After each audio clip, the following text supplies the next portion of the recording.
Hello and welcome to the Inspiring Workplaces Inspirathon. This is our most ambitious event. We're starting here in Australasia, Sydney specifically, with our host and first speaker, and we'll be travelling across the globe to Asia, Africa, Europe, the UK, and ending in North America in just over 20 hours from now. If you don't know me, I'm Matt Manners, founder and CEO of Inspiring Workplaces, and your host in the background with my team for the next 24 hours or so. So why are we doing this? Well, it was born out of the pandemic. We wanted to do something different rather than try and replicate an offline event online. And this event was born back in January 2021, and it returns today. Political trouble then, a bit of political trouble now. Hopefully in 2023, everything will be a bit calmer than it is.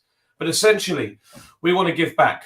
We want to inspire you. And we want to give our global community of inspirers much needed inspiration to change the world through the world of work and create their own inspiring workplaces in 2023 and beyond. And this wouldn't be possible without our incredible team working around the clock. I'm very, very grateful to those that follow me and all our sponsors who you'll see on the logo bar running across the live stream over the next 20 hours. So what can you expect? We'll be bringing you expert speakers from around the world, subjects such as remote working, well-being, diversity, inclusion, culture, change, employee experience, and much more. We really believe in the diversity of thought, and we want to bring that to you over the next 20 hours, bringing different ideas and experiences to challenge your own thinking and to hopefully make changes within your own workplaces. On to some housekeeping bits. This 24-hour Global Workplace Inspirathon is being hosted live here and will also be recorded. You'll see the comments section where you can ask any questions or comments throughout. However, we will be encouraging the conversation to take place on our Slack channel. The link is in the comments section right now. The channel is also where you'll see a lot of our networking during the breaks. The link to the Slack channel is right there. So everyone is automatically muted, so we won't be able to hear you or any background noise throughout. Please do post your questions into the comments section, and if we have time, we will put them to the speakers throughout the next 20 hours. We are on a very tight agenda going through Australasia, Asia, Europe, and North America, though, so we might have to move on if time doesn't permit. So that's enough of me. At 2 a.m. here in the outer suburbs of London, let's transport ourselves to much sunnier climes, although I was there about 10 days ago and it rained far much more than it does in England. Let's get to Sydney and to our host for this session and our speaker. I'm delighted to welcome Carl Treacher. Carl's background is in science, marketing, culture and leadership, as well as his research into brand reputation and culture has led over to over 60 published articles, as well as speaking engagements at TEDx and the Committee for Economic Development in Australia. There's not much Carl hasn't done, from working with Arnold Schwarzenegger to competing in a variety of endurance sports. Perhaps what I'm most jealous of as a huge cricket fan is his work with the Australia cricket team. Welcome, Carl. Oh, and I should probably say he's a very good friend of mine. So welcome, Carl Treacher. Hello. Hey, Matt. We were very good friends until you talked about the rain in Sydney. Can't help the truth. It was diabolical. No. I used to love October in Sydney, but I won't be coming back there again for a while. So, but yeah, November's the month. Anyway, without further ado, I'm going to hand over to you and your wise words. And thank you very much for hosting this Australasian leg of the Inspirathon. Thanks, Matt. No problem. Okay. So I'll be hosting for the next couple of hours. I'll do a little talk for 15 or 20 minutes very shortly. I would like to start by acknowledging the traditional owners of the land, the Gomarigal people I'm coming from, which is the northern beaches of Sydney. I pay my respects to elders past, present and emerging. As Matt mentioned, my job's to study people, has been to study people and groups of people for a long time, whether that's ethnography or a lifelong student of science and social science. I'm fascinated by individuals, by what happens when individuals come together, what happens when people decide to follow someone as a leader, what that turns out to produce, and what the impact that has on people personally. So the idea at the Culture Institute of Australia, obviously I'm the CEO there, we spend all of our time investigating the impacts that people have on people, and I'll be talking about that today. I'll be throwing to a couple of other speakers when I'm finished. Some terrific speakers lined up, and this Inspirathon is something that I've been part of a couple of times, and it's a really great way for all of us to start exploring and listening to one another and learning about what's happening in different pockets, what's happening in different organizations, how people managing the pandemic, all the things that we hear about, from the great resignation and quitting more recently through to work styles and the like. What are the solutions? What can we do? And I think if we do spend some time sharing and listening, we'll all be better off for that. So I'm going to talk a little bit around a few topics. Everything that I say here is based in our research at the Culture Institute and some meta-analysis that we've done around other reputable research. So with an Inspirathon, it's very tempting to hit the hype button. It is really important that we are upbeat and positive. Matt mentioned a variety of influences at the moment, some being political, others being environmental, and the more we can do together to work together to face into those, the better. But I'm not necessarily going to hit the hype button first. My job, I see, is to identify the barriers to inspiring workplaces, because then we can actually give ourselves a chance by identifying those barriers and the culture contaminants that create unhealthy practices. And so if we identify those, at least we can do something about it. So the majority of my time with you today is talking about toxic leadership.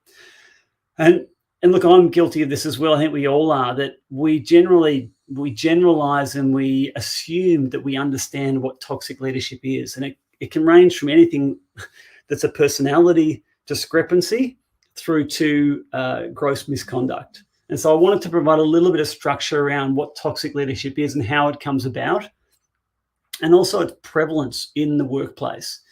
So I did want to start by debunking one of the biggest myths in organizations and in organizational performance at the moment, and that is that every person can become a leader. Every person is a leader. And I don't want to start on a negative note necessarily, but that's complete nonsense. If you think about your school life, your university life, or any sort of workplace or group that you've been part of, there are people within that are the right leader for that particular group in that particular time. There are also people in that group that should have no business being a leader. But because of the constructs and the processes that organizations stand up, you can actually sequentially move yourself into a leadership role, sometimes regardless of your capability to do that job. That is at the heart of enormous cultural engagement problems at the moment for us, as we're all sort of floundering and trying to find a way to bring about positive culture. So I'll end up talking today in general terms around what I think and what the Culture Institute recommends for organizations in 2023 in terms of thriving. But let me start with a quick story. So my daughter is in a musical theatre. She's 9. She can really sing.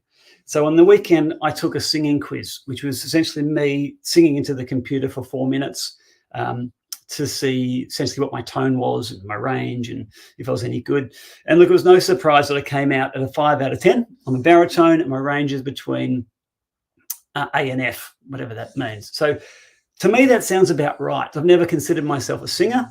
I only did the test because my daughter was doing it, and she scored a 9 out of 10, and she gave me a hug at the end to make sure I was okay with my score, which I was. But that score represented a lot of reinforcement that I'd had through my life, that I can hold a tune maybe, but I'm not putting my hand up if I'm at a concert and someone says, who wants to be the lead singer, or who's the lead singer? So I'm very comfortable with that. But let's just imagine that I received feedback or received feedback through my life that I actually was a great singer, that, my dog's snoring a second. Hey, wake up. Okay, so I'd received feedback that my dog was literally snoring and still is. I'd received feedback that I was a great singer. And so I thought myself as a 9 out of 10. I've been recruited into musical theatre, perhaps. I was the lead singer of a band. And then people started coming to our gigs. And then the feedback card that they gave at our gigs after I was the lead singer and the band performed was, we got a 1.7 out of 10. People in the audience were clearly not into us, not happy. At 1.7, they were looking for the escape doors to go to another auditorium. They were disgruntled. They're probably talking to other people about how bad it is. So as a lead singer in that particular group, I need to take some responsibility that I probably wasn't as good as I thought I was. In fact, I might have been terrible. A 17% in any sort of test means things are poor. Now let's flip this a little bit and look through a similar but different lens in the workplace. Leaders are the lead singers of culture and engagement. So if we look at Gallup's insights that suggest that the average engagement score across New Zealand and Australia is 17%, that's our 1.7 out of 10. So in my mind, this is disastrous and we are not doing what we should be doing. Now you're probably thinking, or people that you work with or companies that you've consulted to or companies that you're in might say, that's not us. We're 55 or 56 or 60. We might be 70 even if we're doing particularly well. That's not particularly good. That's not a great score. So unlike my singing, no one relies on my singing. You know, even if I was the lead singer of a band, you'd be disappointed. You might want your money back. Leaders have a direct influence on shareholder return, employee engagement, employee experience, well-being, and a range of other things. So people are dramatically and directly reliant on a leader's ability to lead. So let's move away from my little singing story and go into some actual bona fide statistics. So recent study found that 48%, the toxic leadership has led to a 48% decrease in work effort and 38% decrease in work quality. Another survey by Life Meets Work found that there is a turnover rate of up to 73% due to toxic leadership. So earlier I said, we're going to talk about toxic leadership. What is it? Well, the word toxic comes from Greek mythology around to poison. And if you think about, and we all know case studies and stories here, someone inside an organization or in a group who is toxic or is poison to that group or that organization. And we've spent years consulting to enormous organizations of 30,000 plus. And some of those organizations have tens of thousands of toxic people within them because that toxin spreads and the group becomes poisoned as a result. And it's only when those people leave that they don't reflect and say, I'm a toxic person. They're not a toxic person. They've just been in a toxic culture, engaged in toxic practices because of a toxic leader. So it's important that we recognize toxic leaders to have an enormous, dramatic, disastrous impact on organizations. So leadership itself is about two things, character and substance. So if you look back over the last 50 years, leaders, those people in authority, there's a lot of instances where their toxic leadership has led to reputation scandal. And as we know, every reputation scandal starts in culture. Currently in Australia, we have New South Wales government sexual harassment issues in culture. That's a massive reputation scandal for them. You only need to look at AFL football. There's a variety of things going on there. That there's been inadequacies in terms of culture that have led to reputation. So from a shareholder and organization performance perspective, it's huge. From a personal well-being perspective, it's huge as well. And toxic leadership has been present in organizations through society forever. So a couple of researchers, Brooks and Fitzen from Bond University in Australia and Simon Kroom from the University of San Diego, found that 1 in 5 bosses in the upper echelons of large organizations have sociopathic tendencies. They generalized and said they're sociopaths. I don't know if that's necessarily fair.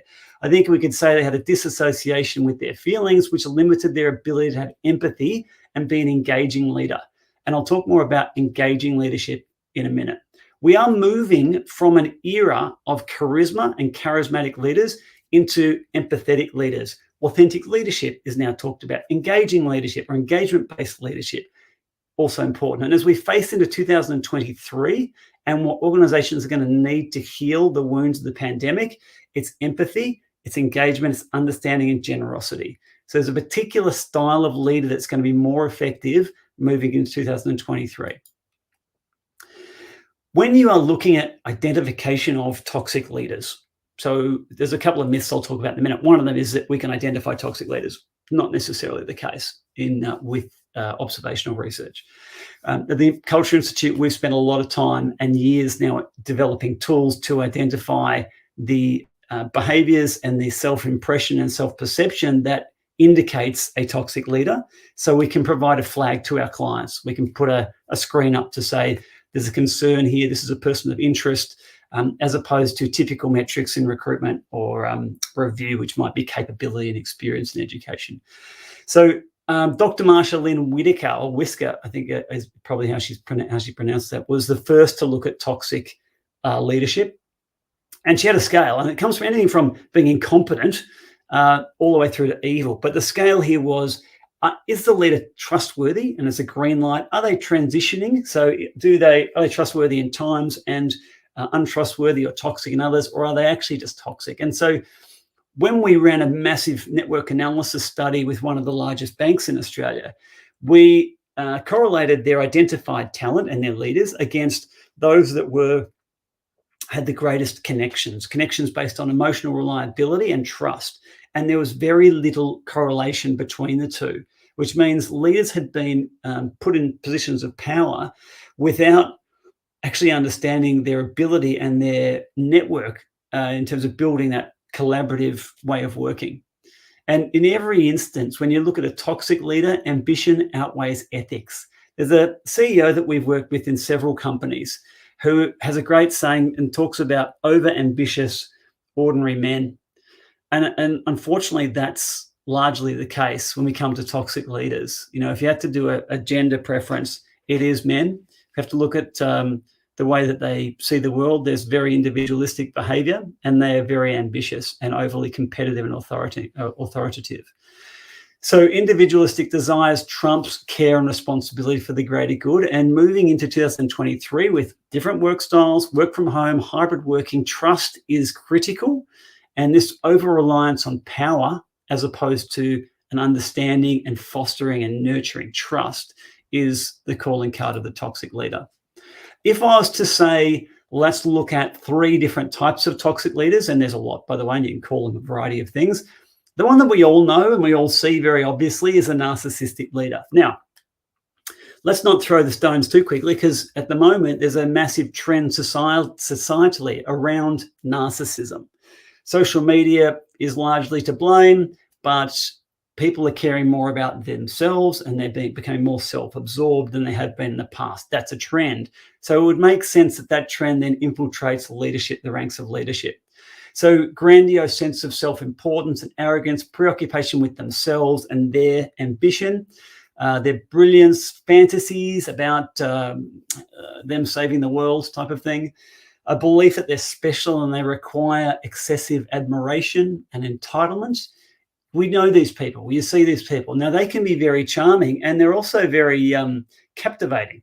So a lot of narcissistic leaders, you would say they're very impressive, but that's because they're doing one role. They're there to impress you around a concept that they might be talking about. In terms of leadership, how well do they go in actually stopping, listening, recognizing who you are, recognizing you, giving you a sense that they see a future for you and they'll work with you on that future? That's a narcissistic leader. Doesn't have those traits. The controlling leader is the second one. Now, the controlling leader is just miserable. So they're very serious and formal. Everything is, look, our diagnostic changed in the last couple of years too to include serious, because that is representative of a controlling leader, a type of toxic leader. Very grim, very tense, joyless, rigid. They don't have that spontaneity, curiosity. It's a very controlled environment and it stifles people's livelihood and their lives. The last is the neurotic imposter. And I love this one because they're just essentially a bundle of anxiety that has, for some reason, been put into a leadership role. And so they set very high goals that they're probably unlikely to meet and that other people are unlikely to meet, but they'll be equally critical when you don't. So there's a victim mentality that's associated with the neurotic imposter. So they're not really that interested in people and growth of people. They're very, very interested on delivering or meeting the test that they've set themselves with every particular task.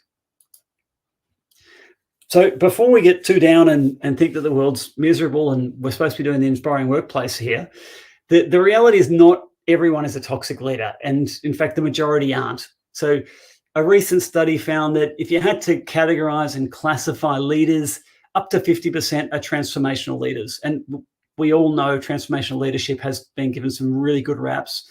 It's important with the innovation era that we're in and the focus on growth. Transformational leaders and entrepreneurial leaders are very important, with only 8 to 10% being toxic. But what about the other 40 to 60%? And that's where I'm going to focus my time, because yes, we are going through a position of change and a period of dramatic change post-pandemic, but we need to heal the scars of what's happened here. There's enormous ambiguity and misunderstanding and confusion around work styles. What's our agreed way of working? How am I going to make this work? Are you going to make me come back to the office?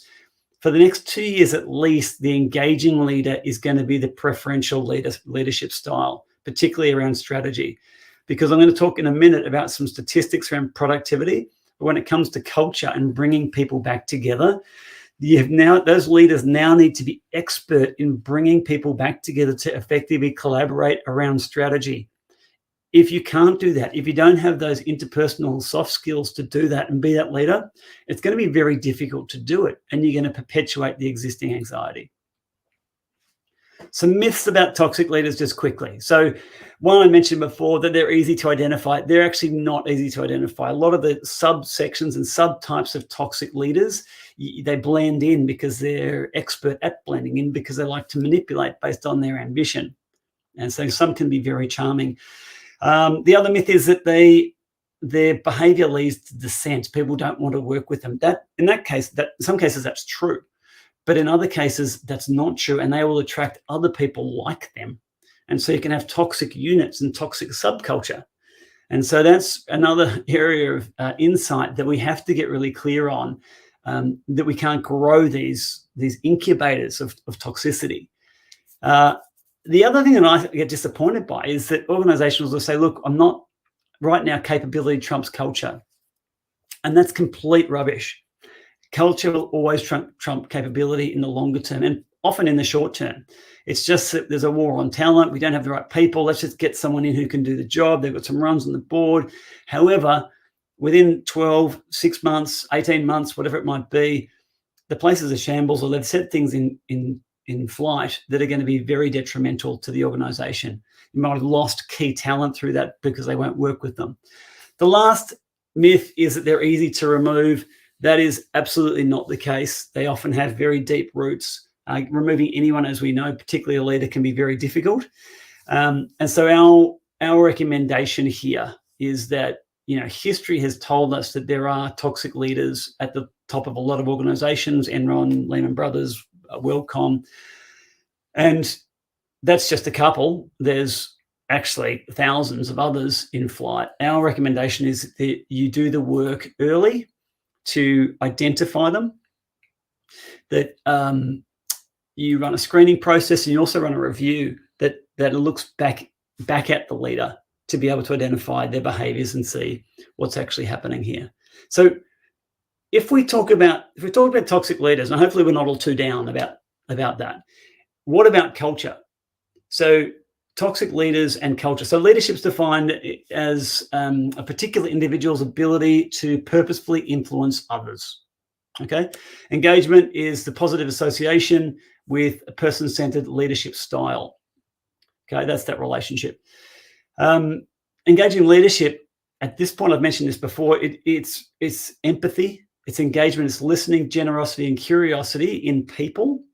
And it's the most important trait for us at the moment. So the future of organizations for 2023 and beyond really relies on the growth of psychological capital that comes from particular leadership styles. Now, when I say psychological capital, and I know most of us understand what that means, but it's an employee's motivational propensity to work towards a goal and be resilient in that goal. So if we're looking to foster that, which essentially is productivity and effectiveness, we have to have the right type of leader doing that. And Psychological capital, it's a malleable element, so it's open to development.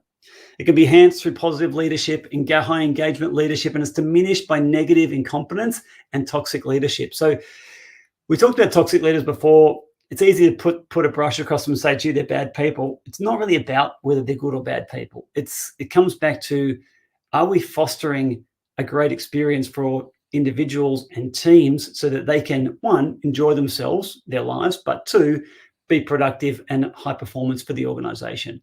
And that comes down to, are we fostering psychological capital effectively? So if we have a toxic leader, they're not going to be able to design meaningful and motivational work for them. High engagement leaders will. Toxic leaders won't support and coach their employees. High engagement leaders will. Toxic leaders won't facilitate rewarding culture and the way that they facilitate interactions. High engagement leaders will. Toxic leaders won't enhance personal resources. They'll actually drain that, whereas engagement or authentic leaders and engagement-based leaders, it's their primary way of operating. All right, I feel like I've gone into a lot of detail there on that, so I'm just going to wrap that up. I think we all need to rethink the idea and challenge anyone that tells you that anyone can be a leader. That myth itself has ruined companies, and it's ruining the lives of individuals right now all over the country and beyond. So at the Culture Institute, our mission is to transform leadership and transform culture. That starts by doing much better in the identification of engaging leaders, not toxic leaders, both before they come in, so recruitment, excuse me, and in the workplace themselves. We have 3 recommendations. Every workplace should be screening leaders for cultural leadership. I know about 4 companies that we're working with. It's at the moment, I don't want to say it, but it seems a little bit lazy to be reliant on the things that you've been using before to screen. Cultural leadership is the most important element inside the organization. You have to screen for it. Every workplace should be reviewing their leaders' cultural practices. So I had a client recently say to me, look, we don't like getting feedback on our leaders. We don't like to survey employees to give feedback on their team leaders. It's madness. That's one of the only ways you're going to be able to identify how effective that leader is. And if they are a high engagement leader, if they're a transformational leader, entrepreneurial leader, what type of leader are they? And does that type of leader actually speak to the strategy that's in place at the moment and foster behaviors and work practices that support that? So finally, leaders that have very low empathy. Now, this is a big one, and that a variety of tools will do that. Our tools will do it. Other tools will do this. As opposed to traditional metrics where you say, oh, we're all different. Here's our DISC profile or Myers-Briggs, and we're all different. If you have a people leader with low empathy right now, they've got no place being there. They've got no business being in that role. Doesn't mean they won't be great entrepreneurial leaders. It just means that you shouldn't put a team under them.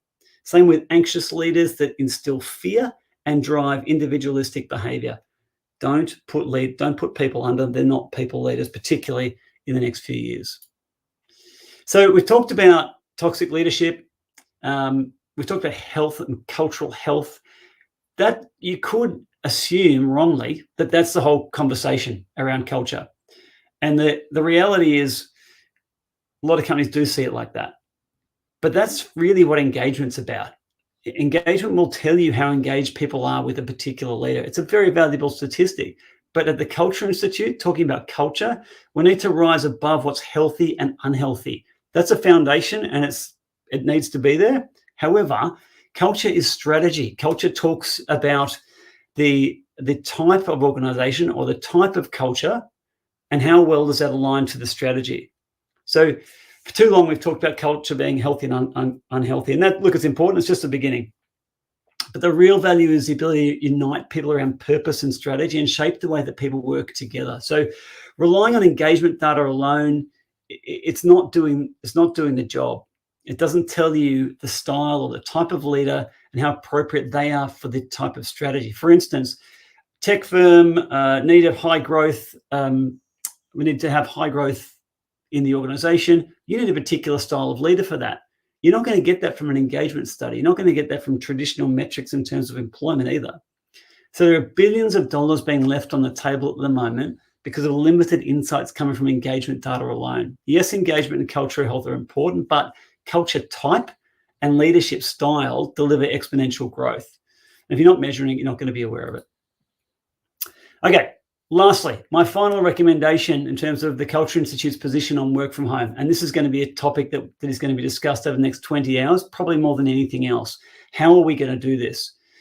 You don't need to look too deeply into any sort of institute or any sort of research to identify that productivity is up from work from home.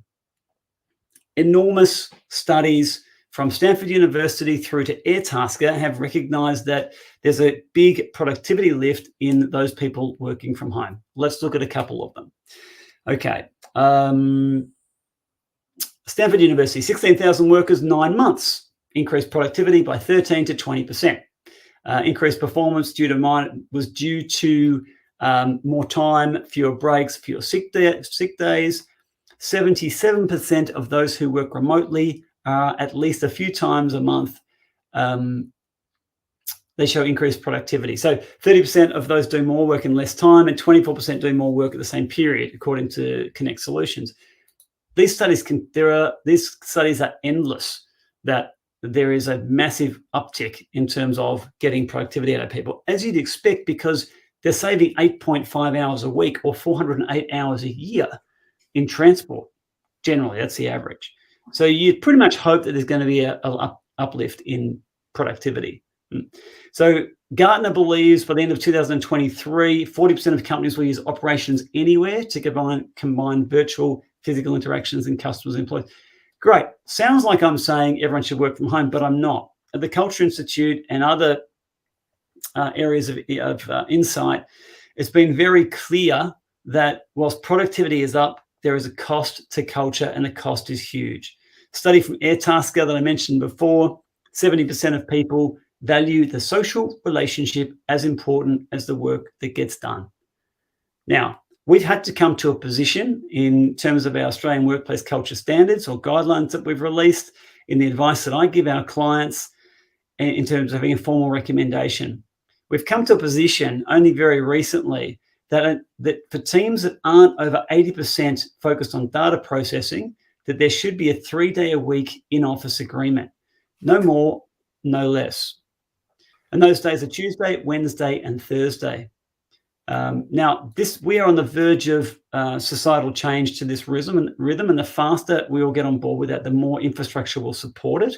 And by having a 3-day-a-week work week, you have all the benefits of more time in the other marriages that people have, married to their work, married to their family, and married to themselves. So health and well-being, great.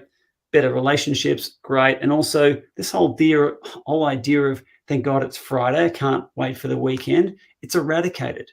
So that balance is our formal recommendation moving forward. So in summary. Okay. Hi, Carl. I'm just if you're wrapping up now, that'd be fantastic, because obviously we've got a tight agenda ahead of us today. So I think you're wrapping up right now. So if you can, we have our next speaker waiting in the wings. 15 seconds. 4 recommendations summary. Screen toxic leaders before they're appointed using new generation tools. Identify toxic leaders within your organization. Set the type of culture your business needs, not just engagement and healthy culture. And move to a 3-day-a-week in-office agreement for all teams who aren't predominantly in data processing. Matt, that is my talk complete. Now, just in terms of the handover, we've got thank you, that's right. Okay, so look, that's any other questions that you might have about work from home or toxic leadership or cultural optimization, the Culture Institute Australia, you can reach out to us there, and I'll be very happy to answer any questions or supply you with any materials that we might have. Our next speaker is Brecken Jones. Brecken Jones is the General Manager of Experience at Eye Care and a board advisor to Crew Mojo. Brecken is a global full-stack HR leader currently shaping employee experience at Eye Care, one of Australia's largest insurers. Brecken is also a board advisor to HR tech company Crew Mojo, which is a leading Australian employee performance enablement platform. He's designed innovative initiatives and has enriched multi-billion-dollar companies' missions to attract top talent and engage and motivate high-rewarding, high performance across customer service within company culture is regarded the best in the world. The title of his talk is Connecting to People, Purpose and Country. And I'd like to welcome Brecken to the stream. Well, thank you, Carl, for that warm introduction. And thanks to all of you who are tuning in live, but also if you're watching back in the future. And I think what I'm going to cover is actually very pertinent off the back of Carl's talk, particularly when he's been talking about working virtually. And Carl mentioned that the topic of my slot here is connecting to people, purpose and country. And it's quite fitting that I'm dialing in today from a part of our country in Australia that has immense local and global significance. And it's a place that I'm personally connected to. And I'll start in our uniquely Australian way by also offering an acknowledgement to country, which is a way that we in Australia pay our respects to the long Indigenous history that we have here of our First Nations people. It dates back tens of thousands of years. And I'm coming to you today from a part of Sydney, which we now call Homebush. And this is the land of the Wongal people of the Eora Nation. And I pay my respects to their elders, past, present and emerging. And if there are any Aboriginal or Torres Strait Islanders on the call, I pay my respects to you as well. So this afternoon, my time, I'm going to talk a little bit about why employee experience matters and what employee experience really means. But I can only really speak from my own experience, and I can maybe back up some of what I say by referencing some of the research or by repeating what consultants tell us is best practice. But look, the short answer is that when it comes to employee experience in your company or my company or any company, best practice means nothing unless you can really work out what's best fit for your organization, for your people, for your leaders, and for right now. Now, one thing that I can say with a level of surety is that having lived and traveled and worked all around the world and in some of the biggest and the best companies in the world, it's experience of any kind that really matters. And experience seems to last a lot longer and mean a lot more to humans than things do.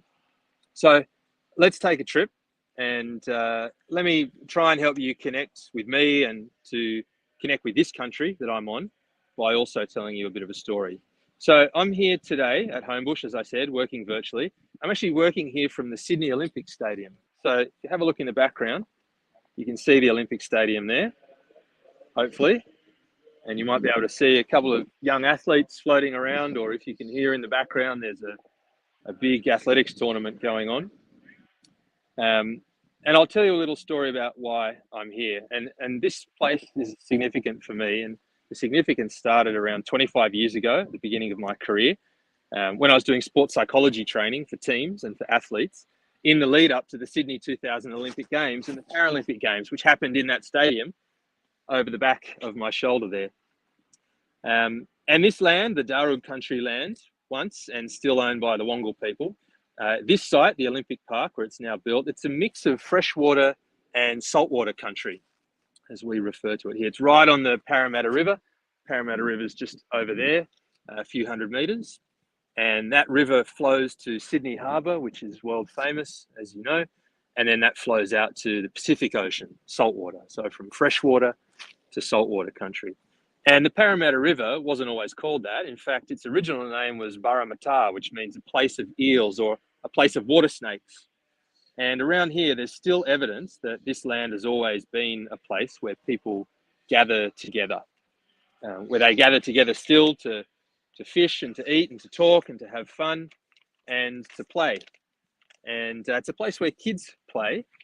And that's why I'm here today. And I'll tell you a little bit more about that in a second. But there were lots of snakes around here back in the day. There probably are still some in the bushes here. And hopefully they don't come too close to me here. So the men and the women, they'd leave their young kids to go out and hunt and fish. And they'd use their knowledge of country, their knowledge of the bush and their surroundings and their connections to find a tree like the one that's just over there in the background, a she oak tree, it's called. And that she oak tree has these really spiky nuts that it would drop. And I grabbed a few earlier. Let's see if you can see them there. See these spiky nuts? Let's see if I can grab just one. the spiky nuts of the she oak tree. Now, the reason that they're significant is that snakes can't and don't like to slither over those spiky nuts.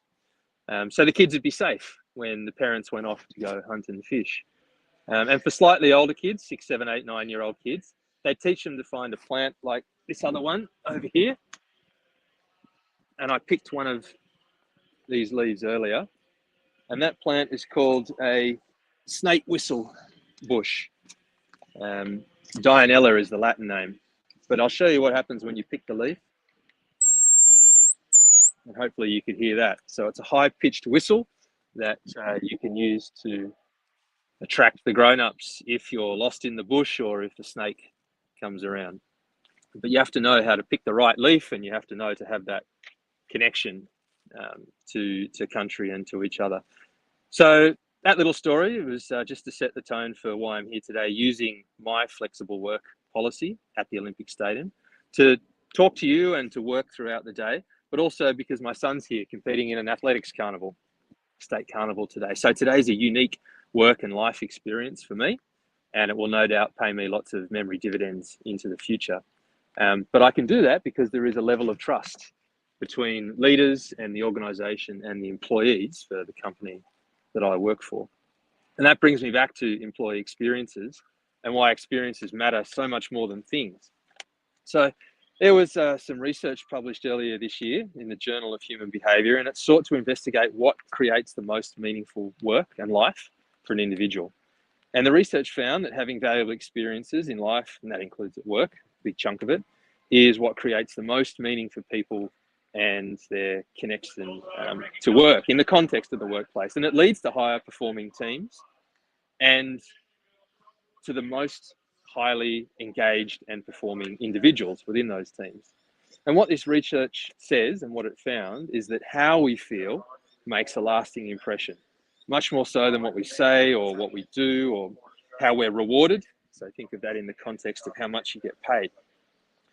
So if you have a group of people that have a great experience as an employee, this can have a really lasting impression, particularly once they leave the company. And that type of connection and brand advocacy, that's something that you've probably experienced yourself. If, like me, you work for big branded companies like a Unilever or American Express, and now you can only ever buy one type of deodorant or one type of ice cream, or only ever get one type of credit card.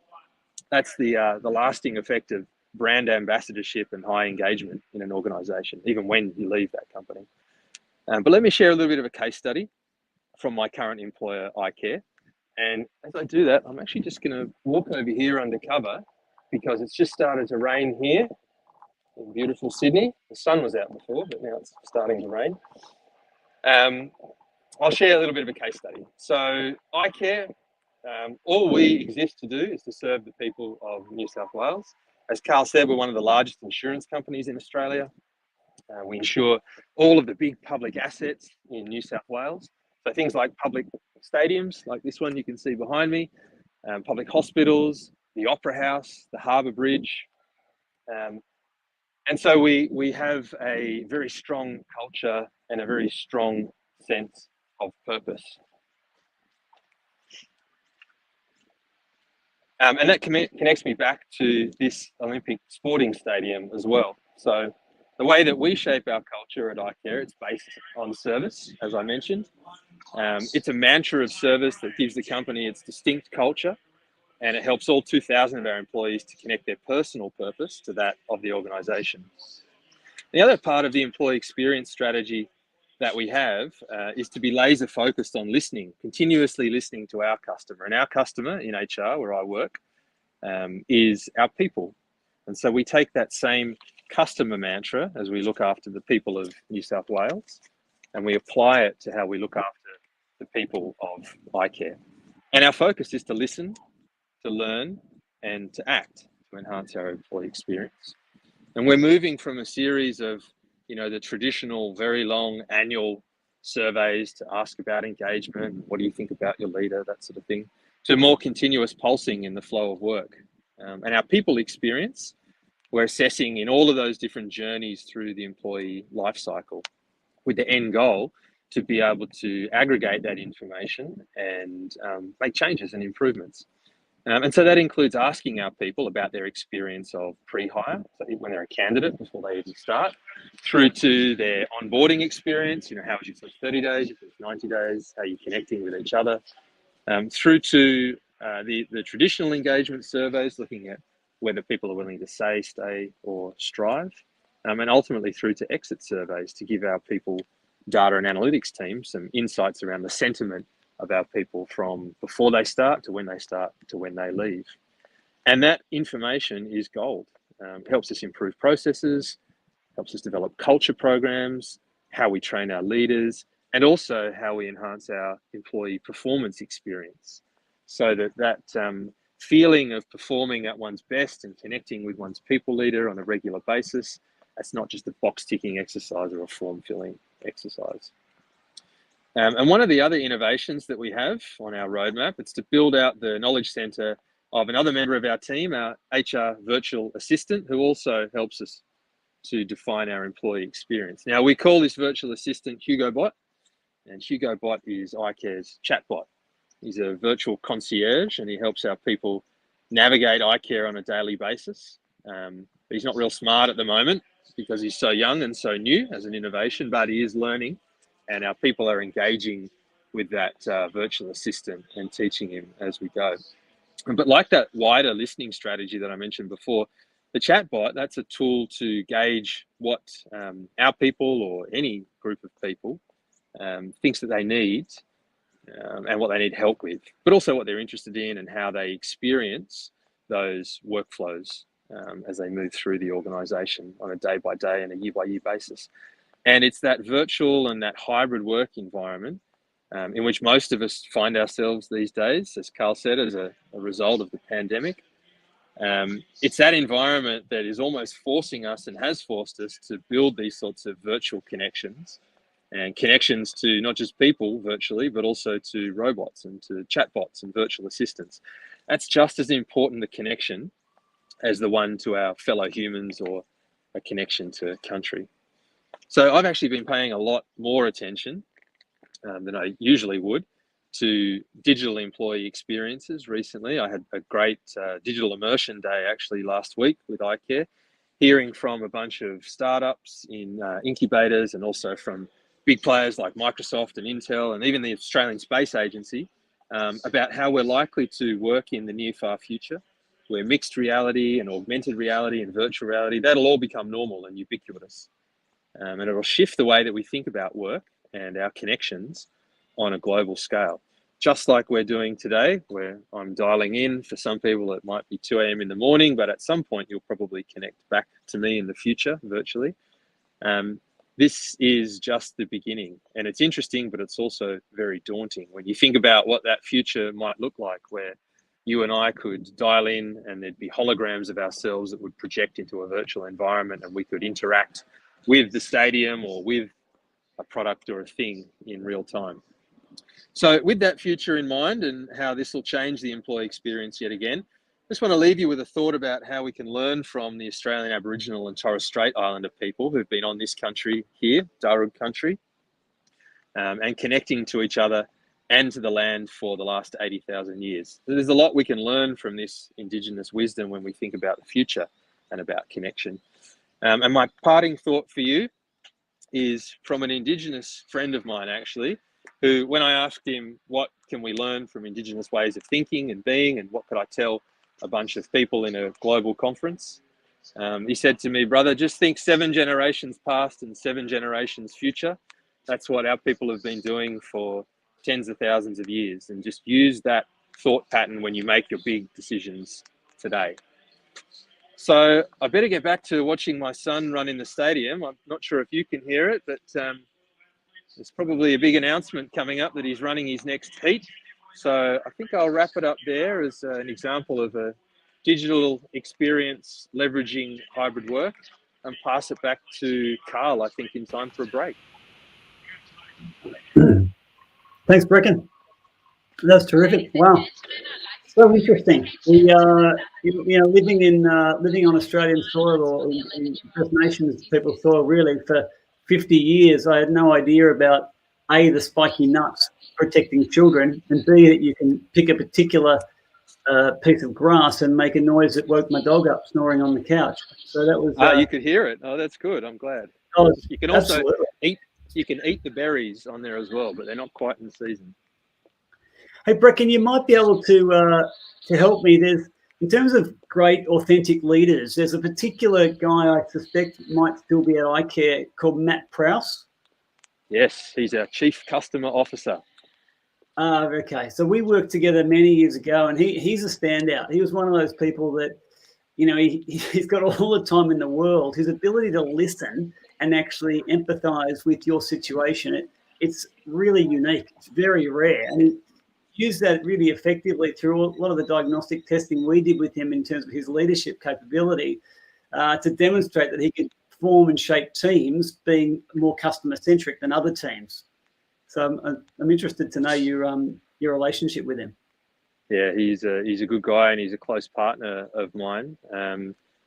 He's the one who's actually developed the customer mantra of listen, learn, act. So that's the strategy for how we engage with the people of New South Wales that we serve. And we take that same mantra and we apply it to our people. So we listen to our people. We learn from the data and the insights. But the most important part of that equation is to act and to do something about it and to keep doing things about it. And that comes from Matt directly. And he's a good guy and he's a good operator. Yeah, it makes a difference. Well, Brecken, thanks so much for your time today. That's been incredibly interesting. I hope your son goes well in whatever event he's participating in. Thank you. It's a 4x100 relay, under 10s. Under 10s. What does he run, 12 seconds? Well, between them all, they just ran a 57.8. So they're 1 second off the state record. And they can get that in the transitions with the baton. Yeah, fantastic. Oh, look, thanks so much again. I'll leave you to your day. Really appreciate it. My pleasure. See you later.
Welcome back to the Workplace Inspirathon. Workplace Inspirathon is now, I suspect, about 40 minutes old as we move around the world for the next 24 hours. We just heard from Brecken Jones from iCare, who's the GM of Experience, about connecting with people and country. I did a little bit about toxic leadership and what 2023 looks like for leadership and culture. And our next speaker today is a friend of the Culture Institute and a friend of Inspiring Workplace, which is Ryan McGrory. And Ryan is the CEO at Exona. Ryan's going to be talking to us about a topic that's quite dear to my heart, I'm sure all of our interest, which is the future trends of workplace culture. What is it? Why it matters? How current trends are impacting the future? He's going to share some research, some insights, and he's going to make some very practical, pragmatic, simple tips for analysing and improving culture. A little bit about Ryan. So 10 years, he's been delivering results, award-winning results in the field of workplace culture, engagement, well-being, product design. He's a friend of the Culture Institute, as I mentioned before. I know Ryan personally. I've worked with him on a variety of topics. He is first class, and he founded Exona to help organisations improve how they attract, retain, and engage their people. His approach is that his approach to work is what's available, being resourceful and enabling teams to improve continuously. He takes a heart and head approach to what he does. He's entirely invested in this. I know this is more of a job for Ryan. I'd like to welcome Ryan to the stream. Thank you very much. Thanks for having us. Nice to see you again. Likewise. I think the last time we spoke was on your birthday. And then we're speaking again, and it was my birthday yesterday, so maybe we'll catch up again next year. Thank you. Absolutely. Are we the same age? Must be. Must look I'd it. Yeah. I'd like to think so. Before you answer that, let's just go to your talk. All right, let's do it. Well, what a great introduction. Thank you, Carl. And thanks for Inspiring Workplaces for putting this amazing and ambitious initiative together. Now, culture is something that has the attention of many, if not all, workplaces right now, and it's changing at a faster pace than ever before. It used to be the word we used to describe office vibe. It's now the word we use to describe the character and personality of our organisations. A great culture used to be a nice to have. Now you might say it's a must have. And why is that? Well, culture is a key reason why people choose to work with us. We know it's a reason why they choose to stay with us. And it's also the reason why some people leave our organisations. Now, the world's top companies, yes, all of them, say that it's one of the main drivers of business success. Simply put, when it comes to culture, if we're getting it right, we're winning. And if we don't, we're losing. So my name's Ryan McGrory. As Carl mentioned, I like to wear hats. I like Sesame Street. I'm the founder of a company called Exona, and I'm based in Cubby Cubby country, otherwise known as the Sunshine Coast in Queensland, Australia. Reading my bio makes me cringe because I sound and also look in this picture a bit like a wanker, so I'm going to move on pretty quickly. Here's a few things I've done in the last few years in the culture, engagement and well-being space. And this is what I'm doing now, which essentially is to help organisations measure, create and build cultures that are worth celebrating. But enough about me for now. Let's go to what we're going to talk about today. So I'm going to chat for about, 20 minutes. Do my best not to bore you.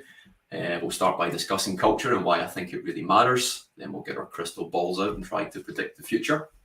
We're going to talk about the current trends and how they're impacting workplace culture. And then I'm going to share a really simple strategy for creating a great culture and leave you with some practical tips to consider and then maybe some questions. Sound good? Alrighty, let's go. Okay, so why does culture matter? What's it about and why is it important? I'm sure there's heaps of reasons, but the ones that stick out for me are that first, I like to remember that culture correlates with performance.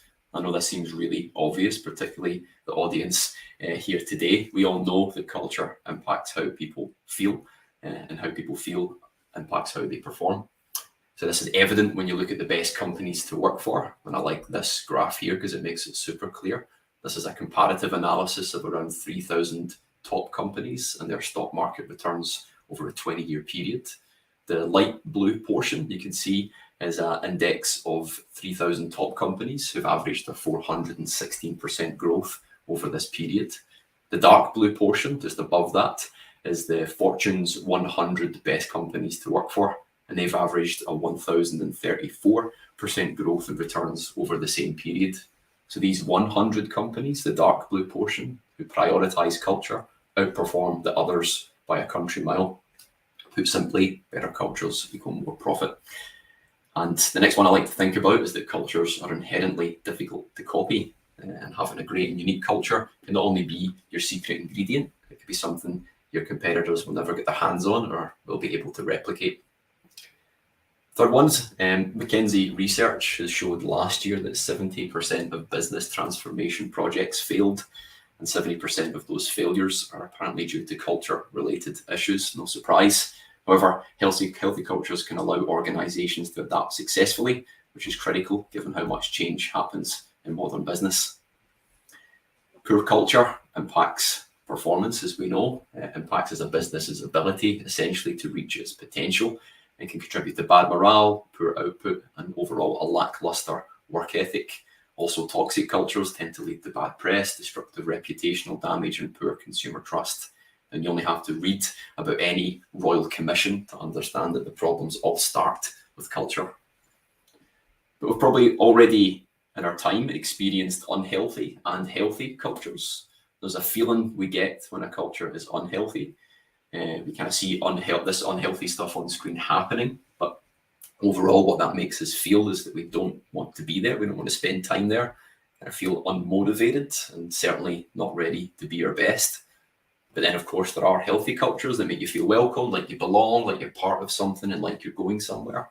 I like to think of the scenario of walking into a gym or a fitness center. Usually within 10 seconds, you can usually tell whether it's a good culture or a bad one, because something in your head or your stomach tells you whether you want to be there, whether you feel welcome, whether you feel like you belong, like you can achieve something.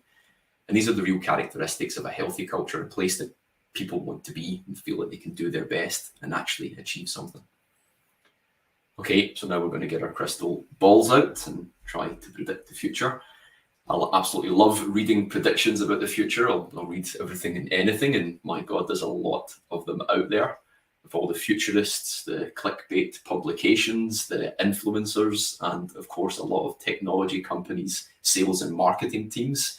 There are so many things to read out there that try to predict the future, and of course they are all true. A few of my favorite predictions, other than Y2K, of course, are I like to remind myself of these three. The first is from Henry Ford's lawyer, that predicted that cars wouldn't take off. There would just be a fad. JP Morgan's dad predicted electricity would be a failure. And also a Time magazine essay predicted that remote shopping would never take off or would never work. And of course, society over time, as well as Jeff Bezos's $146 billion bank account, would come to realize that these predictions, although from intelligent people in the know, they were way off. So it's easy to see why so many people predict the future. It's obviously because it's one, super easy. The second part is that getting it right, and that's the hard bit. I'm sure we can laugh at how silly it's got with all the added social media commentary that we have today from mostly self-appointed experts. But the reality is that many of us are in roles that actually require us to prepare for the future. So if you're in a strategic role, that means that you have to try and predict certain things. So it's useful to have a grasp on some sort of forecasting so that we can avoid wild theories and desperate predictions and remove as much uncertainty as we can from our decisions and our decision making as we try to strategize. So you may already have an effective forecasting technique or a model that you use in your business that really works for you. As you likely know, effective forecasting doesn't actually predict the future. It would be nice if it did. Instead, it helps you figure out what you need to know to make meaningful action in the present. So culture is so important. So as we know, wild guesses aren't helpful if you're trying to predict it or predict what's going to happen, but forecasting can be. And this business of forecasting is less about making mad predictions and more about using information to discover and prepare for certain possibilities. So if you are looking to forecast the future of your culture, or really anything in the engagement or people space, the goals would be to 1, look at all the indicators you have at your disposal, 2, identify the trends, and then 3, research or work out where things look like they're going. And the thing I like best about forecasting is that it doesn't have to cost you anything. It doesn't have to be difficult, but it can save you a hell of a lot of money, heartache, and time in the future. And all that might mean is that you scan your culture and culture data and your culture indicators, like your survey results, your anecdotal feedback, any of your workforce KPIs, your safety and well-being metrics, or any other outcomes that you're tracking, such as leave or turnover or productivity. And then discover the trend lines, identify where you're at currently, and then think about how you improve by simply supporting the positive trends, trying to remedy the negative trends, and then identifying areas that require solutions or more support. And then lastly, research what the top organizations are doing in your country, in your region, in your industry, because these are organizations usually with the big budgets that are spending the money and taking the risks. So it's useful to take a step back and benefit from their investment, see if it's working, and try to pinpoint where the future is moving in the direction of these organizations. So there's a lot of material that's published, which makes it really easy to find, but also it's easy to talk to people. In the last 2 years, I've caught up with leaders from Atlassian, from Canva, from Airbnb, from Google, and it's not cost me a thing to be curious, just really being a pest to people on LinkedIn, which is possible for anyone in any organization of any size. So I suppose I better get to the damn point. What does workplace culture look like in the next few years? Is it flying cars and robots and everyone plowing fields in the meta space? Perhaps not, but given how much has changed in the last 3-4 years, it's easy to get creative with our future predictions, and I'm sure you've read a few of them. So I've used my simple forecasting method to create a list of the top 9 future of work trends. So I'm going to fire through them fairly quickly now. But the first is there will be a continuing talent shortage for a fair while. No brainer, right? Businesses are under more pressure than ever to fill roles that require critical skills. We're seeing that clear in the market right now. Not only is there an urgent need to find scarce capabilities in a lot of different areas, but we're also under economic pressure, which means that we're looking for ways to optimize costs in our business. This is causing a lot of tension and complexity in the labor market, and it probably means that strategic workforce planning is going to play a huge role in the future as companies look to control their spend by forecasting what their work will look like in the future, not just in the near future or in the present. Hybrid work is here to stay. I think we all know that, another no-brainer. Many of us enjoyed this in the last few years. However, the expectations to provide quality hybrid solutions are still increasing. A Gartner study from this year showed that 75% of employees have higher expectations for flexible work after the pandemic. It also showed that close to 40% of respondents would leave their company if they chose to return to a fully on-site arrangement. Therefore, it's likely that companies will be focused on delivering a hybrid environment by designing work around employee-driven flexibility. Recent employee research from McKinsey, PwC, Gartner, wherever you look, really all agree that well-being is a key driver in employees' decision-making. That's to choose whether to join, to stay, or leave an organization. And when things are that important in this current market, particularly, they must be measured, understood, and improved. And really, traditional employee experience indicators such as engagement surveys, turnover metrics aren't really showing the whole picture of well-being. And we watch the changes in employee demands as well as legislation trend recently and the continuing rise in mental health concerns. We'll see well-being remaining a key social and workplace focus for the next 5 years or more. And I wouldn't be surprised if we see a lot of cultural change, particularly driven around the definition and the measurements that will likely adapt for well-being in the workplace. Number 4, hybrid and remote work can bring some negative impacts to diversity, equity, and inclusion outcomes. For example, 76% of managers from another recent Gartner study said that on-site workers are more likely than remote workers to be promoted. And this is worrying because a lot of the early data shows that women and employees from underrepresented groups are more likely to leverage flexible work and are therefore more likely to be impacted by proximity bias. To counter this, we're going to need a real strong approach to bias mitigation, particularly in recruitment and in leadership, though this will take time and thus likely will damage DEI outcomes in the short term, unfortunately. Since hybrid work became mainstream, turnover has increased. That's a correlation. I know there are many other factors that have contributed to this, of course, but the research shows that employees who work remotely are finding it easier to quit. Now, the leading theories suggest that this is because there's less emotion in the decision and also less loyalty within organizations, but there's also more options available to employees in the market than before. Companies are combating this, of course, with intentional strategies that connect hybrid employees to culture and to their colleagues. However, the battle on turnover is likely to have an outcome on this battle is likely that there'll be a higher baseline across businesses in future where turnover is concerned. The modern employees' needs have changed, and so have their expectations. So to lead employees of the future, managers are going to need the proper tools to become human leaders. And this means they'll likely manage and coach employees' career perceptions, they'll coach well-being, and also help to connect employees to organizational culture, things that they haven't had to really prioritize before, and is likely going to be a big step change for a lot of companies as managers' roles will change. Now Gen Z, remote work is about flexibility, and that's cool, but they also want in-person and human experiences. This is coming clear wherever you get your data from. This group will likely influence a lot of decisions now and also in the future when it comes to redesigned office spaces, in-office onboarding, and in-office development opportunities. So they might not have a huge sway right now in terms of proportion of the workforce, but they are the future. So it's important to pay attention to their wants and needs. And this one's made a lot of noise and headlines over the last few years. It's super clickbaity, though it's looking more likely than ever before. Why? Well, labor market competition and high inflation are putting pressure on salaries, but many organizations can't really afford to increase pay as quickly as employees want or expect. And this is challenging a lot of organizations to rethink their EVP, which is one with reduced hours and a 4-day work week just rolls off the tongue. Could Australia be the South Pacific trendsetter and become the 4-day work week capital of our region? Perhaps so. It might help us address a lot of the critical talent concerns that we're experiencing right now, for sure.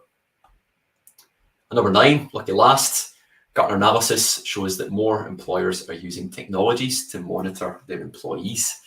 Even before the pandemic, this was a bit of a trend in employee monitoring tools, but this trend was likely to accelerate thanks to the increase of remote workers and the desire or the need from organizations to collect employee health and safety data. Now, there's a lot of chat about the correct and the moral way to do this. To plan your approach, I'd suggest you make sure you follow the best practices and ensure the responsible use of employee info and analytics before you start. Okay, so there is 9 predictions for the future of workplace culture. Now, you might not agree with it, might be very obvious to you, and that's okay. With this information, though, you've got the opportunity to 1, consider their likelihood in your industry, to 2, consider the potential impact to your business, and then 3, most importantly, take action, either to mitigate or eliminate the real or the possible risk of these eventuating, or take advantage of this if there's perhaps a cultural strength in your organization that you might want to leverage. So I thought we'd finish by sharing how I've helped organizations create a great culture before. Good news is that it's pretty simple and I think pretty practical, which is a good thing. Somehow in the last few years, we've become really, really, really good at making things complex, often far more complex than what they need to be, particularly when we're trying to explain what culture is, which, in my opinion, I think your culture is really about your beliefs and behaviors. That simple. And the strength of the culture is likely determined by how well aligned these are. So you've got your beliefs, which is what you're telling everybody you want the team to be. And then they must mirror your behaviors, which is the way that your team shows up. So simply put, you either walk the walk or you bullshit people. And if you want to walk the walk, I've got a 3-step transformation program for you. Here's what you need to do. You need to actually give a shit. You can't fake caring. I've had a lot of people tell me that. You can't fake it. You genuinely have to have the desire to create a great culture.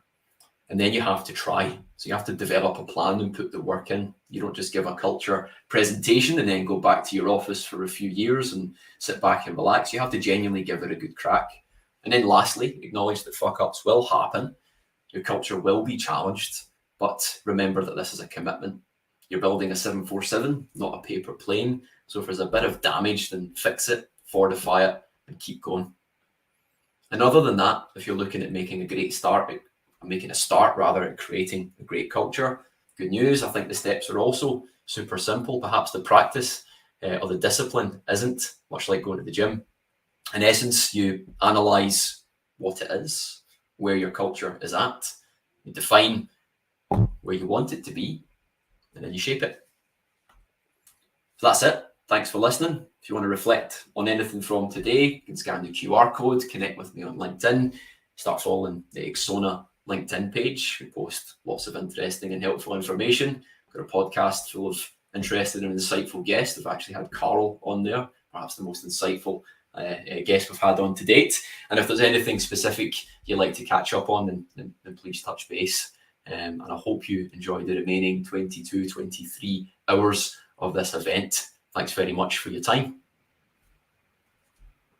Brian, while I've got you, I thought maybe I'll ask you a couple of questions. I know we talk relatively regularly anyway, but one of the things that we're finding at the Culture Institute is difficult to get true ownership of culture. You know, I really enjoyed your presentation, and I obviously agree with all of it. But the between HR directors and chief people and culture officers being very busy with talent right now, and CEOs not really recognizing the cultures in their remit or as part of their role, or thinking that their role is just to oversee it and give it to chief people and culture officers. I'm finding it really hard to find an owner for culture. But what's your view on that? It's a good question, because I think you've said this before, it's been kicked down the road, to people in culture. So much so that it seems like the industry trend is to call the HR or the culture department, people in culture department, that shift has happened.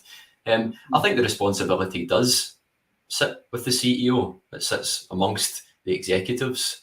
I think in terms of ownership responsibility, it has to. I think it is everyone's responsibility. I think we're kidding ourselves if we think that a frontline employee has the entire responsibility to promote cultural change or massive shifts. So I think it has to come from the top. It's everyone's responsibility, but ownership, I think, has to sit at the very top. That's my take on it, anyhow. Is that what you're seeing now, in your interactions with companies? Are they prioritizing it appropriately? I think yes and no. I think there is the inclination to prioritize it. I think everybody says that it matters. I think everyone believes that it matters, but I think ownership is ambiguous, and because of that it's a tension point. I think it's very difficult to make it a priority when it is ambiguous. So I think clarity is your friend, and the people I've worked with who have the best time in terms of making great ground on culture or cultural change are those that are super clear. I mean, of course, you have to have the passion as well, but if you've got clarity and passion, I think you can achieve a lot. Brilliant. Thanks so much, Ryan. That was fascinating and really interesting. We've got Dr. Juliet Burke is going to be joining us at 1:40 as our next speaker. Before then, it's time to go and get a cup of tea and a biscuit, and we'll be back on stream at 1:40.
So we just heard from Ryan McGrory from Exona about culture and what culture looks like in 2023. Prior to that, we looked at connecting with country and people and toxic leadership. We're now going to hear from Dr. Juliette Burke. This is one of my favorites. I was looking forward to this session, looking through the agenda. Now, Dr. Juliette Burke is no stranger to us. We came across her work and her as an expert in this field when we ran the higher education diversity clinics and seminars and conferences this year across Australia. So Dr. Juliette Burke is a professor of practice in the School of Management and Governance at the Business School of the University of New South Wales. Formerly a human capital partner at Deloitte, leading the diversity and inclusion practice, Juliette now works in global organizations to transform their workplace culture so they're more inclusive of diversity. In particular, she assesses and develops leaders' inclusive leadership capabilities and guides the development of organizational DEI strategies. Her research on inclusive leadership, diversity of thinking, and interpersonal inclusion is well known, as I mentioned. Regular articles in the Harvard Business Review, terrific talk in TEDx. Her most recent book, released in 2021, entitled Which Two Heads Are Better Than One? The Extraordinary Power of Diversity of Thinking and Inclusive Leadership. Juliette sits on a number of boards, including the Global Institute for Women's Leadership and Q-Change, which is a US-based HR tech startup.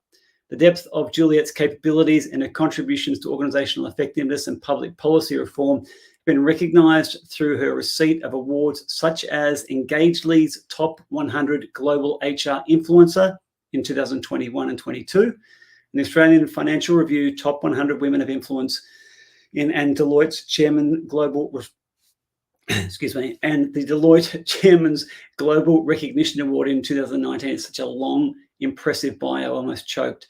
In 2022, she completed her PhD and was awarded the Dean's Prize for Innovation and Impact. The title of Juliette's talk is Co-Creating Inclusive Teams, Shining a Light on Interpersonal Inclusion Between Colleagues.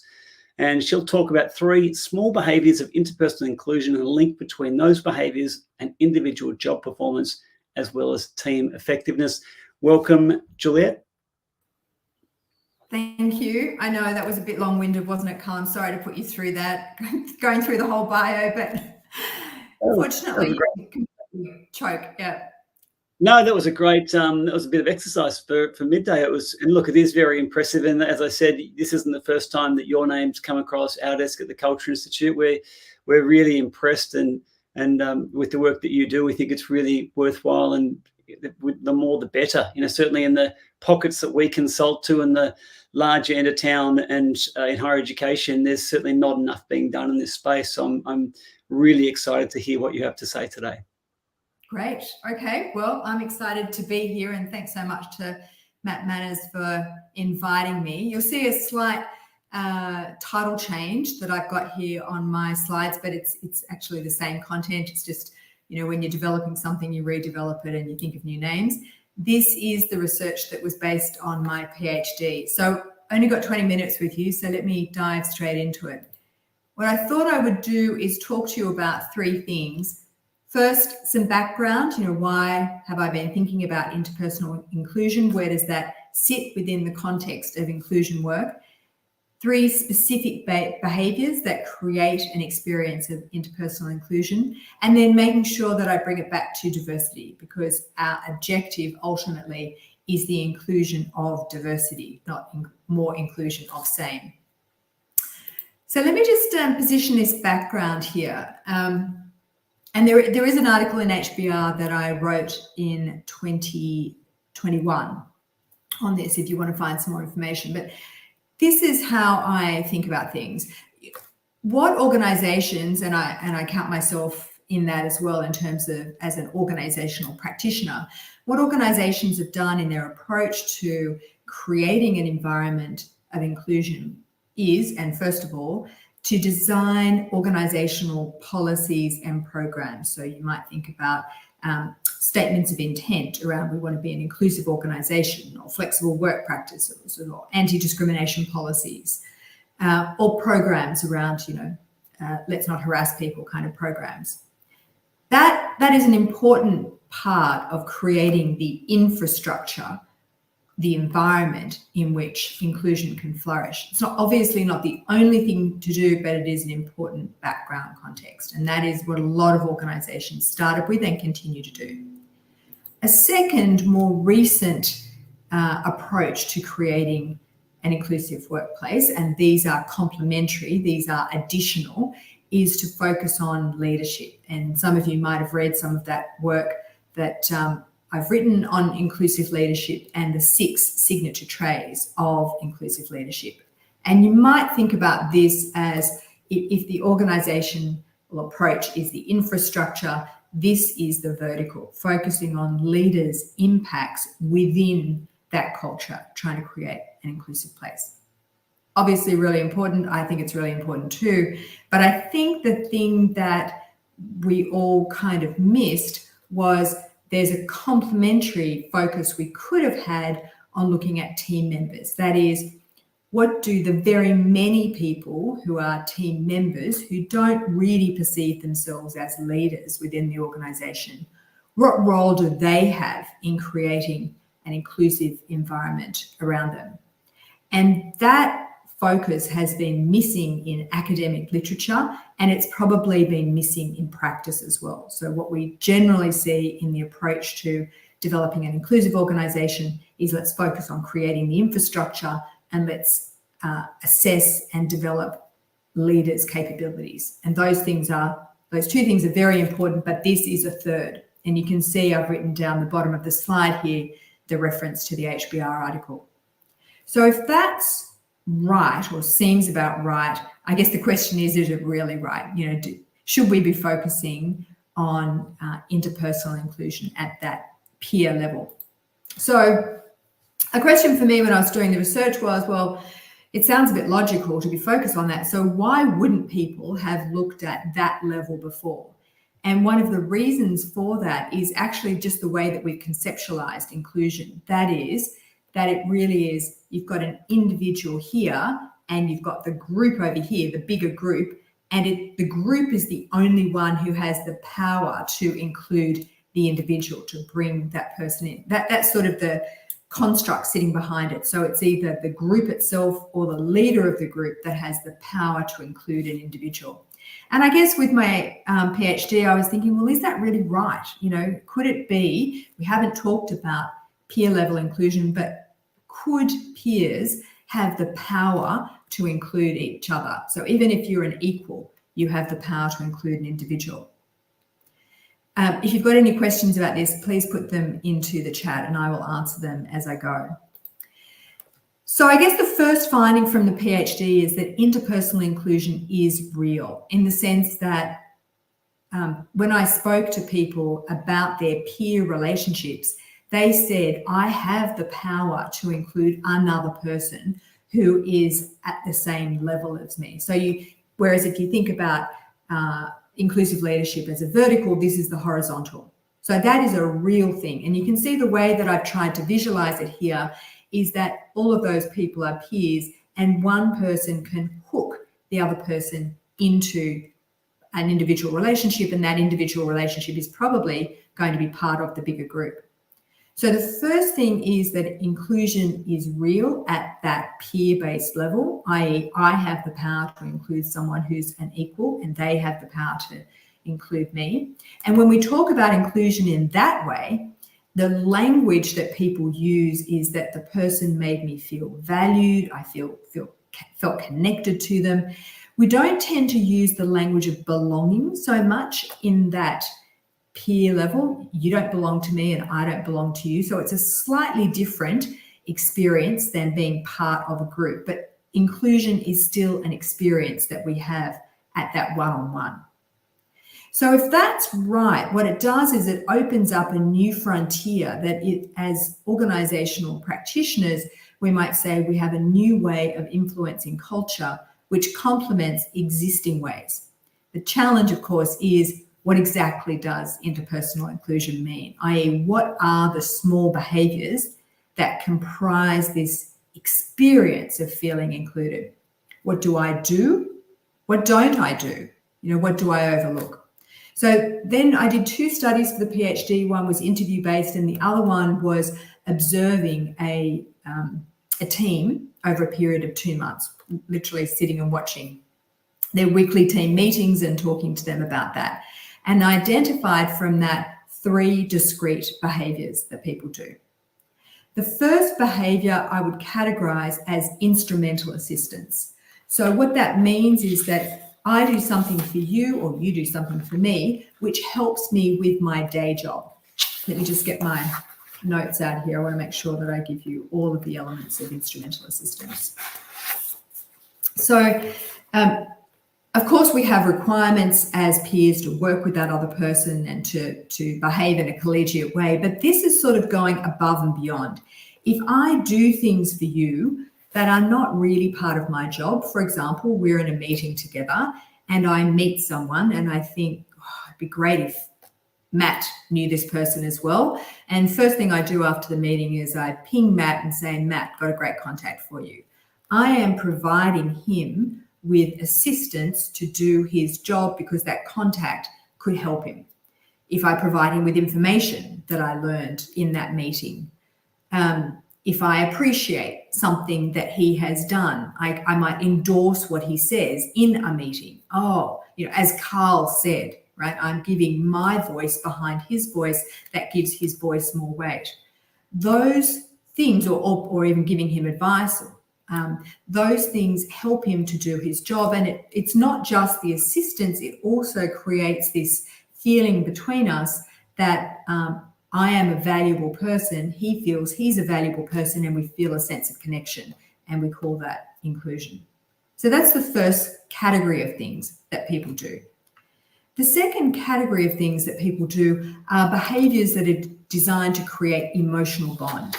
And what we mean by emotional bond, or what I mean by emotional bond, is those behaviors which once again are discretionary, going above and beyond, but they really create a human connection between two people. I invite you to go and have a coffee. My style is warm and empathetic. I allow you to vent in front of me. I show interest in your personal interests. And that creates this feeling of inclusion between us. And then the last thing is what I would call embodied connection. And the emphasis here is on the word embodied, i.e. we use our bodies to create connection with other people. And we do that through our non-verbal skills. If we're smiling in a meeting with someone, we're nodding our head, the way that we shake our hands. If we're in a physical environment, we might say, hey, let's go and walk to the meeting together. If we're in a Zoom environment, the degree to which we show our backgrounds creates that sort of surround sound. But those things, we use our body to create a sense of value and connection with the other person. So those 3 things, are the categories of behavior, but really what I wanted to emphasize here is the relationship to diversity. And this, let me deconstruct this graph for you. What this shows is those small acts of inclusion are not distributed equally amongst team members in the group. So if you're looking at the coding here, what you can see with the black is people who identified themselves as dominantly similar to the group. And when we say dominantly similar, it's how the person defines dominantly similar. So it might be we're from the same technical area, or we live in the same geography, or we both have kids. Whatever is important to me, and I identify, yes, there's more of those kind of people in the group. So those people who are dominantly similar to me. And dominantly different is the grey graph, grey circle. So what you can see here, if you look at the top of the screen where you've got 100% inclusion, people who are dominantly different and dominantly similar experience the same levels of interpersonal inclusion, i.e. they get the same amount of those little behaviours. But in relation to interpersonal exclusion, those people who are dominantly different get more experiences of exclusion as well. And the exclusion that I saw in my study was not overt. It was more the absence of extra love and attention. So what that looked like is they would get acts of endorsement, right? They do get acts, that's the above the line, but they get 3 times fewer endorsements. So they do get information coming out of a meeting. Someone will call them, hey, Juliet, I just heard something, but using myself as the example, I'm 3 times less likely to receive that information. So I do get a bit of it. So what this tells us is that everyone experiences interpersonal inclusion and exclusion, but people who are more different to the team experience more acts of exclusion, and they are usually in the nature of not receiving these small behaviors that give them advantage, or less of those small behaviors. Let me just check if that makes abundant sense, because we're rushing through this very quickly and I want to make sure this slide lands with you. Thanks, Carl. Anyone else? Do you need me to sort of... So the 2 dominant things from here, everyone experiences small acts of inclusion, everyone experiences small acts of exclusion, but those people who identify themselves as different to the team receive fewer. And that matters, because when you experience these examples of interpersonal inclusion, it helps you to do your job. Right? Because every time you get that extra bit of information, or deepen the relationship with someone, or feel this sense of connection, this embodied connection, it is drawing you closer to them. It's like you are greasing the wheels to make the relationship work. So your individual performance increases when you receive these small acts of inclusion, and because then your human capital increases, actually the human capital of the team. So what does this mean? So what, in the end of all of this? What this means, I think, is 3 things. Firstly, we have the opportunity to broaden the conversation from, let's not just talk about the organizational infrastructure and inclusive leadership, but let's also talk about the way that team members themselves can co-create an experience of inclusion. It's not just down to the organization, and it's not just down to leaders. Individuals make a material difference to the experience of the person sitting right next to them. The second point I would make is that we probably need to do a bit of a self-audit and seek some feedback on our behaviors, because most of the time when I saw people doing these non-behaviors of interpersonal inclusion, they just didn't know it. They thought, I endorse Carl. But when I looked at it, what I could see, yes, they endorsed Carl, but 3 times less frequently than they endorsed Matt. And that created a disparate relationship between. So people don't often know that they're doing something with less frequency to a person who's different to them. And the last thing is, actually, it's an important part of empowerment, because if we let people know within the team that interpersonal inclusion is real, we can also let them know you don't have to be passive and just wait for someone to do that behavior to you. If you behave in a way to them, which is instrumental assistant, you give them information or you ask them to go for a walk, not every time, it's not always going to work, but generally what happens is you kickstart a process, because it's almost like an irresistible urge to do reciprocity. When someone shares information with you, you feel, I will share information back with them. So actually, this is a very empowering message for people who perceive themselves as different to other people and receiving fewer acts of interpersonal inclusion. You can actually you don't have to wait for someone to do it to you. You can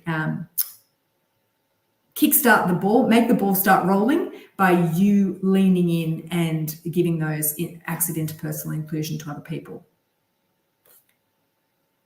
All right, so that's it from me. I know I've only got there's one question. Is that right, Carl? Actually, I've got a couple of questions for you. That's incredibly interesting. The questions are relatively deep, so and you probably appreciate that, given who you are and what you do. The first one, I suppose, and they're very sensitive questions, because we're talking about minority groups in some instances, and those people who feel alienated and excluded. The idea of unconscious bias, and you mentioned before there that a lot of people aren't aware that they're not providing the same level of or volume or saturation of cues of belonging or inclusion. Why is that? Like, what's driving the limitation? First of all, I think that part of the limitation is they don't even identify what it is that they're doing. As soon as I say those things, those three things, we can all go, oh, that was the answer. I mean, it did take me 3 years to find that out, but they're very basic things. And I don't think we are actually thinking about it in that way. So we didn't really have a taxonomy to say, when I say this word interpersonal inclusion, I mean, I'm sure there's something to it, but what is it that I'm doing? So now we know it, then we can stand back and say, yeah, you're probably right. When I think about endorsements, who do I constantly say, yeah, that was a great idea, and who do I just overlook? So I think part of it was just didn't really know exactly what interpersonal inclusion was. And I think probably the second thing is that we don't really have strong feedback loops around us for people to say, hey, did you realize, like, you always give Juliet an endorsement and you seem to overlook that person over there. So I'm going to go with an optimistic frame, which was just, it was about awareness. And now we know these things and can put in place processes because it's unconscious bias rather than conscious bias. Okay. I'm going to darken the frame a little bit. So you talked about reciprocity before, and Cialdini's work around the art of influence talks about reciprocity. He also talks about the principles of liking, that we generally like people who are more like us. So my question to you is, are we trying to decode the human condition in this process? I think what we're trying to do is we're trying to recognize that we may not like everyone in the team, but we have to work with them. And we want our team's performance. We want high team performance, and also we want high individual performance. So I may not like you, Carl. I'm sure I do, but I may not like you, but you're still my peer. I still need to have a strong working relationship with you. We may not be best friends, but we need to have a relationship in which there is a good exchange. So I think it's separating out liking for just, you're my team member, let's work on it. I think it's also worthwhile, just an education component in the executive teams I work with in culture, just the points that you've made there, just for them to become aware that we do have a preference in certain instances, you know, be it scientific or be it a social construct, to endorse one another over one another, and then to remain open to challenging that and just reshaping our preference. I think that goes a long way, because to your point, we did a piece of research around self-awareness and authentic leadership, and there's a massive over-index in self-perception of self-awareness. So people will think, oh, I'm very self-aware, but when we actually ran the diagnostic, 15% of that, well, those people actually passed the self-awareness metric. So I think that information is critical for, you know, all leaders and teams to understand before they engage with it. I think that's true. I've done a lot of work around inclusive leadership assessment and development work, and I found the same kind of thing. Only 30% of people were able to accurately see themselves as other people saw them, because they really didn't have a good intuitive sense of it, and they didn't have a feedback loop going. 30% overrated their capabilities, and actually 30% underrated their capabilities. They were, in fact, more inclusive than they gave themselves credit for. So it was almost like they were hiding a light under a bushel. They didn't know they were good at it, and therefore they weren't teaching others. You know, they weren't leaning into that role of coach because they thought, oh, I'm not that good. So, but I agree with you. You know, most of us don't really have a good sense of self. No, fascinating. Thanks so much for your time and expertise, and for sharing that with us today. You don't know it, but I'll be looking up after this for our own podcast and a couple of other things we've got coming up. So I'd love to continue the conversation. Absolutely. Thank you so much for having me.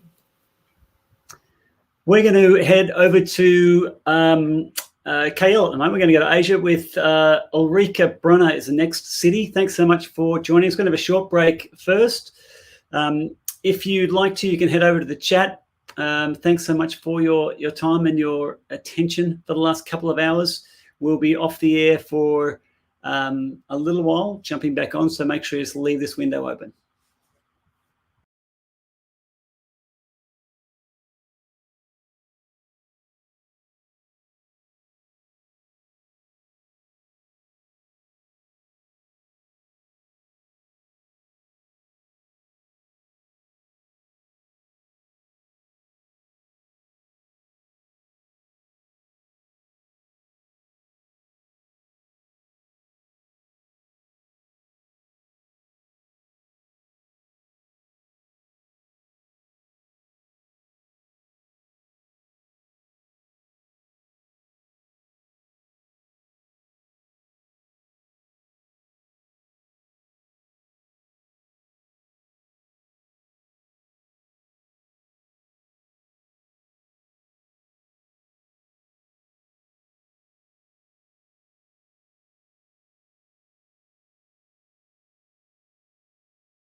Hello, and welcome to the Asian swing of the Workplace Inspirathon.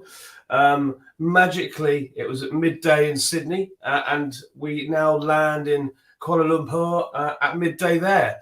It's 5 a.m. in London, where I am, but who needs coffee when you have such amazing content? We've already had 4 fantastic stories and storytellers down in Sydney.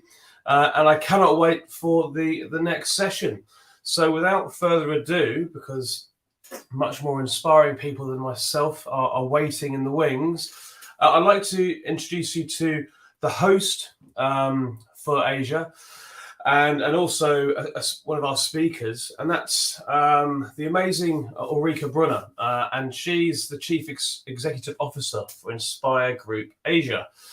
Ulrika has more than 25 years of senior leadership experience from across Asia, derived from a multitude of sectors that include learning and development, program accreditation, trading, logistics, publishing, FMCG, and cosmetics. Her primary focus has been commercial management with global brand names, listed multinationals, SMEs, and startups. Creating forward-looking growth strategies, expanding businesses and teams across the region with a high energy and positive attitude. And I can definitely attest to that positive attitude, and I'm sure you'll agree with me once you've seen her. She is always keen for a new challenge and taking the lead in transformation that contributes to the advancement of the organisation, its bottom line, and especially its team members. At Inspire, which is a great name, Ulrika spearheads the development of Inspire Group's Asia operation, leveraging its huge international successes to establish Inspire as a market leader in life-changing learning and development in Malaysia and the region. This is a big challenge and requires strong leadership and entrepreneurial skills, positivity, energy, and resilience, luckily all key attributes that Ulrika is committed to bringing to her every endeavour. So without further ado, my honour, my privilege, good morning, good afternoon. How are you? I'm great, Matt. It's so good to see you, and hats off to you for keeping awake throughout the night. Thank you. 2 coffees. I don't think I could do another one. So anyway, but no, it's lovely to see you. I wish I was in Malaysia, but sadly I'm here. But I'm going to hand over to you and to let you do your thing. And I'm really looking forward to the next hour or 2. Thank you so much, Matt. And again, thank you so much for having me as hosting this the Asia part of the Inspirathon. Hello and welcome to Kuala Lumpur as part of the Inspiring Workplaces Inspirathon. I'm Ulrika, and I will be your host for the next 2 hours. I'm so excited to be here with you today to deliver local knowledge and to help to give the Inspiring Workplaces global community the needed inspiration, knowledge, and connections to change the world through the world of work and create your own inspiring workplaces in 2023 and beyond. This 24-hour global Workplace Inspirathon is being hosted live, but it is also being recorded and it will be available on demand. Don't forget to ask questions and share your thoughts in the comment sections on your right through the talks. We'd love to hear from you especially during these two hours that we have with you. Make sure also to join the conversation on the Slack channel. Meet fellow inspirers and participants of this Inspirathon and share where you are. I'd love to hear where you are logging in from and what you do. Continue the conversation and most importantly, to be part of this growing community. Our channel is also where we'll see a lot of our networking during the breaks, and the link to the Slack channel should be here in the comments section. Everyone has automatically been muted so that we won't be able to hear you at all or any background noise throughout. So back to where we are now in Malaysia. We've got a fantastic lineup of speakers for the Asia section, and I'm really excited to be here on behalf of Matt and the team and bringing these to you. But today we're going to kick off something slightly different. I was listening into some of the other speakers before, and we thought of doing it maybe a little bit more interactive. So I have invited my dear friend and awesome inspirer, also based in Malaysia, Serena Shukri. Now I'm going to tell you a little bit about Serena. She views herself as a venturer and growth catalyst. Her life story is an evolution. It's been filled with a series of dots that somehow have connected each other in unexpected, pivotal, and transformative life moments. Her life has been filled with many career and personal highs and lows. And she's the first in her family to accomplish many things, including graduating from an Ivy League university, rising the ranks on Wall Street, being a CEO and a national change agent, and speaking publicly on a global stage.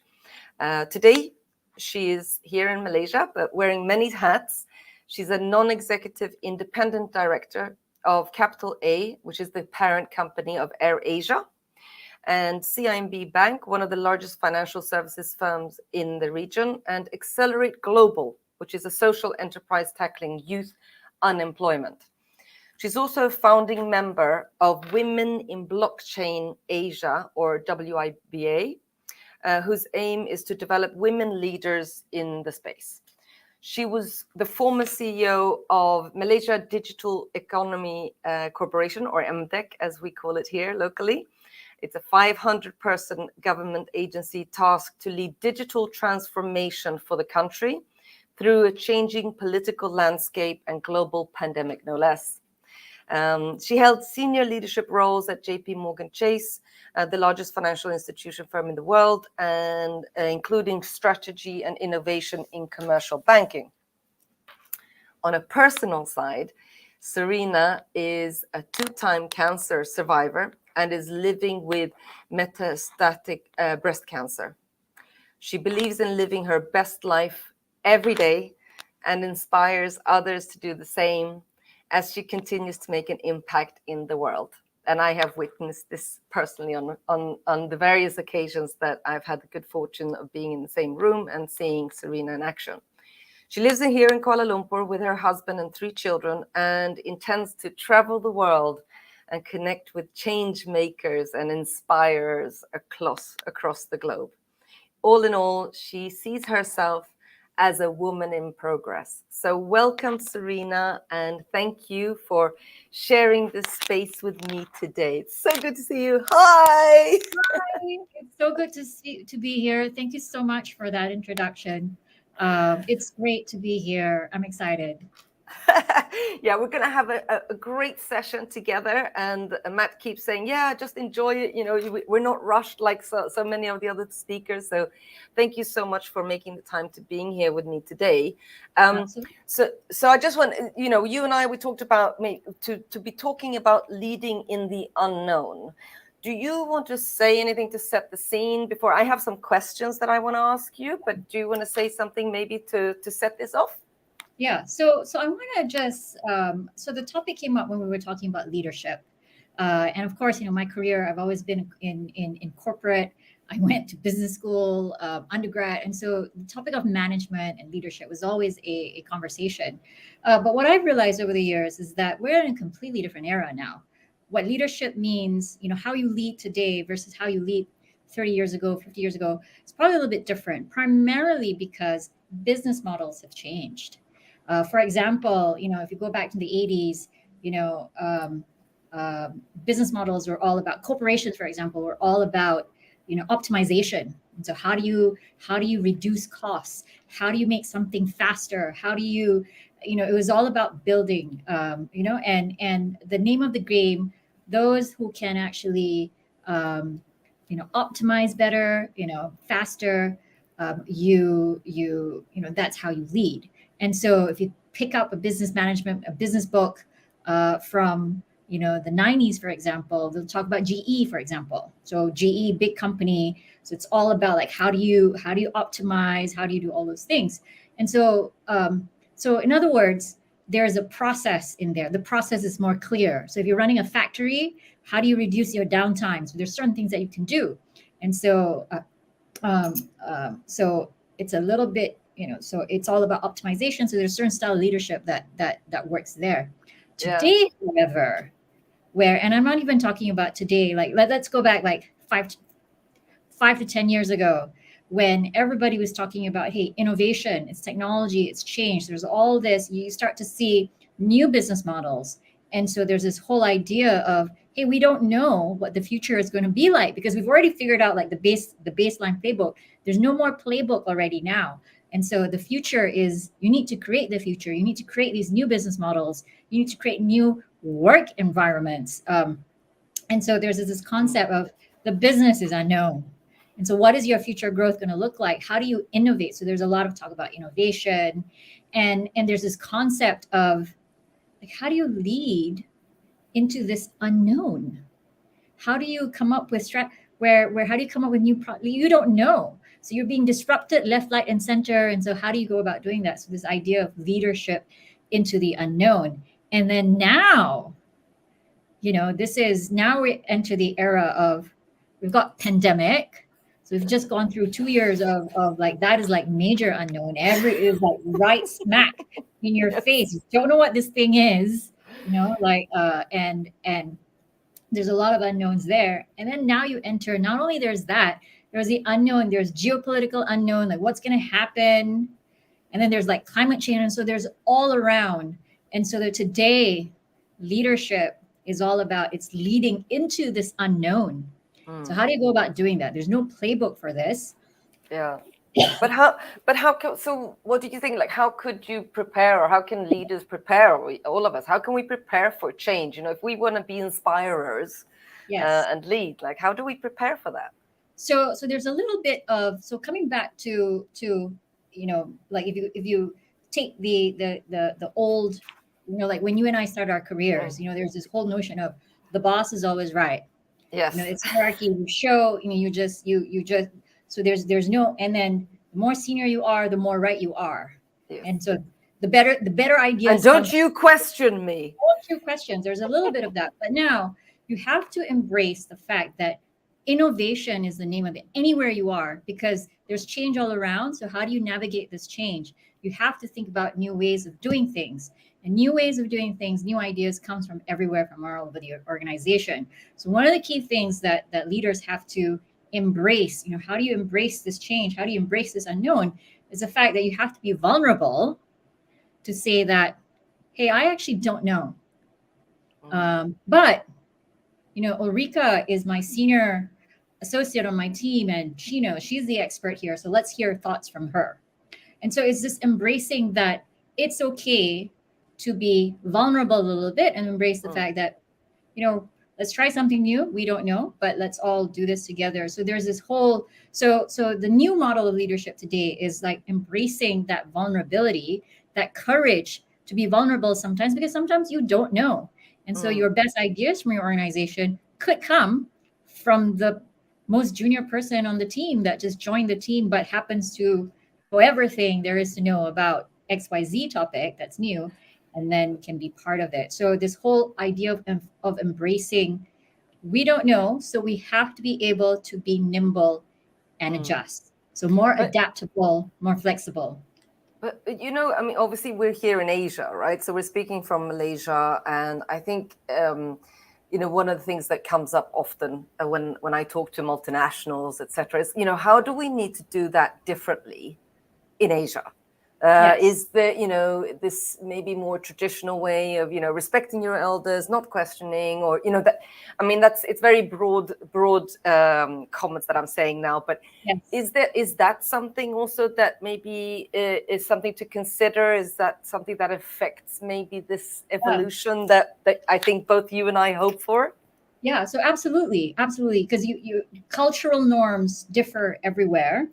But I think the good news is that all over the world now, because we've had things like the pandemic, we've got things like tech disruption, people do realize that, hey, there is somewhat of a need to change a little bit. So if we're chipping away at old school culture and whatever else, there's been chips. It hasn't completely cracked, but there are chips already. And I think that one of the most important things, especially here in Asia, that we need to all work on is conversing, is communicating, is that recognizing that voices and ideas come from everywhere. And so when you talk about inspiring workplaces, when you talk about organizations, like what differentiates a high performing culture here in Asia versus an organization that's not? In my opinion, it's basically the ability for people, the comfort of people, how comfortable people are communicating, voicing their ideas. So how do you create that environment where people feel comfortable to be themselves and to thrive? Because that can feel so foreign to a lot of the leaders that I work with, at Inspire Group. It's like it's. I mean, yes, you mentioned the vulnerability piece, but it's so scary, right? Because it is so different. So how do you create that environment where people do feel comfortable? And the leaders feel comfortable. Yeah. So let's talk about the necessary ingredients. Okay. So it's almost like let's talk about it from if this we were trying to improve our health. And so I think everybody pretty much understands, if you're trying to lose weight, be more healthy, there's certain things that you're supposed to do. Like everybody knows, you're supposed to eat healthy, you're supposed to exercise. So those core things. So I think that so what's required and then how you do that is like something else. We'll talk about that. So it's the what you're supposed to do and then how you're supposed to do it. So coming back to like, how do you create this environment where people thrive? What's required? What are the ingredients that's required? I think number one, you have to create an environment where people feel safe. The psychological safety somewhat is really, really important to not just make sure that you have an environment that people want to perform, want to thrive, but it spurs innovation as well. Because when you feel safe to voice your ideas, to speak up, you get more engagement that way. Yeah. So to me, like one formula that like I offer up, for people, for leaders especially, like if you ask, how do you create this? And certainly during my time at MDEC, which is all about driving change, and to do that, it's external change, it's external change, but internal change is most important. I say that it's 3 C's. Okay. 3 C's. The first C, it's conscious effort. So in other words, it's not going to happen by itself. So if you really want to create this environment, so you have to be aware first. So like if leaders aren't aware of the need to create a different environment, to create this like some things different. So if there's no consciousness and there's no conscious effort, that's not going to. So you need that conscious effort.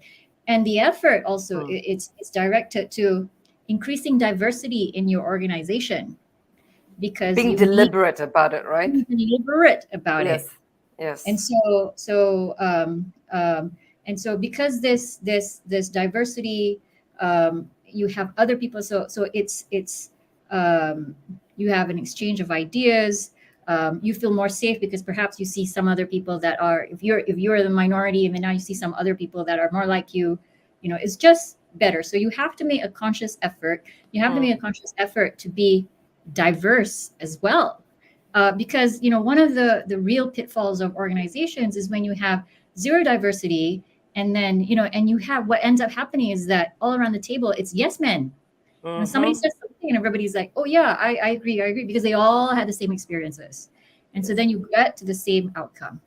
So like my Putrajaya experience, for example, was a lot like that, because it's not a diverse environment. And I think that really thriving organizations, so you have to be a conscious effort. You have to be conscious on the diversity part as well. Yes. So the second C that's required is curiosity. What do I mean by that? Because it's this curiosity on your teams, your people. Because at the end of the day, yes, everybody, your employees, your teammates, your colleagues, they all, first and foremost in the office, they wear their title first. Oh, I'm head of such and such. I'm manager, yada yada, I'm this department, that department. But in order for it to create an environment where people feel safe, people want to perform, they enjoy being at work, you have to get to know other people. You have to know, so you have to be curious about your employees, not like curious busybody and all that. But Yes. like, hey, if you're a manager, do you know your team? What's going on? Like That's because so interesting. I have this happen so often when we go into with leadership teams, and they say, "Oh, these guys are not doing what they're supposed to be doing." Yes, have you actually asked them what sort of challenge? Have you actually had a conversation? And usually they haven't. Right? They're just making assumptions, and because the curiosity is missing. Like they're so bogged down. 98% of people are now just working on just trying to survive, right, with being burnt out. But it's having that curiosity or being inquisitive, right, is so important. So I always tell, I've had this philosophy, and I tell that my teammates, my managers under me, is that you have to be curious about the people on your team to understand like what makes them tick. What's going on? If you suddenly see a drop in, like what is that? Maybe there's something else that's going on in their life. Maybe they're so you have to be curious, and it's okay. So occasionally, before a meeting starts, let's just chat a little. Hey, how was your weekend? What did you do? And so from that, you're curious. You can start to pick up, cues in terms of like that person as a person. So you have to be curious about that person as a person. And so that will help people feel more comfortable, feel more safe. Otherwise, it's like just robots, and they hold themselves back. And this whole feeling of, I don't feel safe, I don't feel comfortable in this environment, that also limits productivity.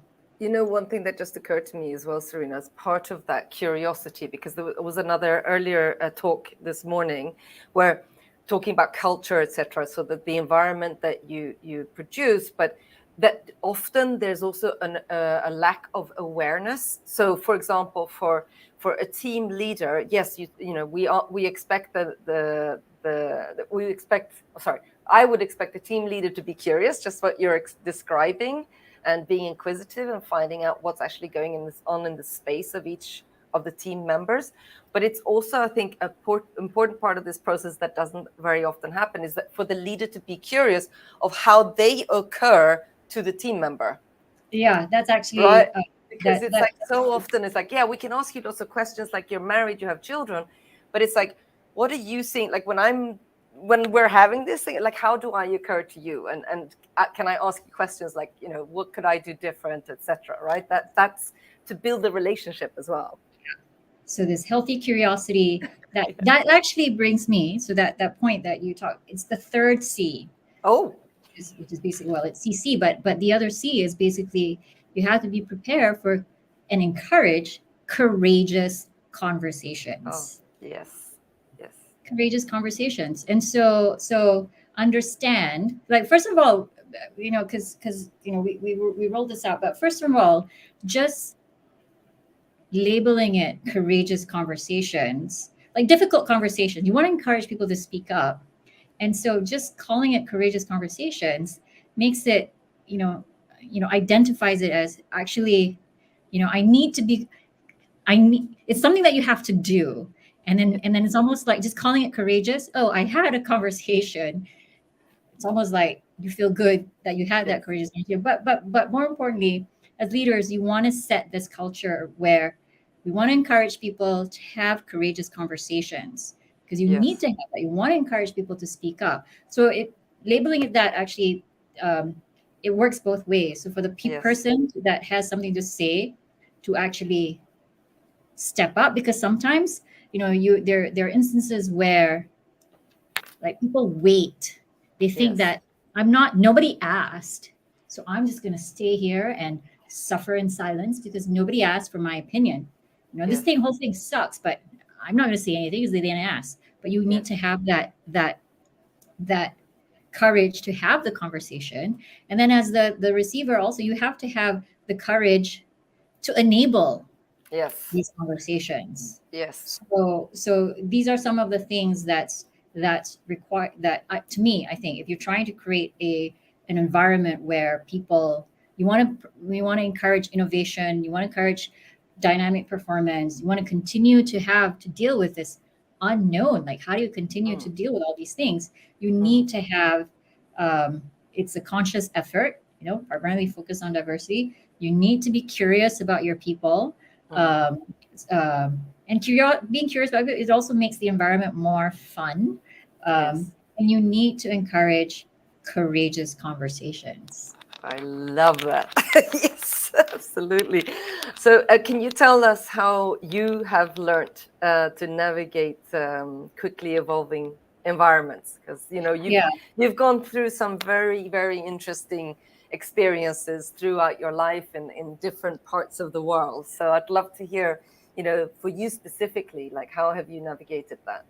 Yeah. So I want to share, like, in that in two parts. So first and foremost, when we just talked about, like, an environment of change. So how do you create how do you create a culture, a workplace that is okay with change? And so one of it is so it's a similar, like, if you're trying to be healthy, lose weight, and all that, sometimes it's very drastic. It's hard to just, like, do suddenly everything overnight. You can, like the Hollywood actors do that all the time. They hire the best nutritionists and the fitness coaches, and they completely just focus on that change, and then out comes, their six-pack and everything. Yeah. But change without one of the most often things that's overlooked when it comes to navigating change is, I call it the sustainability mechanism. Okay. So what do I mean by that? So if you don't figure out a way to sustain that change, like, how do you make that change sustainable? Then you're going to go back to, like, status. You're going to go back to your old ways. So sometimes when you're trying to navigate this environment, so you can do change, you can try small steps and iterate along the way. I find that that's actually quite helpful, because as you're doing that, you can start to build in your sustainability mechanisms into that process. And so as you're navigating, you need to create this lasting change by, what's your how do you make this change? How do you keep this? Now you've got your environment, that you've got your 3 C's, but how do you make sure that you can maintain these 3 C's as well? So that's one, figuring out so you can try, small steps first. So the analogy is, like, if you're trying to just be healthier, maybe start by cutting out your sugar, or just focusing on, you target specific small goals, and then that will actually help. So similar in an organization, it would be that way too. Like, hey, let's encourage people to speak out in town halls. That's a small change, but it could have a big impact. So start with that. So your question is, like, what? So in addition to that, like, what else is helpful? How have I helped, in other organizations navigate this change?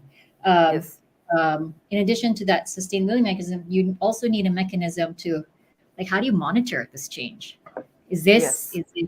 Am I on the right track, or am I not on the right track? Is it working, or is it not? So, like, doing pulse checks, like making sure, checking in, whatever that is, like defining what does success look like, and how will we measure it? Yes.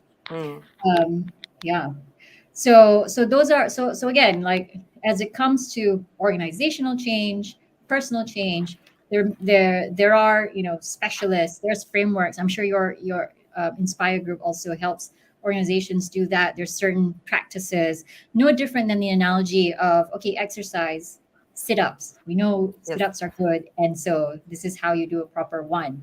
And so there are people that can help along that way on the process side of things. I have one. Sorry, go on. No, I was going to say, but your question just now also was talking about, like, so as a leader, how do you navigate this change. So we talked about the theory, you know, how do you do it? But if you're the one that's actually, oh my God, you have to be the one that's leading this whole and being the anchor in this whole uncertain or on a board, and you are the one that wants to drive certain things in a different way, maybe from everybody else, you know, because I keep thinking about that with your roles on different boards, etc. I mean, that's quite a delicate environment, right, to make things move in certain directions. Yes. And oftentimes we get like overwhelmed because especially like, you know, there's this hesitant to move almost. It's like you spend months and months and months like perfecting the deck. Yes. So we can't do anything yet because we need the deck. Oh, the plan and this and that and the other. But oftentimes what happens is really, you know, it's not about the deck, it's about the execution. Anything that we do, it's all about the execution. And I think most people over-index on the planning and thinking. You need a vision, of course. You need a direction, of course. But you also need to just keep moving forward. And so that moving forward is key. So how, as a leader, do you find this courage? What do you do to just move forward? And especially these days when there's like, oh my God, gotta think about this and that, your digital, this one, your health, so many things. And so how do you keep moving forward? How do you stay sane? How do you even know you're on the right track? To me, I feel like sometimes instead of like going into like the analysis, which can get you stuck. Yes. It's basically, to me, my experience has been just focus on the next step. Take the one thing. The one thing. Yes. The next step. What is the next step? So that therefore, like I always encourage, try to do this the best I can, and also encourage my team members. It's like never end a meeting without clarity on, okay, so what is the next step here? What is the next one step? So just focus on that next step. The next step. That's why I think, you know, one of the things I did in the past just to like make things interesting, but also like I studied improv comedy. Oh, nice. Yes. And the role that it plays and some themes that's applicable from that in driving innovation. And improv is all about, you know, it's the unknown. You don't know what the skit's going to look like. You don't know what the thing is. So how do you continue to, there's no script. You got to make it up as you go. But the whole principle of improv comedy is it's two things. Number one, it's this whole principle of yes and. So you accept whatever the situation is and you build on it. And so oftentimes we, especially leaders, you know, we have a yes, but approach. Like, yeah, that's a good idea, but blah, blah, blah, blah, blah. And so you get stuck that way. But if you have this whole yes, and, you know, it's like, yes, and we can, this. Yes, and when we think about all the risks, we can do it. So it's this whole other approach. And the other big thing about improv is just you got to just continue to move things forward. And so it's no different in organization. It's no different in change. It's no different in how we are managing. We need to manage life today, individually, on a personal level, because there's so many like, oh, I don't know. And so you tend to get overwhelmed, and so there's so much change around. So how do you navigate? How do you continue to? How do you find stability? How do you do this? And so to me,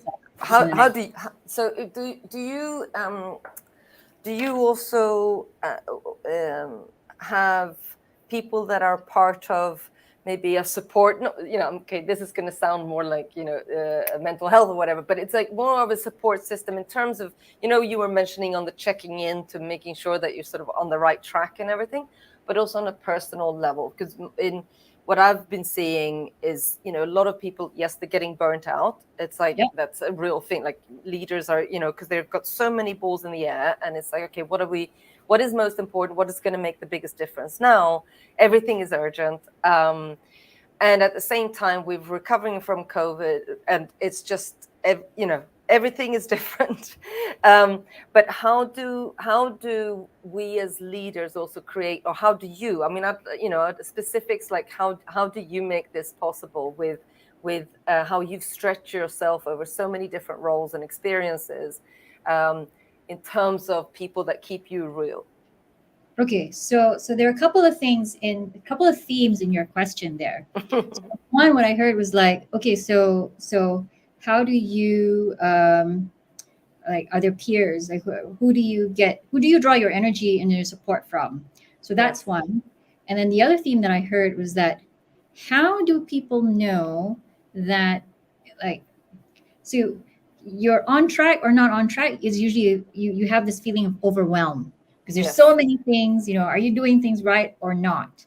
And when I think about being overwhelmed, part of that emotion really is like feeling that you're wasting time, because there's so many things going on, and so I don't even know where to start.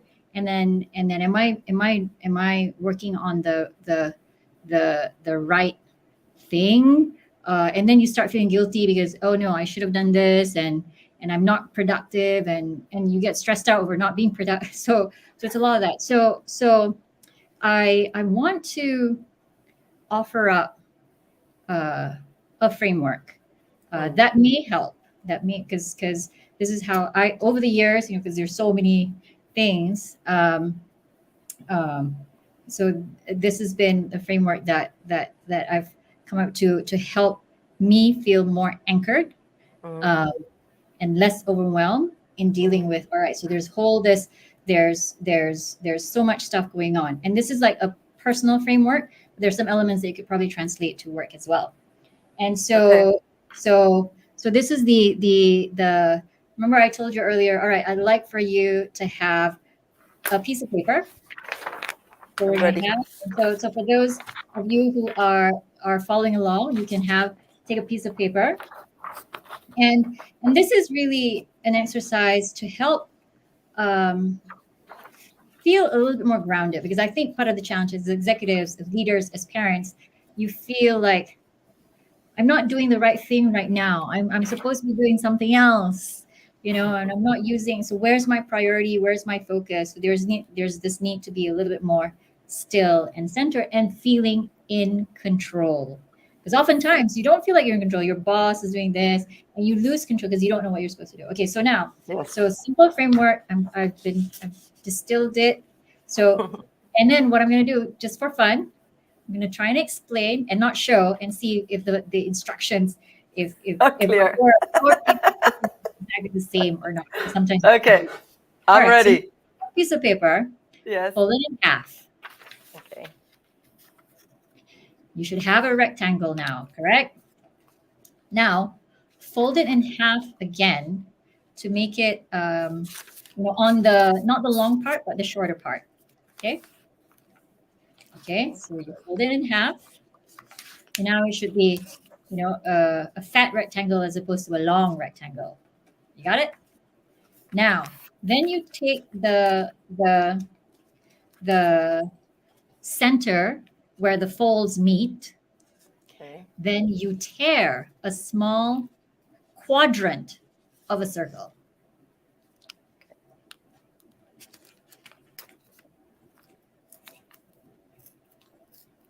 Okay, got it? Yep.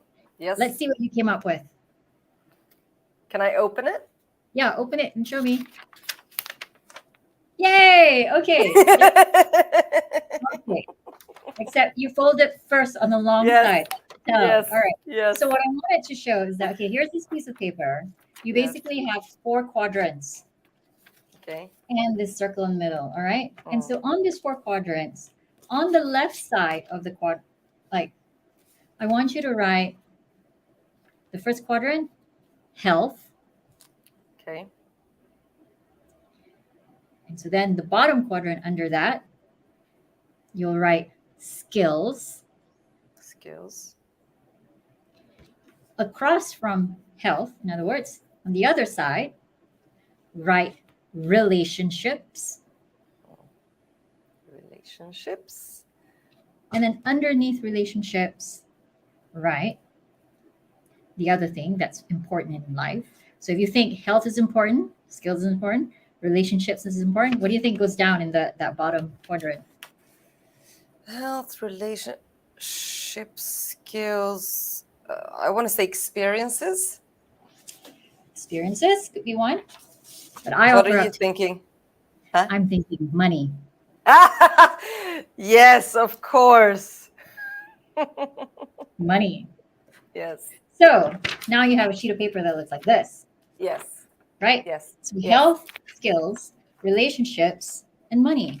Yes. When you look at this, every single facet of your life can actually be just distilled to this. Yes. And when you look at it on the right, on the left side, the other thing that's interesting about this is health and skills are the areas that's 100% controlled by you. I mean, like not the outcome of it, but the action of it. So that is relying on you. So what you eat, that's what you eat. Nobody else does that to you. It's like what you put inside your body. Your exercise, it's like nobody else does that to you. It's what you do to yourself. Yes. So similarly, down below, skills, it's the same thing. Nobody else can do that for you. These are things nobody else can do for you. These are things that you have to do yourself. And so these things that you have to do yourself, you have to remember you're in charge of it. And responsible. And responsible for it. Nobody else can make you smart. You can get people to help you, but reading and internalizing thinking, that's you building up your skills. And so, and so at any given time, you know that you have to be balancing, you have to be focused on this quadrant, your health. Yes. Because if you're an executive and then you're stressed out, your mental health is not working, everything else goes. It's gonna go. Yeah. Right. So you have to. So that's health, and then skills. In this day and age, if we're not constantly thinking about skills, hey, what else can I learn? What else can I do? If I'm reading an article and I'm not like consciously, because there's also like reading and it goes one in and go out, and then like active reading. So it's skilling. So this whole notion of skilling, you have to be able to do that. And then on this other side, I want to say, these are, when I think about relationships and I think about money, these are things that you do with others. So there's an external element to that. But it's really important. It has an impact on you. Yes. How you manage your relationships, who you have relationships with, your network. Are you growing your network? Are you not growing your network? And so that's important. Yes. And then finally, money. And I specifically put on here because most of the time when we think about we don't think about money the way that we should be thinking about money. Money as in building your wealth and expenses and managing your expenses and whatnot, because you think that it's a site, you're not actively managing it. And so sometimes it's considered like almost a bad word, right? A taboo, that's right. Yes. And especially for women, like we're not taught to say, hey, you need to care about money, you need to manage, you need to invest. And so it has to be, another quadrant as well. And so when you're feeling overwhelmed and you feel that there's so many things outside of our control, actually no. And I don't know how to manage it. Actually no, because at any given time, so long as you're continuing to make continuous investments in this, your time is productive. So don't feel, so you are in control. And so it could mean that, hey, I didn't do anything today other than take a nap. Hey, but taking a nap is resting. It's restoration. It is actually healthy. You want to do that. So don't feel so guilty. Don't feel, because when it comes to, it is basically all of these things. Amazing. And so now I used to feel, before I used to feel overwhelmed, like, oh, am I skilling enough? Am I doing enough? Am I networking enough? How do I finish? Oh, I wasted my whole day today. But then if you feel, hey, no, actually, I had a coffee chat with Ulrika. We had a wonderful lunch. And I was making an investment in that relationship. And so it's not time wasted, So this is it's a way of staying grounded. Love that. Now you'll so ask, good. What's What is the whole? Yes. Okay, so this is basically, all right, are you ready for this, Ulrika? Yes. I'm calling this is the G spot. I love that. Yes. Okay, it's I will blank. take that. Yes. And it's blank. And you know why it's blank? Because you're Why? looking for the G spot. I'm just kidding. No, but really, in all seriousness, I call it the G spot because this is all it's gratitude.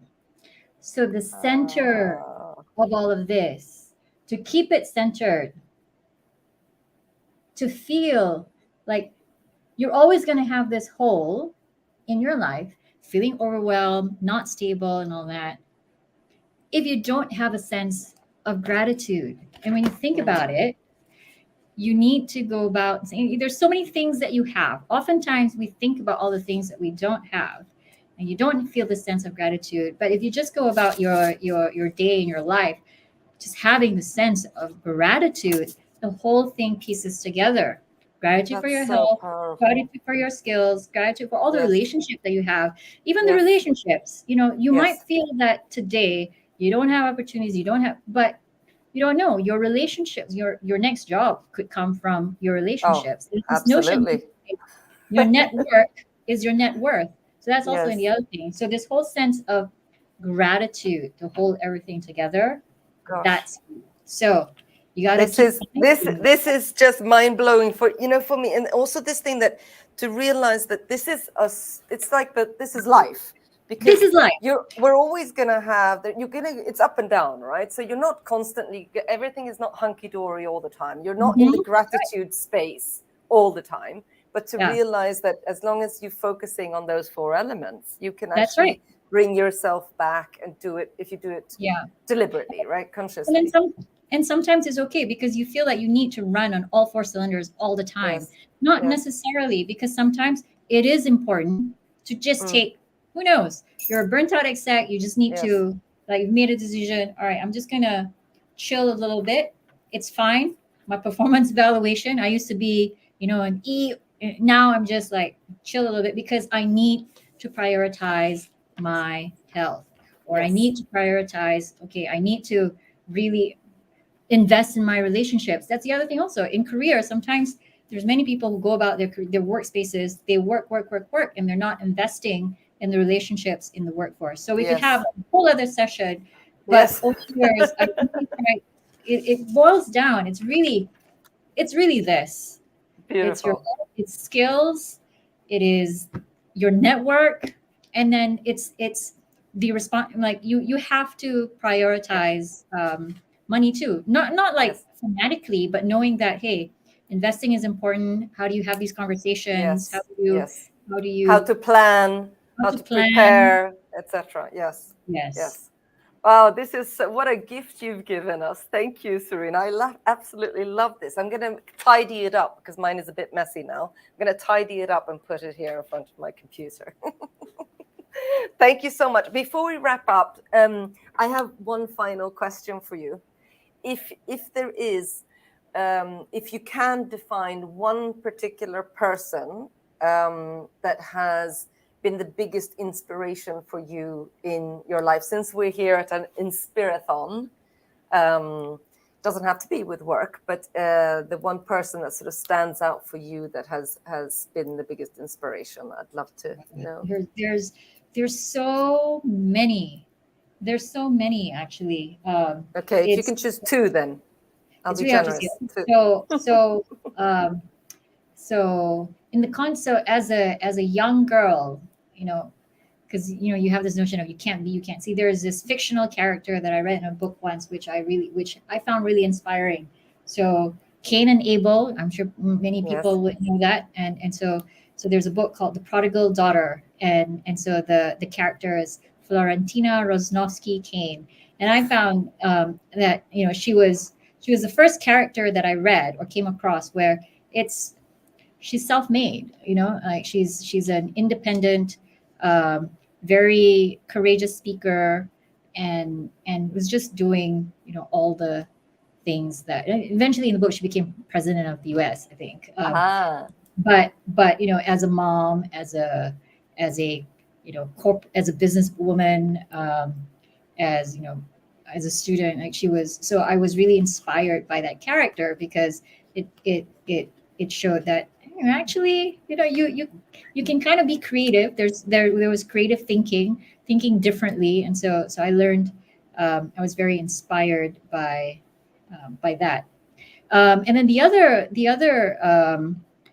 category of who do I get inspired by? Actually, there's not that just one person. I think like just generically across the board, it's entrepreneurs. Like I'm really very inspired by just entrepreneurs in general, because for you to be an entrepreneur, it takes a lot. Like it takes this courage, this whole different thinking mindset. It's just you're creating your own path. So entrepreneurs across the board, I get very inspired by even like the most simplest, entrepreneur. It's not like, oh, Steve Jobs entrepreneur, yes, but like there's the whole category, because the fact that you're putting yourself out there, taking risk, and then just going at it and sprinkling creativity and whatnot, like I get inspired by that. Thank you. That's amazing. Wonderful. Well, Serena, thank you so much for just sharing the floor with me today. It's so good. And I can't wait to catch up with you again live, hopefully over a nice meal again. Yeah, I would love to do that again. And so I hope for all the audience up there, I hope that you found a little this insightful too. Just happy to share whatever experiences I've had. I'm really grateful for you to just being available and being here with us today. Thanks so much, Serena, and have a wonderful end to the week. And I will see you soon. All right. Thank you. Thank you. Thanks. Bye-bye. Bye.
Hello there, everybody. Welcome to Kuala Lumpur, Malaysia. My name is Ulrika, and I am your host for the next hour.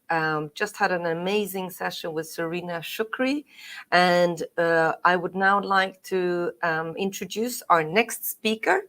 It is Hitesh Patel.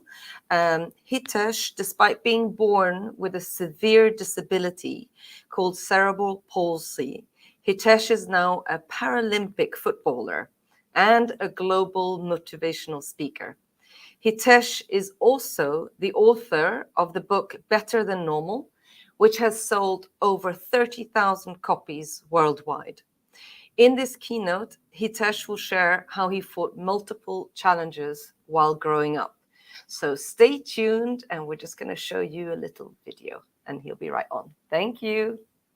The day I was born, the doctors told my parents I wouldn't survive the night. They say I'll die within 24 hours. 26 years have gone by. I'm alive, but I think the doctor died.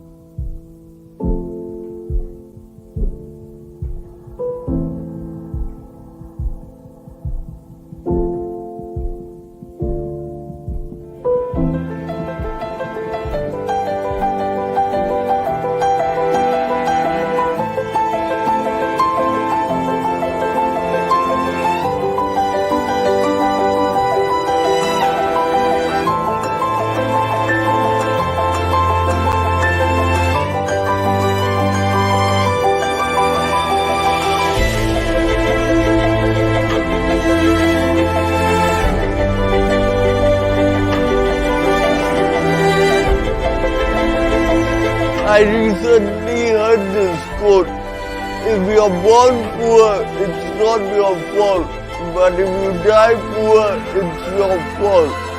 Similarly, if you're born with a disadvantage, it's not your fault, but if you die with a disadvantage, it's your fault.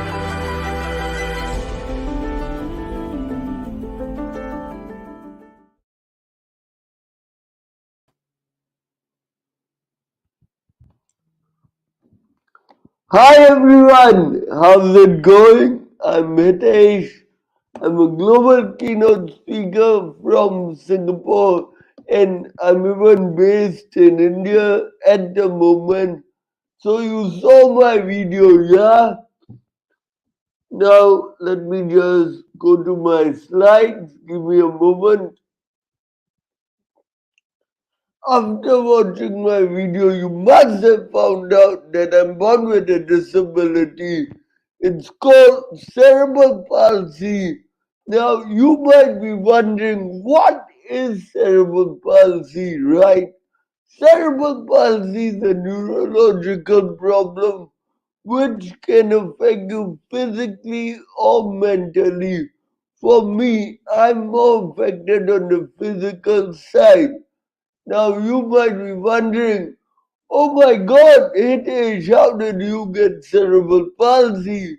So let me tell you the backstory. When my mother was giving birth to me, I was upside down in her stomach, and the doctors were told to do a C-section, means cut the stomach and pull the baby out. But the doctor didn't follow the order. He did a normal delivery. So what happened was, during birth, I was born upside down, right? Usually when a baby is born, the head comes out first. In my case, my leg came out first, and my head got stuck in my mother's womb for 90 seconds. And I lost oxygen during birth for 90 seconds. One mistake by the doctor ruined my life. Now, when people meet me for the first time, they always ask, bro, are you drunk? I'll be like, no, no, no. I'm okay, but I think my doctor was drunk, right? So growing up, things were really tough for me. Like you can see from my slide, I couldn't even put on a t-shirt. I couldn't walk. I couldn't talk. I couldn't do anything. Everyone gave up hope on me. But I was very blessed to be born in a good family. My parents believed in me. They knew the universe had a bigger plan. They brought me up with the mindset that it is. You're normal like everyone else. Don't make your disability a big deal, right? And they brought me up like a normal kid. Growing up, they even fought with the education system and made sure I went to a normal school. Now, at the age of 7, I went to a normal school, but I couldn't even walk. At school, I used to get bullied. The kids would make fun of me. I thought the older I grow, my problems will become less. But as I grew older and I went to high school, things got worse. Because you know, when you grow older, you become a teenager, you undergo puberty, you become more aware about yourself and your environment. And that's when I realized that, oh, Jeff, I'm disabled, I'm different, and my confidence broke, right? And being a teenager, I got bullied even more. More people made fun of me, right? You know, teenagers are aggressive. No girls in school talked to me. All the ladies would run away. But the ladies in my high school didn't know that one day I'll be a Paralympic footballer, global speaker, doing talks around the world, working with celebrities. I've done couple of TV shows and I have even come in Bollywood. Yes, I've done shows in Bollywood. That's why I always tell the ladies, please think twice before you reject a guy. You never know. He might be the next Brad Pitt, Jackie Chan, or Shah Rukh Khan, right? Now, that was a quick introduction about myself. This is my Paralympic football team. I hope you can see my team. If you're watching me live, do comment 5 in the chat box. Can you see the good looking guy number 5? Yeah, comment 5 in the chat box if there's a chat box. Obviously, the good looking guy is none other than me, right? So, this is my Singapore Paralympic football team. I first joined the team in 2012. My first big tournament was in Europe in Germany. We played against all the big European countries, Germany, France, Holland. My second tournament was the biggest tournament of my life. It was the Asia Cup in Korea in 2014. Me and my team were so excited. We were representing the country. We went to Korea 1 week early. We got ready for the tournament and we gave our best. We played hard and we were fourth in Asia. Yup, you heard me right. Fourth in Asia. Come on, guys, can you clap? It's not a joke, right? Being fourth in Asia. Yeah, no joke, correct? But I forgot to tell you, only 4 teams took part. Got you. So, football, I realize it's like life. Sometimes you win games, sometimes you lose games. I have won many tournaments, but I have even lost many tournaments. What I have learned is don't be too attached by the result. Enjoy the game. Because when you enjoy the game, whether it's live or football, you become a better player, you become a better team leader, and you become a better person. So remember to enjoy the game and don't worry about the outcome.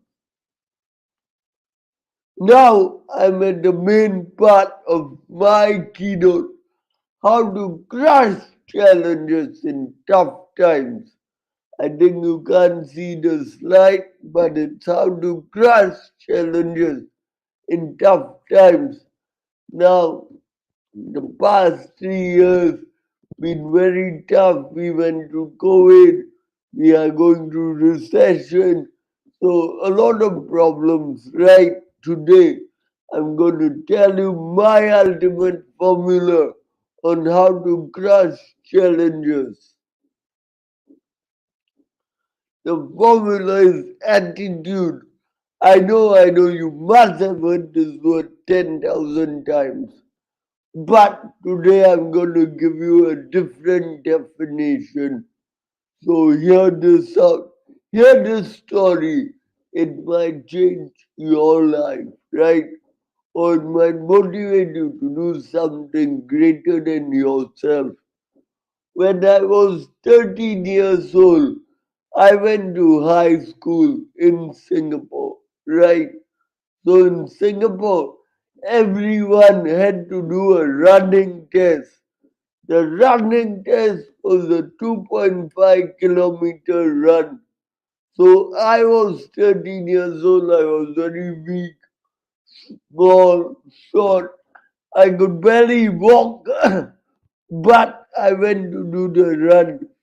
Now, when I went to do the run, my teacher told me, Hitesh, you don't need to run. You're disabled. We will exempt you. I said, no, I'm going to run because I wanted to be treated normally. So the teacher said, okay, do whatever you want. But if something happens, we don't take responsibility. So I didn't care and I went to do the run. I was 13 years old. Me and my friends got ready at the start line. 3, 2, 1, beep! The teacher blew the whistle and all of us started running.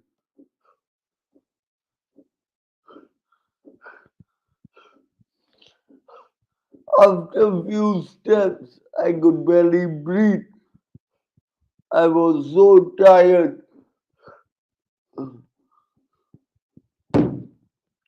I fell down. I got up. I carried on.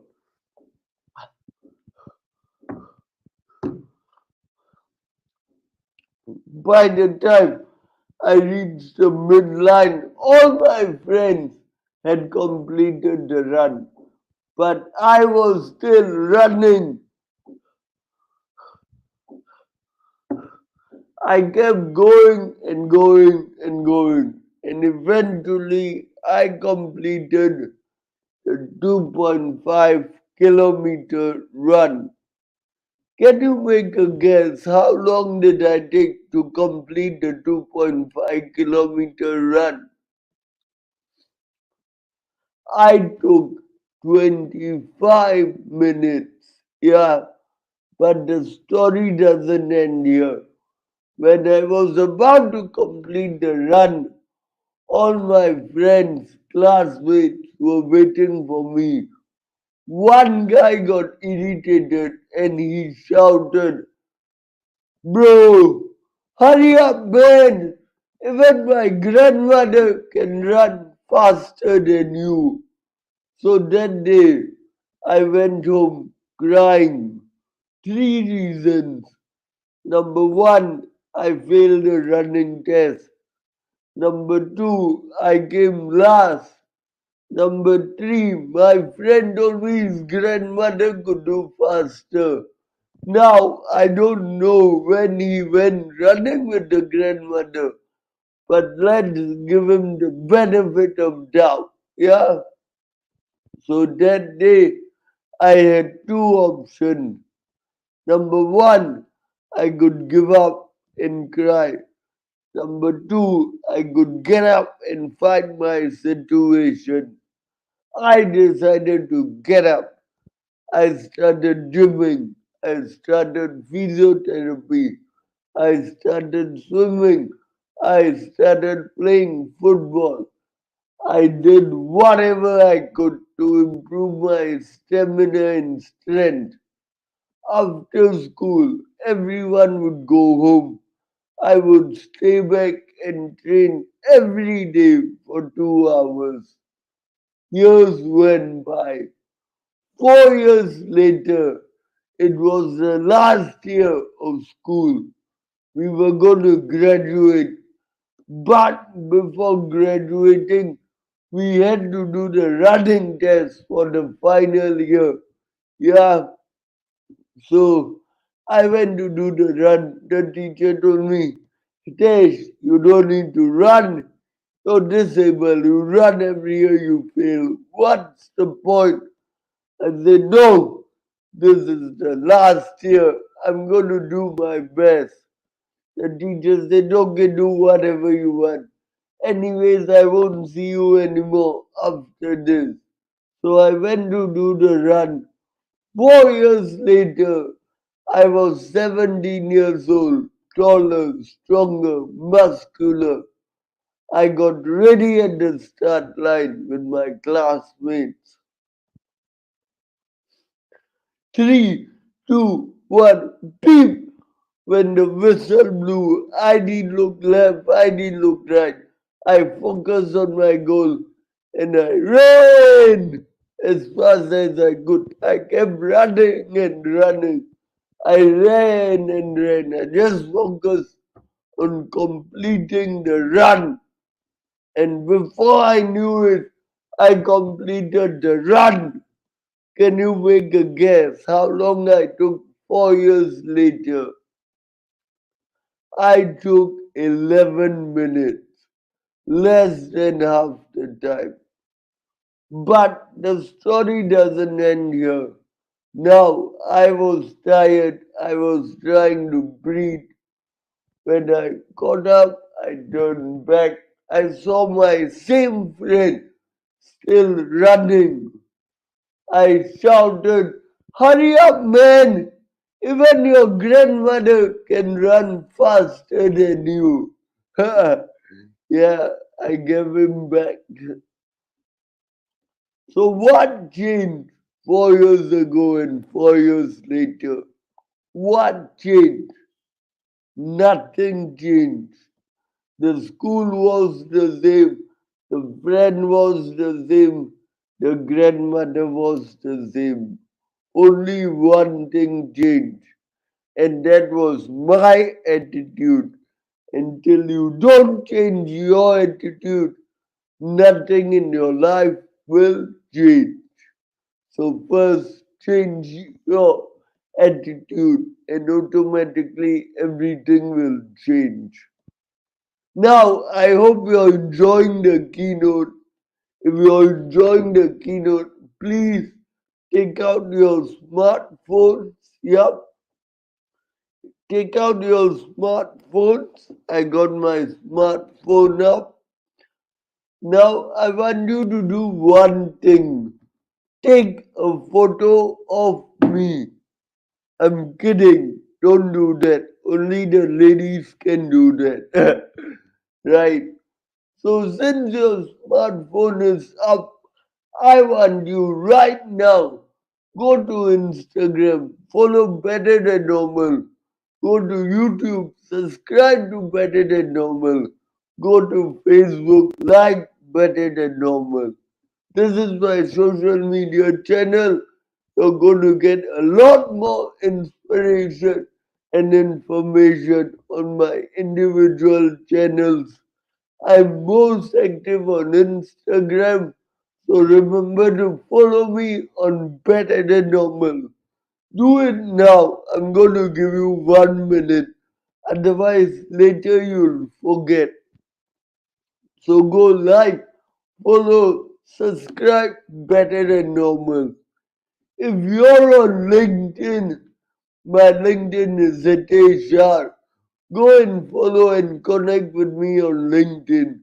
Look for Hitesh R. When you go to LinkedIn, there'll be a follow button. But if you want, you can even connect with me. There'll be 3 buttons. Press that button. A connect option will come. Look for Hitesh Shah. And if you need anything from my side, that's my email and WhatsApp number. So I'm going to give you 30 seconds to connect, follow, like, subscribe. Yup, Better Than Normal and Hitesh R. You got it. Better Than Normal and Hitesh R. I'll tell you what's better than normal in a moment. Yeah, I hope you have connected, like, follow, subscribe. Otherwise, do it later at your own time. Now, I know many of the corporate people are going to watch this or watching this right now. So if you join my keynote and you're from any corporate companies, you can feel free to invite me for your next event. I'm a global keynote speaker. I've done 400 talks all around the world, and usually these 3 are the topics I do keynotes on. Self-leadership, which was what I did a bit of today, sales and motivation. This is more for your pharma company, banks, insurance, and of course, my favorite topic, diversity and inclusion. So if you ever need a keynote speaker, do message me on LinkedIn or drop me an email. Yeah, and we'll connect. Now, you all might be thinking, what's better than normal? So let me tell you the story. When I was 12 years old, I got bullied at school. And one day I went home to my dad. I was angry. I asked my dad, Dad, why am I not normal? How can I be normal? My dad was shocked. He didn't know what to react to a 12-year-old kid. Dad told me, look, son, maybe you'll never be normal. Cause there's no cure for your disability, right? So being normal, not possible. But if you promise me to work hard and you promise me never to give up in life, Dad told me, I promise you, forget normal. One day you'll be better than normal. And exactly 10 years later, I grew up and I wrote my own book, Better Than Normal. And since then, I've been on a mission to inspire 50 million people. I think till now I have inspired about 8 million people around the world. In fact, I'm even running the biggest physiotherapy clinic in Asia. It's located in India. It's called BTN Physio Hub. So you know if I can open up the biggest physio clinic, I'm damn serious about my mission.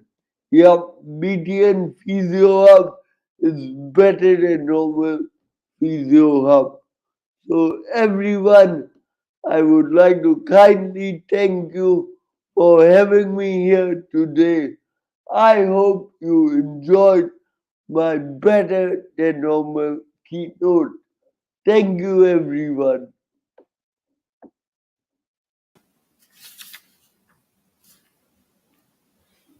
Thank you, Hitesh. That's absolutely amazing. What an inspiration you are. Thank you so much for your time.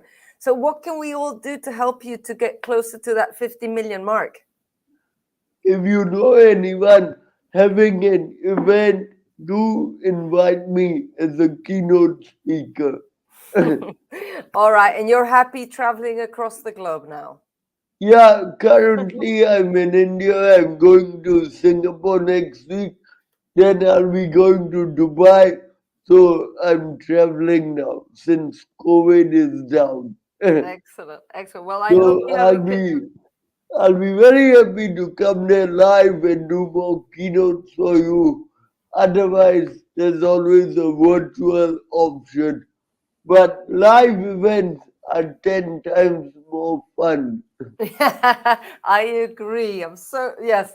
I hopefully one day we can do Inspirathon face to face as well. That would be pretty cool. Oh, But what a you all, challenge to do that 24 hours. sure, sure. Eureka, can I check how many people were online Oh, currently? I can't see that, but I'm sure Matt can let you know, and the Inspirathon team can let you know afterwards. I Okay, can't see that. okay. I'm just Sure. hosting, so I don't see the back end stuff. But Where are you dialing in from? I'm based in Kuala Lumpur, Malaysia. So when you're in Singapore, we're just next door. Sure, sure. I might be in Kuala Lumpur for another event in December. Great. Well, So let me know. I'd love to I'll see let you you face to face. do connect with me on LinkedIn Will and do. we'll be in touch. Yeah. Absolutely. Hitesh, thank you again for your time today. That was really amazing to just listen to your story and your journey of inspiring 50 million people around the globe. I wish you all the best for that, and I hope to see you soon. Thank you. Now we'll wait for, we're going to get ready for our next speaker in a little while. We're going to start at 22. Thank you. See you in a bit.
Hi, welcome back to the Inspirathon.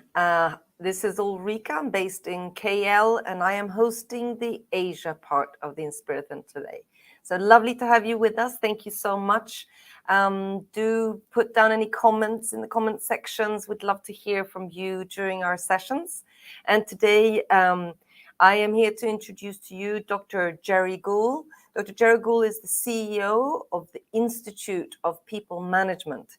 Jerry was general manager of Marketing Services Competency Centers, an in-house consulting unit of Total Energies.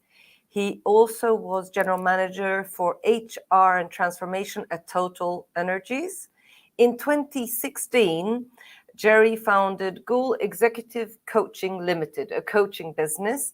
GEC has served in South Africa, Malawi, Eswatini and Equatorial Guinea and China. Jerry is involved in the community and is chairperson of a board in an NGO that is into early childhood education and education of vulnerable children. He is also committed to gender mainstreaming and disability inclusion in the workplace. Right, and the talk title for Dr. Jerry Gould today is Building a Culture That Listens to All the Voices in Your Organization. So, Dr. Jerry, if you're ready, I would like to hand over for you to start your presentation. Thank you very much. Thank you. Thank you for a great introduction. I appreciate that very much. Yes, good. Wherever you are, greetings. I know that this is a 24-hour Inspirathon, and I am so excited to be part of this, coming to you from the southern point of Africa. Yeah, very, very exciting. I mean, who would have thought that you can actually create an inspiring workplace? I've been in employment for most of my life. And I've enjoyed every minute of what I do. Yes, there's been moments where things have not gone the way I want. And of course, you feel disappointed. But here's what is key. What I want to talk about today. I mean, did you know that 75% of employees, generally speaking, particularly in the northern in the northern hemisphere, felt that their bosses were a source of stress? This is before the pandemic. I don't know what the stats would be today. This is a study done by McKinsey that people were feeling that as bosses we cause the stress. And of course, it should never be like that. We should be the people that inspire, particularly because we hire, right? We bring people into the organization and we don't bring them to stress them. We bring them on board so that they can be inspired to bring their very best forward to our organization so that our organizations can perform. Here is the thing. Only 10% of bosses have the natural ability to be good bosses. The rest of us, we actually don't have. Again, this is a study by Gallup that shows that it's not easy to be a boss, to be a good boss, because there are pressures from everywhere. And that's why maybe sometimes we then forget why you are there, what we're supposed to be doing. And therefore, this Inspirathon is actually to learn from others that it can be done. I want to focus on this simple thing, listening. We have 2 ears, 1 mouth. Therefore, as people have said before, we ought to be listening more. But sometimes the pressure causes us not to actually do that. I have 2 quotes for you to start with. The biggest communication problem is we do not listen to understand, we listen to reply. And of course, that's a disaster. That's not going to inspire anybody. If we just listen to reply, to respond to what is being said, instead of listening to understand, and therefore to come back with clarity. Someone else says, one of the most sincere forms of respect is to actually listen to what others have to say. I think that's inspiring for me, because if you do that, respect is all of us crave to be respected. It's just a human need to be respected. If you feel disrespected, you're not going to respond kindly. But in the workplace, sometimes this is what we find. We find leaders do this. And we've got to lead differently, particularly given what we have learned. Our humanity must come forth. And respect, most organizations would have a value in one shape or the other called respect. And what's key is, how does that get demonstrated on a daily basis? What does it mean to respect? Because we all crave this thing called respect. We all, we have some form of the golden rule that do unto others as would like it to be done to you. And respect is something that we expect of others. But what do we hear? What do we find?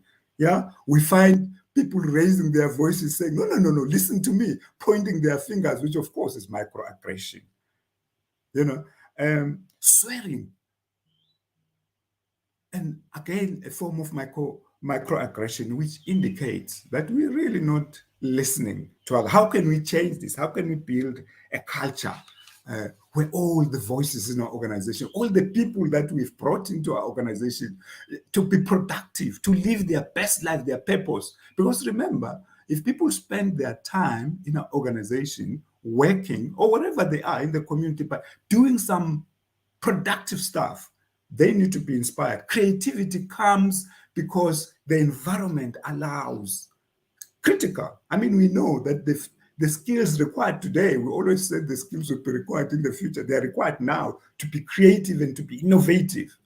You need to build a culture. You need to build a climate that enables people to be inspired. So, simply put, we all know the main points that I want to make is that culture is what we do. So if you are going to create a culture of listening, you have to do listening. Yeah.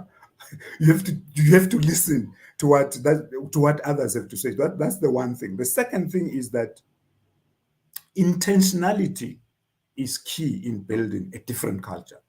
If the culture that we have today is not giving us the inspiration that we require, we've got to be intentional. How are we going to change this? We've got to put together practical things that we can do, and I want to talk to you about that. And of course, thirdly, we have to enable leaders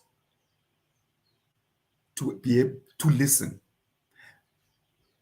There are many sayings, the fish rots from the top. Leaders demonstrate, live the values of the organization. If it doesn't happen at the top, it won't happen anywhere else in the organization. We've got to walk the talk. And so we need to enable our leaders to be able to listen. What we want to see them do, we've got to give them the tools. There's so much going on that they have to do. So let's give them the simple tools, and I'll just talk to you later about what is one of those simple tools, for instance, in a one-on-one meeting. What can a leader, what can a manager do to ensure that he inspires that on a daily basis the people that work for them? So, first thing is this. If you want inspiration, if you want people to live their purpose and to really value, to come, I always say, well, come to the workplace feeling like they bumping on the soles of their feet because they're happy to be there, not dragging themselves.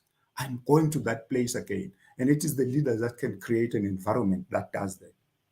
Ask the people, ask your own teams, what is happening? What can I do? What impedes performance in our organization? The answers lie there. I always remind people or my audiences that, remember this, the people that work in your organization, in your community, whatever you do, those are adults. They can think, they do things for themselves, they have the answers. The answer is, in fact, is within. As a coach, we know that all you do is to enable. People have the answer. So ask the people if there is a problem, or even if there is not a problem, how can we improve this? How can we do better? What tools do we need to ensure that you can actually deliver what you have set yourself up to deliver? There are usually just a couple of things that impede progress. Do we have the tool of trade that we require to do this? What are the processes that are the processes working for us? And the people who work with the process on a daily basis, they know where the glitches are. Ask them for solutions. And of course, the bureaucracy sometimes that we throw into this. Best performing teams and organizations, you devolve the decision making to the lowest point and you listen to those people in terms of what is it that we require to actually be an organization that does better, and to be a team that listening is so vital in everything that we do. Otherwise, we go at a tangent, we frustrate each other. So critical that we listen to what is being said, and that people will give you the answers. You don't even need big consulting firms to come in. The solutions lie right there. But sometimes we don't hear the people. Create a culture where you can hear what your people have to say. The second thing around this is that you co-create the solutions with the people. Again, co-creation calls for listening, right? You cannot co-create if you are listening to the parties that are part of your team, the others that you're going to be co-creating with. Co-creation can come from, it means this: we're all here to serve others, not to serve ourselves, right? So you have to listen to the people that you work with you. We have to listen to the people that you serve. Dave Urich talks about from outside in, not just always from inside out, from outside in. What are our customers? Or the people in our ecosystems, even your competition, what are they telling us? That's a culture of listening. What do we hear from the external environment, from the internal environment, as well as from the external, and then co-create a solution? Sometimes even inviting your customers to influence the policies that you have, because those are the people that you serve. Your citizens, if you're in the public service and servicing communities, listen to others and respond correctly. Co-create the solutions. That's what we need in our world today. In order to co-create, listen, right? Listening sometimes can be very difficult. Say this from experience, because you want to come back and interject, and we have this assumption that we have all the answers. The period that we've just gone through, and what some parts of the world are still going through with this pandemic, we know that we do not all have the answers. The answers are everywhere. We need to be listening to where the answers come from. Thirdly, dispense ownership of resolving these problems. It's not always at the top that the ownership should be. Dispense the ownership to the right levels in the organizations for implementations of the solutions. In my work life, one of the things that we've used effectively is task teams or work teams, and you give them the authority. You listen to the solutions that people are bringing in. You listen to what they have to say, and you give them the responsibility to do that. That inspires. They trust me with this to do this, or they trust us. If bosses do that, trust is vital, because when people know that to trust them, they go the extra mile, one, to do stuff for you, to try and do it well, and you hear their innermost thoughts, what they think, because they know that you are a person to be trusted. Let's create a culture of listening, and that will enable us to be trusted leaders and organization. I also want to say that we need to define the behaviors that we want to see in this, if we are going to create an inspiring workplace, an inspiring culture. We need to then define, how do we behave when we're here? I said earlier, culture is what we do, how we behave. We cannot explain ourselves always and then create we can behave ourselves to the best culture that we want. The things that we put on our walls, the values, we leave those things out, we action. So we want to define the behaviors that we want to see. And if those behaviors are not being exhibited, then we hold each other accountable, right? We've got to hold it as accountable. And in fact, you have to hold yourself individually accountable. How is my behavior? And how do I do that? For instance, as an example, is what I call a personal board. Have someone that will help you, will inspire you, will give you, you'll be accountable to, so that they can always be giving you feedback in terms of how we are doing. Let me then now end with this. One of the tools that you can use as a line manager to build this thing that we call a culture that inspires your workplace.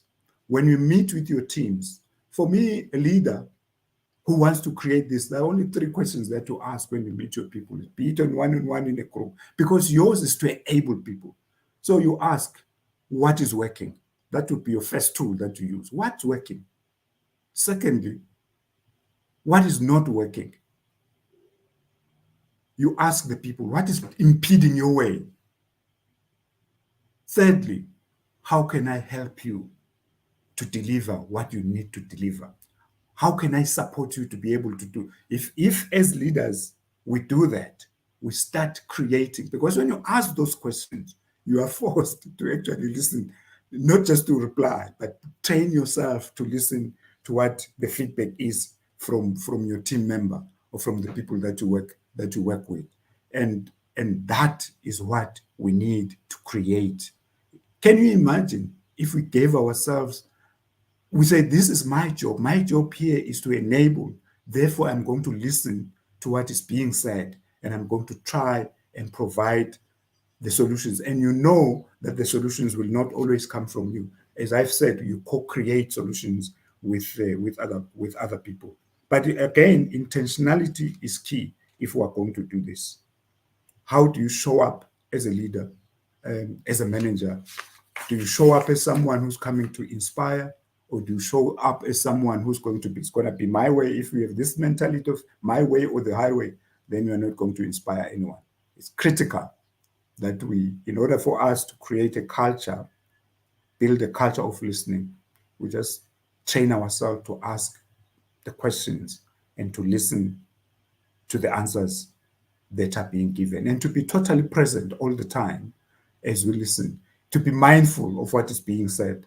And if we don't have the answers, you don't have to have all the answers. You say, I don't know. You can actually ask the person asking you the questions, can you find out from others how we can actually deal with this situation? Because leaders don't have all the answers, particularly in a complex world that we live in today.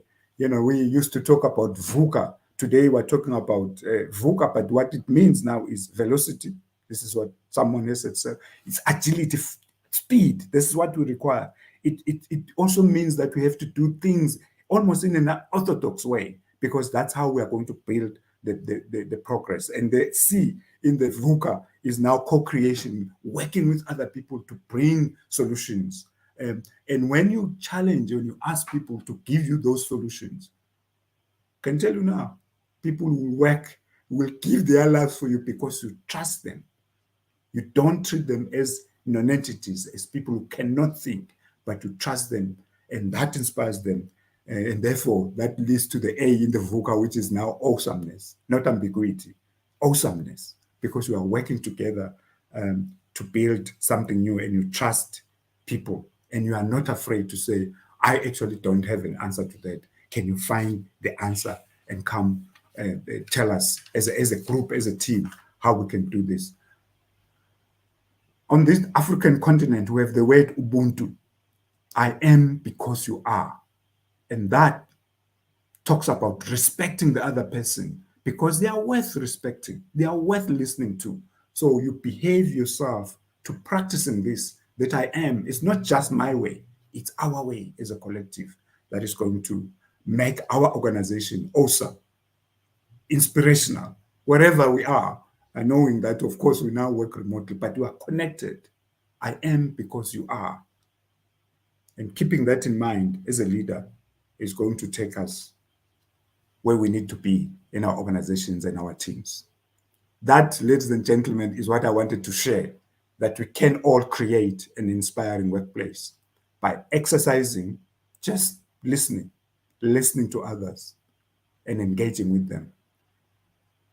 And sometimes calling for a pause if people are not listening, calling for silence, not just the noise all the time, calling for silence so that we can hear what exactly is going on.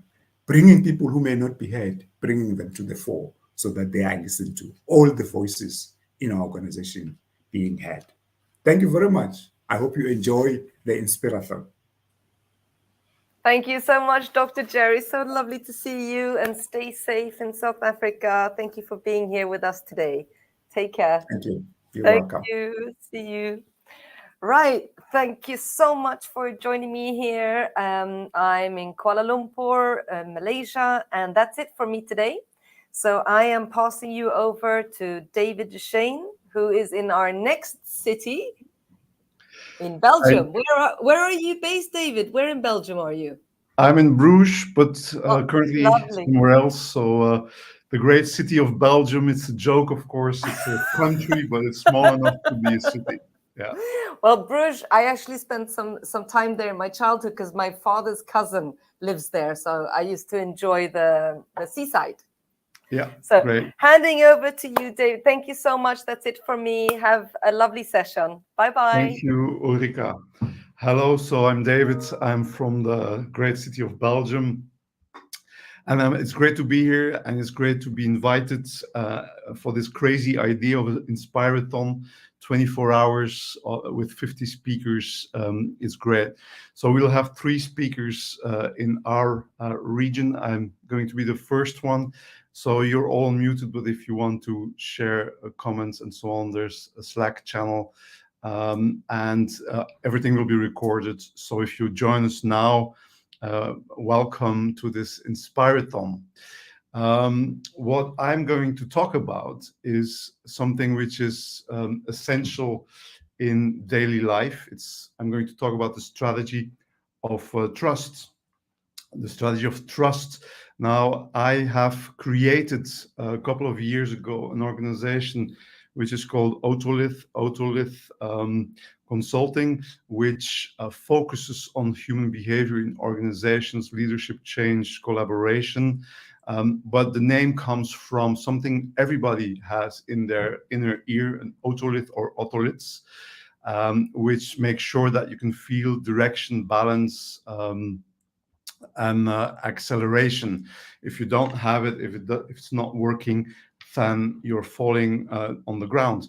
And what you are seeing now are the otoliths of a fish, because a fish has no contact to the floor and they need more balance. So their otoliths are bigger than human otoliths, but we all have them. Now, why do I tell you this? Because actually, if we look at behavior in organizations, we often say, well, strategies fail or are successful, but it's never the case. It's always the behavior of people. So strategies do not fail. It's people who fail. And the problem with behavior, if you talk about behavioral strategy, is that behavior is messy. People bring their personalities, people bring their motives, their needs, their biases. And so behavior is something that you would like to make more stable and predictable. And actually, we should not do that. If we want to make strategies a success, we must take into consideration human needs and human behavior. And actually, if you want to make it right, you have to start with human behavior, to look what are possibilities, what are maybe constraints. And then if you do that, your strategy might be successful. Very often strategies in organizations start with some rational idea on financial targets and so on and so forth, but that doesn't inspire, that doesn't motivate people so much. So we really have to understand human behavior. And if you look at strategic human capabilities that make strategies work, then there are 3. There is leadership, there is collaboration, and there's learning. And they are coinciding with the direction, the balance, and the acceleration people need to make strategies work. Now, what is underpinning on these 3 human capabilities is the trust. None of these will work if there is no trust. And we'll go into trust a bit later. But if trust is not there, learning becomes risky, collaboration becomes a weakness, and leadership, it becomes impossible. It becomes more coercive, more directive than needed. So we need to invest so much in trust, and it's the starting point of any strategy. If you look at your must-win battles in strategy, then one of the things that you need is collaboration and trust at board level or at executive committee level.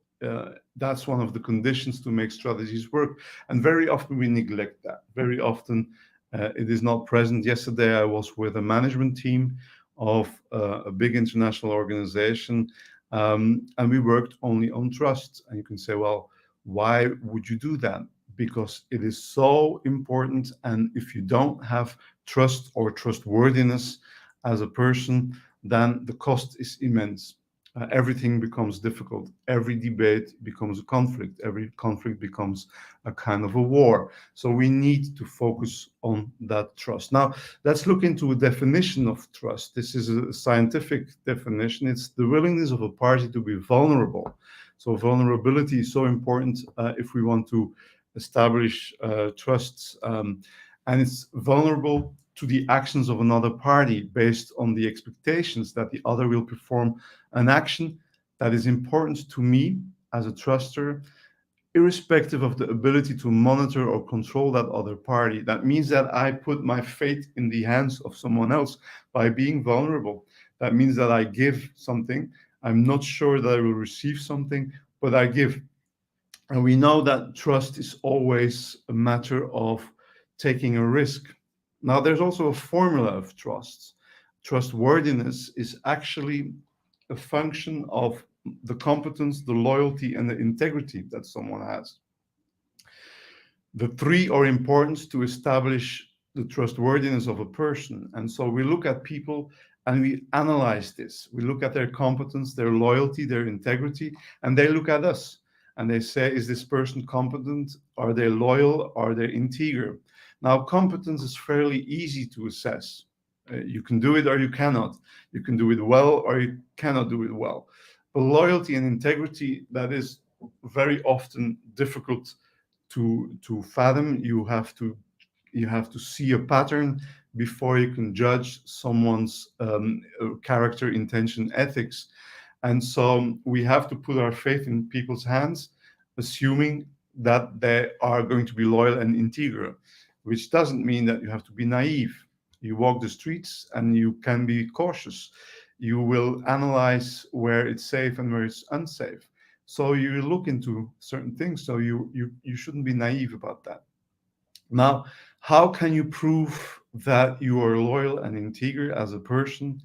It's by showing your vulnerability, by giving, by being in the proximity of people, by being human. Actually, it's showing your humanity. And if you can do that, then people will say, okay, this person is really trustworthy. He's loyal to me. She's integer. They are showing ethics. They're acting in my interest. They are transparent. They are saying what they do and doing what they say. And they are following certain values that are also close to mine. And in assessing trustworthiness, competence is important, but it's only partly important. We can forgive people for being less competent, but if they're less loyal or integer, then we have a problem. So this is actually the science of trust. Now, if we trust someone, we will exert less control. So we take a risk. I will trust someone, and I'm not going to check upon them because I think they're loyal, integer, and competent. If they're less trustworthy, I will increase my control, my checking. I will invest in that. It's a cost. Controlling is a cost. Trusting is a risk. The more someone is trustworthy, I will reduce the cost of control. Not to zero, because that would be naive. And the control can never be 100%, because that would be too expensive. But I will adapt. Someone who comes into my organization fresh from school, I will not trust because they will not be competent. So I will not control them, but I will keep an eye on them to see if they're doing well, to see if they're not hitting a wall. But as they progress, I will reduce that, and I will assume they become autonomous and self-reliant. But still, there will be some risk that I will take. Now, there's some research on who we trust.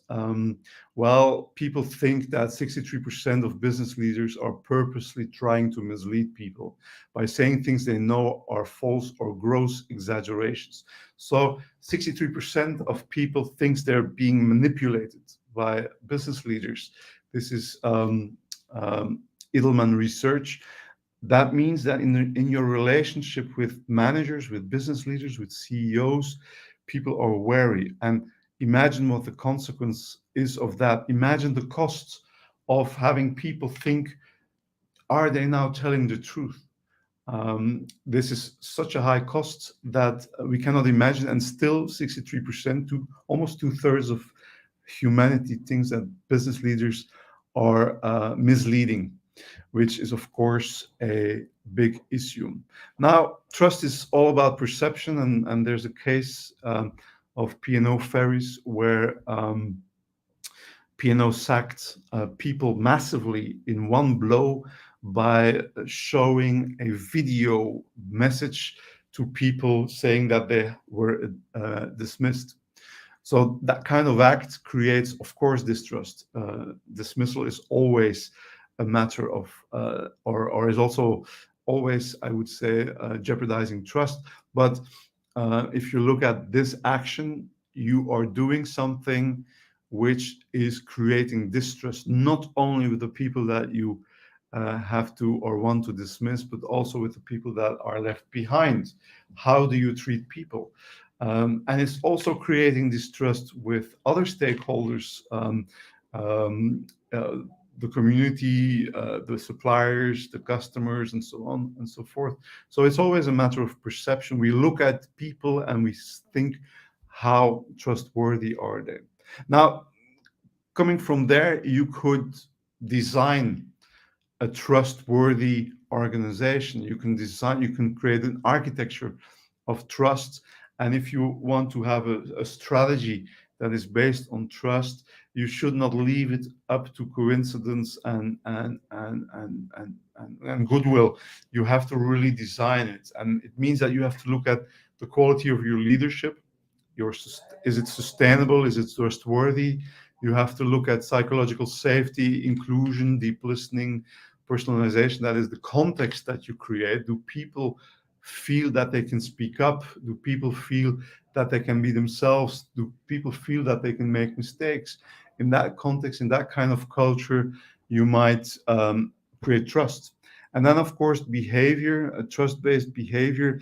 It sounds simple, but actually, I think we should hire people based on trust and on their trustworthiness. If that is not there, if the ethics are not strong enough, then we have an issue.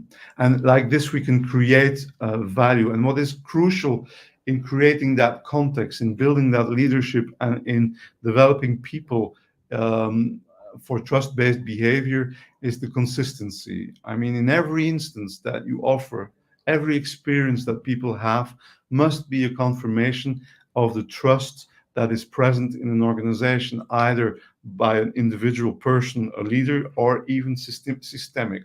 It must be a proof that that there's trust, that the company, the organization is trustworthy and its leaders are trustworthy.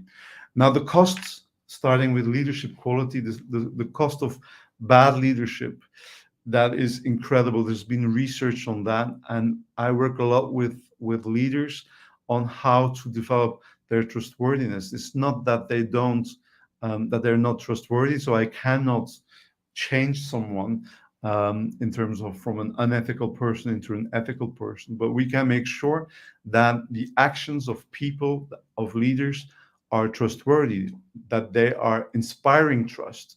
And some people, sometimes we are clumsy and we do things, and then in the eye of the beholder, we become untrustworthy, even when it's not our intention. But actually, people do not care about intention. It's about the experience that they have. And so leadership quality is crucial in building that trust.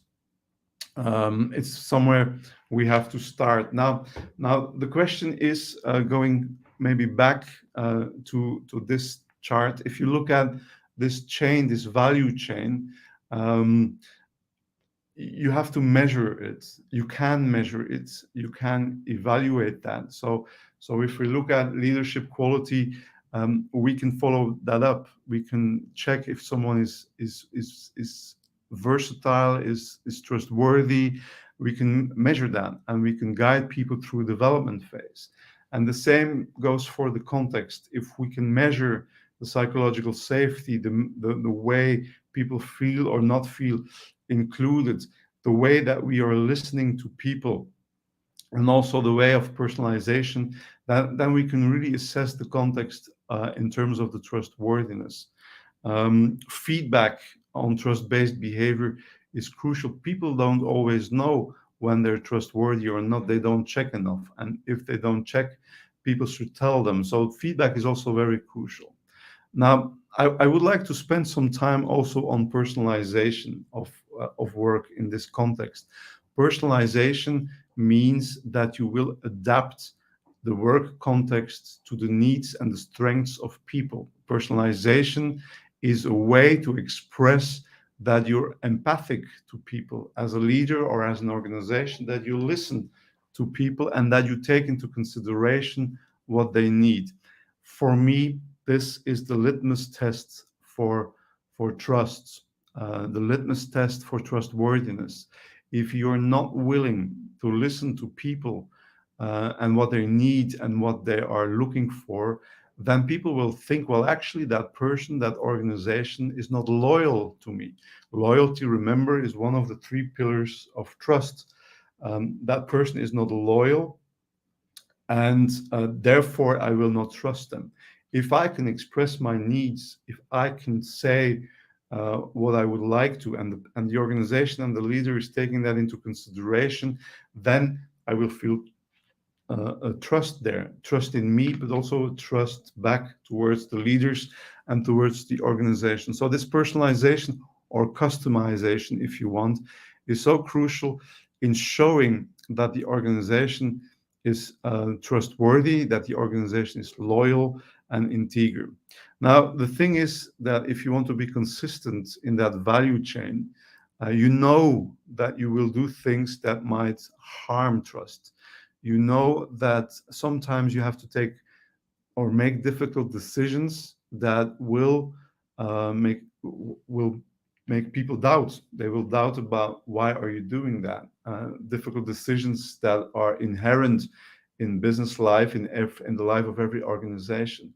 And then the thing is that you can do them in an empathetic way, in a way that does not destroy the trust. To give you an example, in one of the restructurations we had in the great city of Belgium, there was a plant closure, and so the director, the management chose not to come and announce it, but ask local management to do that. Of course, it's safe to do that for yourself, but you create only distrust and then emotions and then negative behavior afterwards. And so this is something that you really have to do if you can listen deeply, if you can be or show empathy, and if you can take into consideration the needs of people, the behavioral needs of people, then you will build trust. Only then. If you only assume that people will tick the boxes and will follow because you tell them to, or because there's some strategic targets, they might follow you, but the trustworthiness will be low. And then you know everything you say will be put in doubt, will be checked, will be questioned, and you will have actually a loss of energy. Now, I said you can measure all of that. What we're working on is what we call the trust indicator. The trust indicator is actually a very simple tool to measure trust, trustworthiness of organizations and of leaders. It's something that you can check every once in a while to see if people still see their leadership and their organization as being trustworthy. It's not the same as psychological safety, because psychological safety is the consequence of being trustworthy. So my advice to you is check the trustworthiness in your organization, because it's the basis of a lot of value that you create, or when you don't have you will destroy value. So this is what I wanted to talk about from my point of view. So trust as the essential element of strategy and strategic behavior. So that's all for me. I'm going to pass on to the next speaker, who is Navlika Ratangi from ICAS. We know it in Belgium as well as ICAS. And so, hi, David. Hi. We might have a short pause before we introduce Navlika. So I want to say thank you for being amazingly punctual on such a tight time frame. If everyone else is as world class and as punctual as you, the day will go brilliantly. So that trust for us is an absolute fundamental. It's a non-negotiable, and that was such a valuable presentation. So I remember you did the presentation once on the awards. Yes. I remember in London just before the COVID crisis on trust. It was really impressive, and it really resonated. Well, thank you very much. But back to you. You were fantastic this morning, and thank you for hosting us. We'll come off screen right now, and we'll queue up Navlika, and you'll be back in a second to introduce her. So we'll be back in a second, everybody. Okay.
Hi, we're back again online after a short break. It's an Inspirathon of 24 hours, so we can afford to take a break from time to time. It's a crazy idea, but it's a great idea. So I would like to introduce Navlika Ratangi. She's the managing director of ICAS in South Africa. So like I said, we know ICAS also here in the city of Belgium, and she's going to talk about well-being, and well-being is such an important topic. We have seen it during COVID, how important it is. So I'm happy to give the word and the floor to Navlika. Thanks so much, David, for the introduction. And yes, you're absolutely right. ICAS is a global organization, and we do have offices in Belgium as well. So it's great to know that you do know the organization in your own country. So my topic today is really just focusing on well-being, as David said, but honing in on the fact that the future of work is employee well-being. So it really does sort of position what are we talking about when we're talking about the future of work. The truth is that we have faced quite a lot of disruption in the context of the pandemic. Even prior to the pandemic, if we think about the role of 4IR, digitization, the fast pace of change that we've all been exposed to, but we certainly are facing a lot more disruption in the future. So we'll unpack that in a little bit more detail together with what are we talking about when we look at the context of the future world of work through the lens of well-being. why is mental health so topical at this point? And why is it going to be even more topical in the future? We're going to end off then with just positioning the fact that employee well-being is leader-led, and all this buzz around organizational purpose. So I'm just making sure that the slides are moving on in front of all of you. Thanks. We can go to the next slide. Great. So the truth is that there are many buzzwords that are being used at the moment for both current and future world of work. And this includes creating organizations with purpose. So I purposely put a picture of a pressure pot on this particular slide, because we are all facing disruption. A short while ago, Dr. Jerry Gould was chatting to everyone about VUCA and the fact that the V for vulnerability needs to change to V for velocity. There's another format that says VUCA D, where the D stands for disruption. And I'm going to introduce yet another concept where some futurists are saying actually that the V for vulnerability needs to change to the V for volatility needs to change to V for vulnerability. And what I really like about that is that it's really putting the human back in the center of everything that we're doing. So some of these buzzwords are about how do we create an organization with purpose, that I feel like I belong, I feel like I'm contributing positively, I feel that we are doing good as an organization. That we are creating a culture of care. Now, in this context of remote working as well, we just need to be mindful that the culture of care needs to actually permeate into those virtual spaces as well. And that actually creating a virtual culture of care needs to be an intentional and purposeful exercise. It's not just automatic. It doesn't happen by osmosis, that if we can create that environment within the workspace, that it's necessarily going to permeate into the virtual space as well. We talk about workplace flexibility as being a key ingredient in terms of creating the workplace of the future as well, a workplace that employees are able to thrive.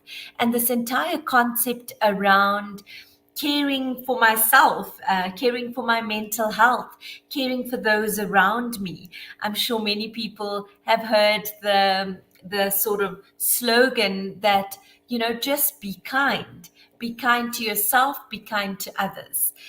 So these are just some of the critical ingredients that an employee is looking for in choosing their workplace, a workplace of their choice. HR has had to rethink their people strategies and their policies to not only attract talent, but also to ensure talent retention. We want to create workplaces that focus on holistic well-being. It's not good enough, or gone are the days really, where employers say, you know, when you come to the workplace, you leave your personal problems at the door. You're here to work, and we care about the output, we care about the performance, and we put all the workplace structures in place to enhance performance. So that more and more employers are taking the responsibility now to ensure that that sort of mindset is shifting to say that it is our responsibility to ensure that employees feel well, that employees feel like they can thrive. And that includes the fact that we see this person as a whole being. We can't separate out their work lives and personal lives. We have to see them as holistic individuals if we are to really get employee engagement and employee productivity at the end of the day, that these start to become non-negotiable ingredients.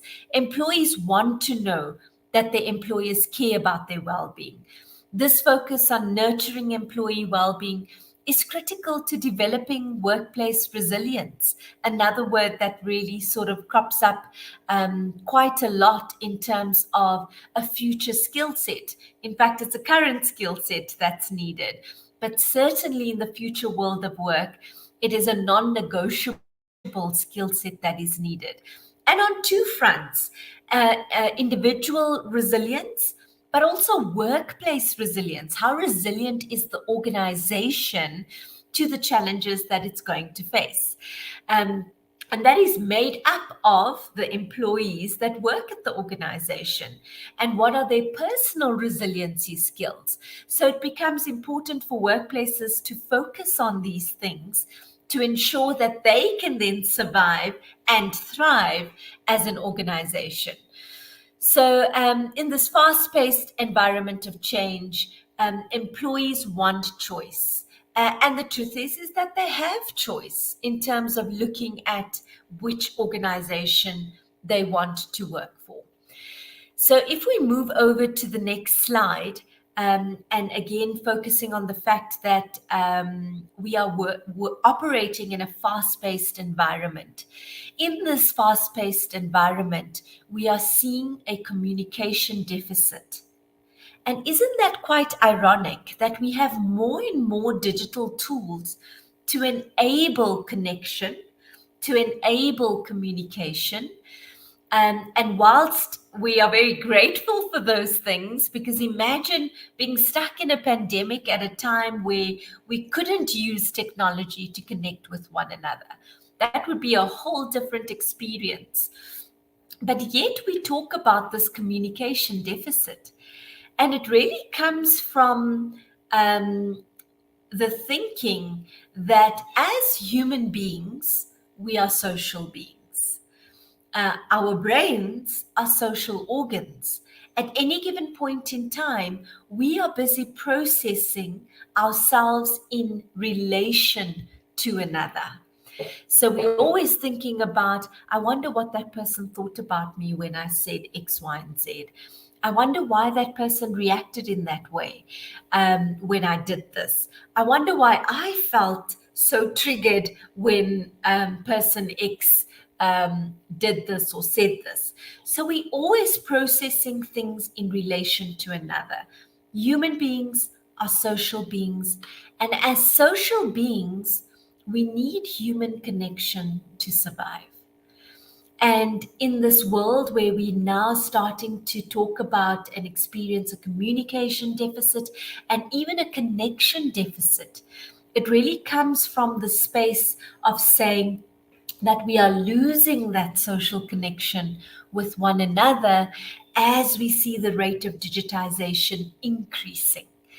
Because that human connection is missing in a lot of these different platforms. So one of the key drivers of mental health concerns now and into the future is the advent and the increase of loneliness. Now, where does this come from? Again, directly linked to this connection deficit. Now, remember, loneliness is not about being alone, which is more actually referred to as social isolation. So a large part of the global community has been facing social isolation, forced social isolation as a result of the pandemic. And that would start to now make sense in terms of the increase in mental health concerns that we are seeing. So this increase in social isolation has resulted in the increase in loneliness. And in fact, many people are still struggling with social anxiety that is linked to sort of coming back out there and connecting with people again, that there is a real anxiety that is associated with that. But when we talk about loneliness, we are also talking about the fact that people may very well feel completely alone, even if they're in a room full of people.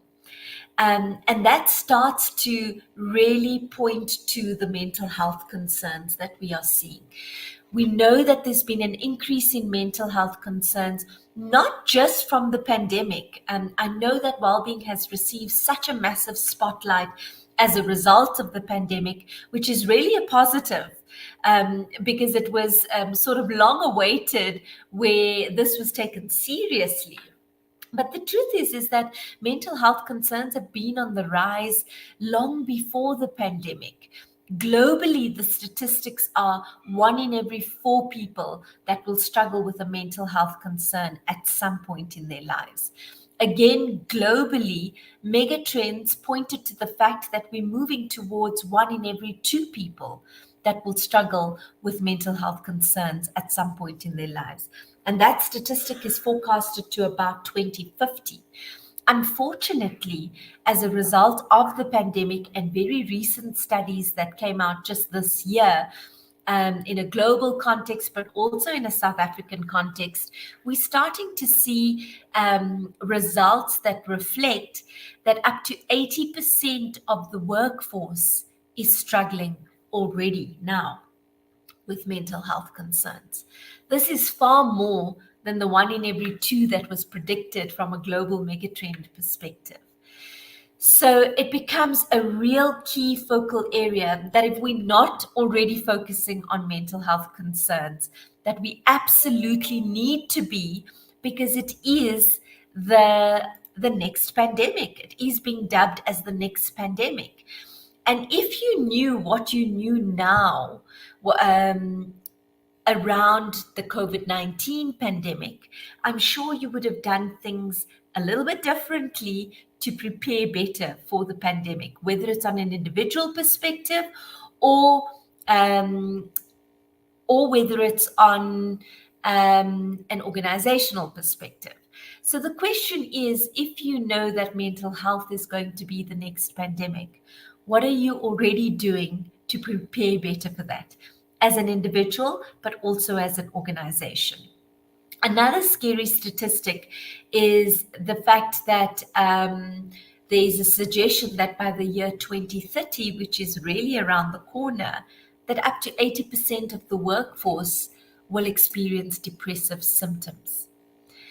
And where we find ourselves at this point in time, where we see anxiety manifesting in the workplace a lot more commonly than depression. Both anxiety and depression often coexist, and they're spoken about almost in one sentence. They are separate sort of symptoms, separate diagnoses, but we do see them as the most common mental illness related symptoms that we are talking about. The truth is that previous pandemics have shown us that the population struggles with post-traumatic stress disorder, PTSD, anywhere from 2 to 6 years post a pandemic. We are not really post-pandemic as yet, but yet we are seeing the increase in people struggling with anxiety already. The other thing to really be focused on as well when we talk about this picture of holistic well-being and the future world of work is that there's more and more emphasis being placed on environmental well-being. And what are we doing as people and as organizations when we talk about creating organizations with purpose? What impact are we leaving on the environment? And so environmental well-being is also really being placed front and center of this well-being conversation as a whole. As we start unpacking that even further, and that hybrid working has become part of a norm in terms of many people keeping that as a framework, some people working from home, some people coming into the office, having the flexibility to choose. It's also important to recognize the role that well-being plays in the hybrid context. So as much as there are positives in terms of that flexibility, performance, productivity, in making those decisions, how do we create spaces for people to still connect with each other meaningfully, so that they don't create the more loneliness from a workplace perspective? And that's also the conversation about extending this culture of care to a virtual culture of care. Okay, so we can move to the next slide. So a lot of people ask the questions around generations. Is this mental health and well-being conversation a generational thing? The truth is, from a generational perspective, just to give you some feedback, and this came from a Deloitte report, it shared that over the past 2 years, 44% of millennials and 49% of Gen Zs said that they have made choices over the type of work they prepare to do and the organizations for which they are willing to work for based on their personal ethics. And so this is coming through more and more. And this translates into overall employee engagement. A more recent Gartner survey found that when an organization acted on today's social issues, so again, that organization of purpose coming through, the proportion of workers who were considered highly engaged increased from 40% to 60%. So this is really important when we think about future world of work again. And the truth is that mental health and well-being is not a generational thing. But what we are seeing is that the younger generations are feeling more comfortable to talk about it. And we need to create the platforms for people to talk openly about it. Another angle to really look at this as well is potentially 50% of jobs are disappearing by 2025. 50% of the jobs that we know today won't exist in 2025. And 47% of occupational categories were at high risk of being automated. So that brings into the question, what skills are needed for the future? How do we attract top talent? How do we create the platform from a future world of work perspective? And one of the key drivers is teamwork and collaboration. We need to create those contexts in our workplaces. And again, we need to bring this conversation of mental health to the fore. I'm going to end on this slide because I know the 20 minutes have really rushed by, but I really just want to leave everybody with this concept around destigmatizing mental health in the workplace, and the fact that it is so critically important to spend time on this now when we think about the future world of work as well. Often people use the terms mental health and mental illness interchangeably, and they're not the same thing. They exist on the same continuum, and the truth is that each and every single one of us can dip into mental health or mental illness at any given point on any given day. And it's the kind of things that we are practicing on a day-to-day basis that actually starts to balance that beam. So we all have bad days. We all have difficulties making decisions. We all struggle with change. And all of that dips into mental illness related symptoms. So a person with a higher chance of mental illness exposed to any type of stress, and who on this call, I can say that they're not experiencing any type of stress, will show symptoms of mental illness. And that causes more stress. And when we're exposed to more stress, it reinforces that cycle where we present with a higher chance of mental illness. And that is how that cycle works. So we worry about the educational system being able to support the changes that are needed in the world of work. But what about employee well-being? So we need to take this platform. We need to use the opportunity to talk about work-life integration, to talk about mental health, to create future-fit organizations, and to create future-fit individuals. We need to be talking about building those resiliency skills and even building prosiliency skills, which is more proactive. How do we anticipate the challenges that are coming before we feel like we fall off the wagon and then have to build ourselves up and bounce back up again? So I hope that you had some valuable pieces of information in this very short conversation today. And I'd like to hand back to David. Thank you. Thank you, Navlika. Thank you for a wonderful presentation. Now, a lot of organizations have this masculine culture, which is kind of violent and which has no place for frailty and fragility and weakness, to use the word. Do you think that we have seen the light after the pandemic and our leaders now really genuinely inclined to invest in well-being and to adapt, I would say, culture and behavior for people so that they can thrive and not be lonely and not be under overly stress and so on? Do you think that has evolved? Yeah, I think there's so much happening. That question is so loaded, and there's so many different angles to take in terms of responding to that. So if I can maybe just focus on two things. The first, I do believe that there are shifts that are happening. People have seen the light and have seen the importance of focusing on employee well-being, and that we can't actually run organizations successfully without having considered the impact that work is having on employee well-being, that life is having on employee well-being. There is a study that I saw, and it does relate to global statistics as well, that 88% of organizations are more willing to spend on mental health interventions. So that's positive to see how that's actually playing out.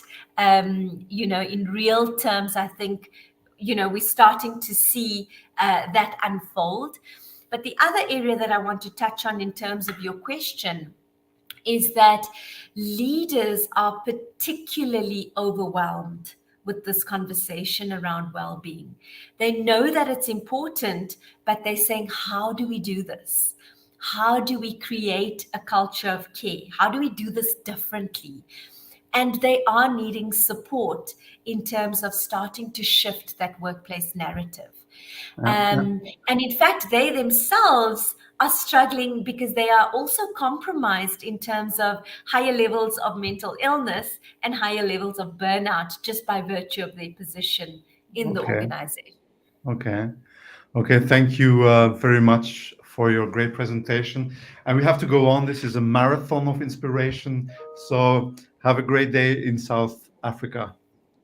Thank you so much, David, and enjoy the rest of the Inspirun. Yeah, okay.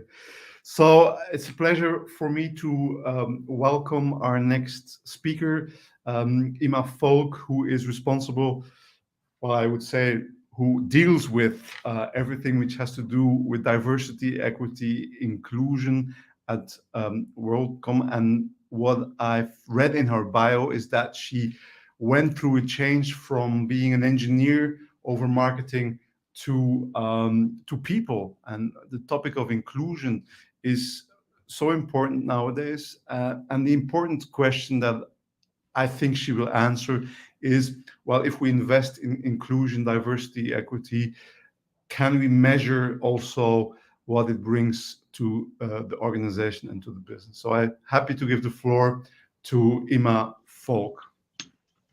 Hello and good morning from Barcelona. Today, I want to talk about the opportunities of promoting DEI in our organizations. At this point, if we are all aware of DEI, most of organizations have it on the agenda, but what is in it for them in terms of business? No? So, first of all, let's talk about the concepts: diversity, equity, and inclusion, which you've all heard quite a lot, but it's always useful to remind what it is each of these three concepts. No? On the first place, diversity. Well, you've probably seen this slide before, but I really like it because it represents the three concepts quite visually and easy to understand. Diversity is all the ways in which we are different. We are all unique and we're all different from one another. So diversity is the group of all these differences together. Equity should not be confused with equality. Equality means treating everyone the same, while equity is treating everyone in a fair manner, since not everyone is at the same place when starting a career, when starting a job, and in any situation in life. So equity means giving exactly what each person needs to all reach to the same point. And inclusion, in fact, inclusion is a consequence of putting diversity and equity to work.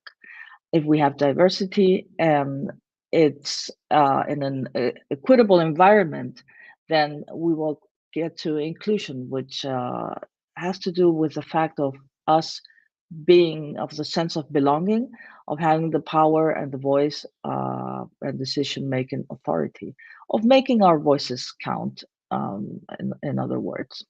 So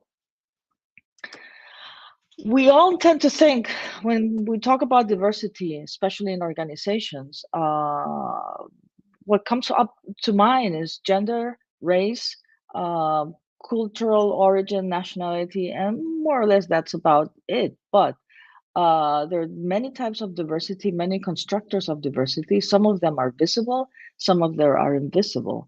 So companies to foster a real diverse and equitable environment, they should also take into account others um, besides race, age, gender, sexual orientation, physical or mental abilities, such as education, family status, religion, socioeconomics.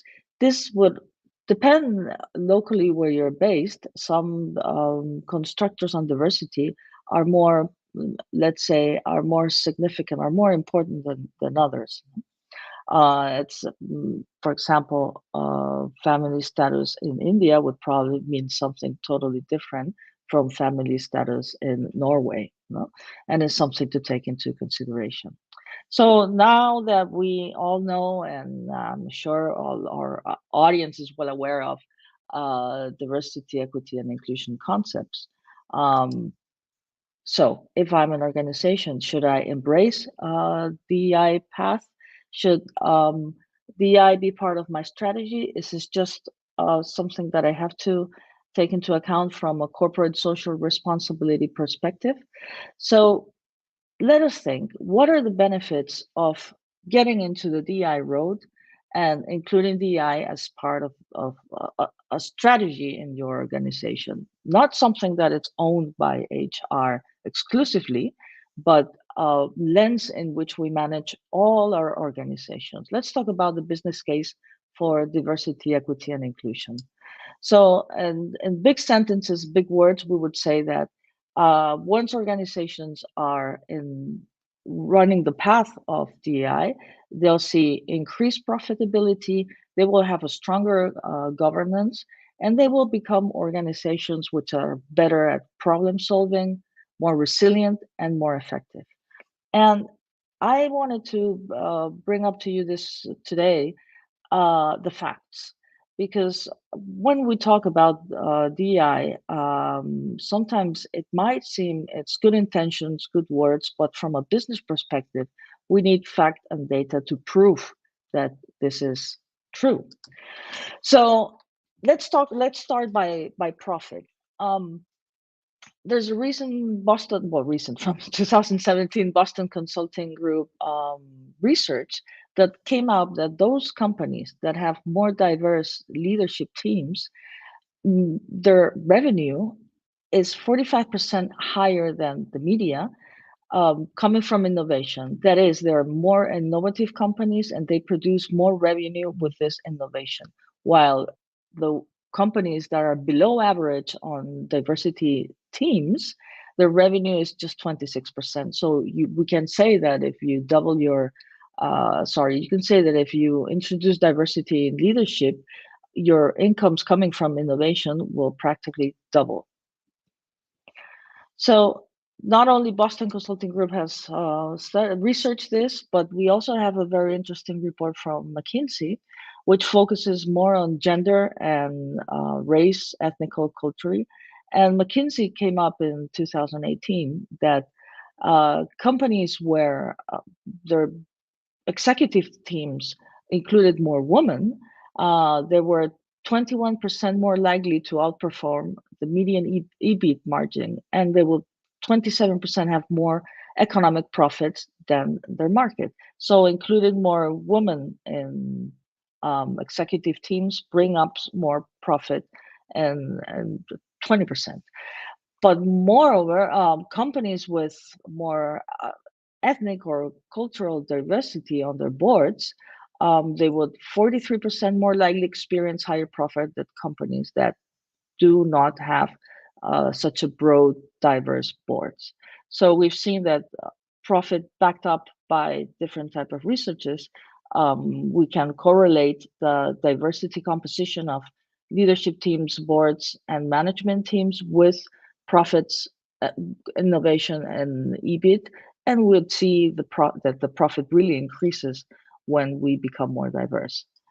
So the second benefit that we obtain when putting DI and the strategy in the center of our strategies in the organizations is team building and performance. Diversity attracts more talent. If you're in we will see in a few slides, especially for the new generations, that if you foster a diverse environment, there's more diverse talent out there that were willing to be working in the organization. So if you put the diversity in a room, people that come from different backgrounds have a different view on life. They have different experiences and they think different. This will lead to innovation. And as we've seen before, innovation generates more revenue, more profit. Also, our markets, I mean, organizations work for a market. Our markets are diverse. So if we as an organization are diverse, we resonate more with our customers or clients, which increases customer satisfaction. And, satisfied customer would likely be better customers. So another research I want to show you today is Accenture. I'm naming the big guys. Did a research in 2020 analyzing the diversity in culture and boards, and this research shows that companies that have a higher diverse composition on their executive teams and boards will be 6 times more innovative than those that have a less diverse management team. So again, we can prove with data that diversity brings benefits from a business perspective. No? So the third out of the 4 benefits that I'm bringing up to you today, the third one is brand perception. Obviously, as I mentioned before, our market is diverse. And if our teams are diverse, it will resonate better with the market and our brand will be perceived better by our potential customers. I'm not going to bore you with all these numbers, but again, this has been studied by Accenture, Russell Reynolds, and Google and Ipsos. And in this case, I want to talk about the composition of the market. As my previous speaker also mentioned, millennials are probably the majority of decision makers right now, the majority of consumers out there, and Generation Z is entering and it's knocking at the door. And there's been a lot of research done of how millennials choose to spend their money and what do they believe in. And Accenture found out that 31% of millennials, that is 3 out of 10, they would rather choose a retailer that is more diverse than one that it's not. So that's a point there for decision making, diversity. Russell Reynolds showed, even this one is quite interesting, that 4 out of 6 customers would pay a 5% more if the retailer is committed to diversity. And again, we're talking about millennials and Generation Z. And what is more amazing, the research done by Google and Ipsos, is that 6 out of 10 people took some action, reacted to advertisement. Now we're talking about advertisement that seem to be diverse or inclusive. So again, not only we will have higher profits, we will have more innovative teams, but our brand will be perceived in a more positive way. It will resonate better with our customers, clients in the market. And some brands, some companies already know this and are investing in this as part of their strategy. I want to bring a few examples. For Mattel. Mattel is a toy manufacturer. Mattel has recently launched a gender-neutral doll collection, which is called Creatable World, with the explanation that these dolls are not for girls, are not for boys, are for both of them, or are for none of them. They reflect the current composition of our society. These dolls don't have any feminine traits, no eyelashes, no big lips, no makeup, no breast. They don't have no masculine, like the Ken's broad shoulders. They're just dolls, gender neutral, and they come up with short and long hair so kids can make them look as they see themselves as they see their friends. So it's a big applause for Mattel. Another company that has broadened the audience of their campaigns is Gillette. Gillette is doing in the US a series of commercials targeting transgender teens. I encourage you to look at this online because it's very emotional and very true. No? Transgender's first shave. No? So two more examples that I want to bring to you. Peloton. Peloton, probably you know the company if you're based in the US and in Germany, I believe. It's a company that manufactures gymnastic equipment, such as bicycles and so on, and offers online trainings, physical training. And recently this year, they just hired this gentleman, Logan Ulrich, to engage with people with different physical abilities or with physical disabilities as part of their customer base. And finally, I'd like to talk about Dove. Dove has been a pioneer in targeting diversity in their markets. They use real women. They don't use models. Not that models are not real women, but by that I mean that the woman they use, they show the diversity in female bodies. And again, a big applause from Dove that I'm sure we all have a good brand perception of these four brands by doing what they do. So finally, and again, as our previous speaker was saying, we have to think about a future workforce. No? In all areas, talent is becoming more difficult to recruit and to retain. We see that Generation Z, this is a stronger generation that is already in the work market, just following millennials' path. They're driven by not only by economic, social status and so on by previous generation, but they're driven by sense of belonging. They're driven by values. They're driven by the things they believe on. So again, I want to share some research. This is Price Waterhouse, and they recently did a research, well, in 2019, about how important are DI policies for millennials in Generation Z when choosing a job. And it comes out that 8 out of 10, almost 9 out of 10 female and 7 out of 10 males, this is something they look at when making a decision of working or not for an organization.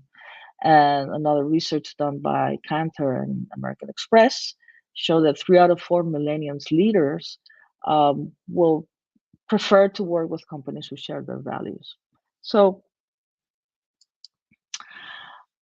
I want to showcase in this area Intel, because Intel is going beyond knowing the problems in recruiting and retention, are specifically more serious in terms of technology. And when we look at gender, Intel is investing in girls that are in middle school, making attractive technology for them and empowering girls in STEAM careers.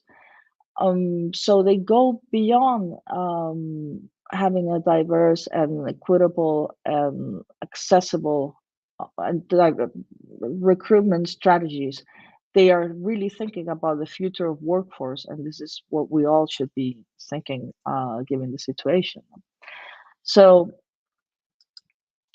to resume, we've talked about 4 benefits for DEI when it's thought about as strategic in organizations, which are profit, team building and performance, brand perception, and future workforce. So if DI is something we know we should be looking at in our strategy, now we have the facts after a few years of researching that it really has, there's a business case for DEI, and it would make not only the world a much with more justice, social justice, but our companies will thrive. Corporate social responsibility. It is true that some organizations up to now, they've thought that the diversity is part of corporate social responsibility, or it goes beyond human resources, but lands again in the corporate social responsibility area and not as a strategy. So I just want to focus here that CSR tends to have benefits for our external communities, which is good. Which is good at, and we will see, we have to focus also on social responsibility of organizations, as organizations are driving the changes in the world. But being initiatives DEI, being strategic in DEI, it focuses on the internal communities. So what is the best, where do we obtain the best benefits for our companies? Having an integrated approach both to DEI and CSR.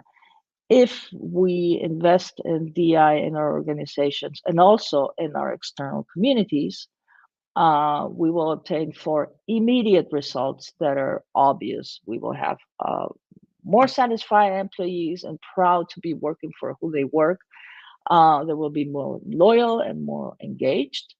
We will focus on culturally relevant programming initiatives for our companies, for the communities, and for the world itself, and it will turn out in a higher brand reputation. I want to share with you the words of Howard Schultz, which is, I believe now he's the interim Starbucks CEO. He's a very social responsible entrepreneur and leader. And after years of being the head of Starbucks and initiating quite a few, not only initiatives, but having the look of social responsibility when doing business, he comes up with the clear conclusion that companies, they should look at profitability in different ways, not only in money wise. So if we look at profitability from a corporate social responsibility lens, it will turn out that we will have more profits at the end of the day. So I'm not sure if I think I'm about to reach my 20 minutes. So just to finish, with all different organizations I've been spoken with and all the people I speak about introducing DI in their strategy, or let's say in other words, looking at their strategy with a DI lens, everyone says, yes, okay, but how do I start? Oh, well, is there a guideline? What are the first steps? So here I just want to leave you with this 10 takeaways that Pricewaterhouse learned when embracing and initiating their own diversity journey. And I think from all what I've read and what I've seen and what I've known, these 10 takeaways are key to know when you start your DI journey in your own organization, or when you start looking at things under the DI lens. I would add point number 0, which is, as a person, one has to know ourselves in terms of what we think, what we feel, and what we know. We have to listen, we have to learn, and we have to acknowledge our own biases, and we have to open our minds and really be willing to disrupt ourselves with beliefs and cultural backgrounds that might need to be adapted to our world today. No? So the first you have to do when you decide to embark in this journey is think about what diversity means for you and your organization, and how can that bring a benefit to your company in terms of business. There's no template, there's no something, follow the 10 steps and become a diverse organization. So there's no quick fix. What it's true is that leadership should drive this journey.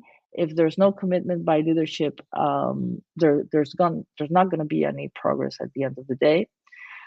As I show, there's data out there, so use data from your market. If there's no data in your market, run a research, partner with your competitors, with research studies and so on, but get data out there and use it for your program, which means set targets, intermediate and final objectives, work with data.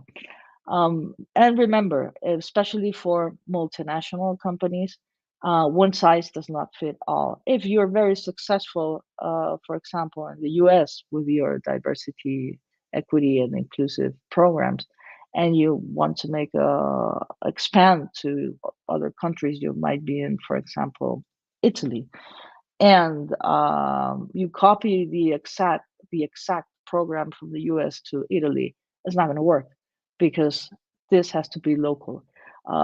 Your main objectives and angle might be global, but the implementation has to be local, and we have to take into account local culture.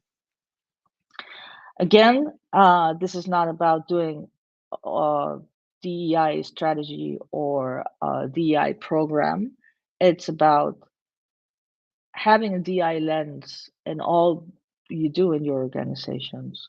So somehow it should become part of your DNA. Have to start focusing from day one, looking at absolutely all programs, processes, departments, from recruiting to retention to product planning, communication, external, internal. From day one, focus on DEI and inclusion. Recognize performance over presence. This is very important. Some organizations might have the wrong idea that DEI means having a diverse team, full stop. No, that's a diverse photo. Nothing is going to happen if you don't work on having DEI programs and procedures, and work toward an inclusive organization, meaning putting diversity to work. And of course, and the last point, the last takeaway from Pricewaterhouse in this case, that it's valid for all of us, engage the masses. Every single person of your organization and your stakeholders and the market should know that your company is in the path of becoming a DEI organization. So I think we've reached the 20 minutes. So all can I say right now is thank you. Okay. So thank you, Ima, for this great presentation in which you've shown that there's even a business case. It's not only an ethical issue, but there's also a business case to be made for inclusion.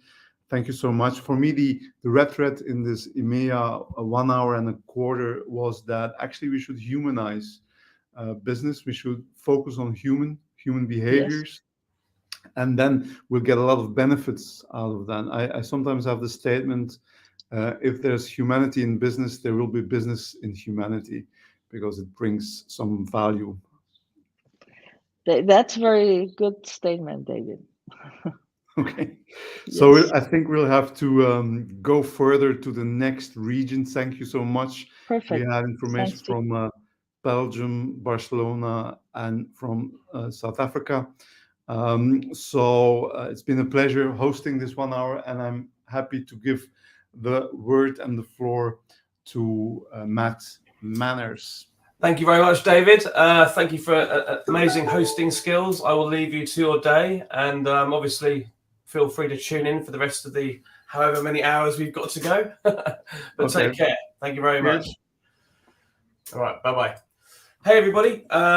It's about 8:15 here local time. I've been on since 2 a.m. It's now light outside, so we're definitely progressing through the day as nature would let me know. I'm not going to do my talk today because we've got far better people than myself to share their experiences and insights and stories. Starting with Celine Schillinger in about 3 or 4 minutes, or if we want to get going a little bit early, we might start earlier than that. But it's been a real goldmine of insight so far, swinging through Australasia, Asia, and starting in EMEA. We've gone from Sydney to Kuala Lumpur to Johannesburg to Belgium to Madrid, Barcelona, sorry, and many other places in between. So we've got the rest of EMEA to come, European, some more African case studies, some case studies then from North America as well, and I think about 13 more hours. So strap in and look forward to it. And obviously you can get all these sessions on demand afterwards too. So I'll be back in about 2 or 3 minutes with somebody I've respected for a long time and can't wait to give her a proper introduction. But I'll be back again in a short while. Okay, bye-bye.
Hello and welcome back. I've just seen in some of the comments there that do I have a large coffee?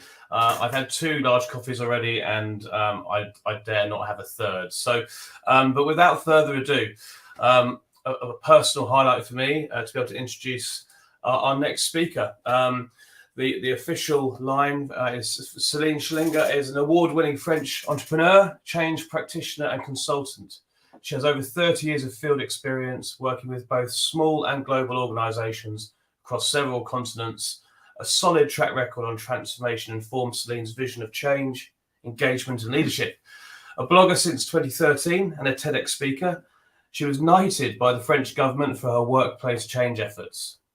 Lessons from her journey in change are captured in Céline's first book that's a smash, and I think she's been traveling all over the world promoting it and being well received. So we're very honoured to have her here today, and it was published just in June this year.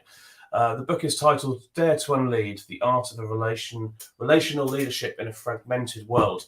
On a personal note, I've known Céline and respected her work for many years. I came across her when she was in another part of the world in Boston, and became an award winner for, I think, one of the first ever employee engagement awards in North America. She also had a colleague who had probably one of the most powerful presentations I've ever seen, and I can talk to you about that another day. But without further ado, I would love to welcome Céline. Bonjour. Bonjour, Matt.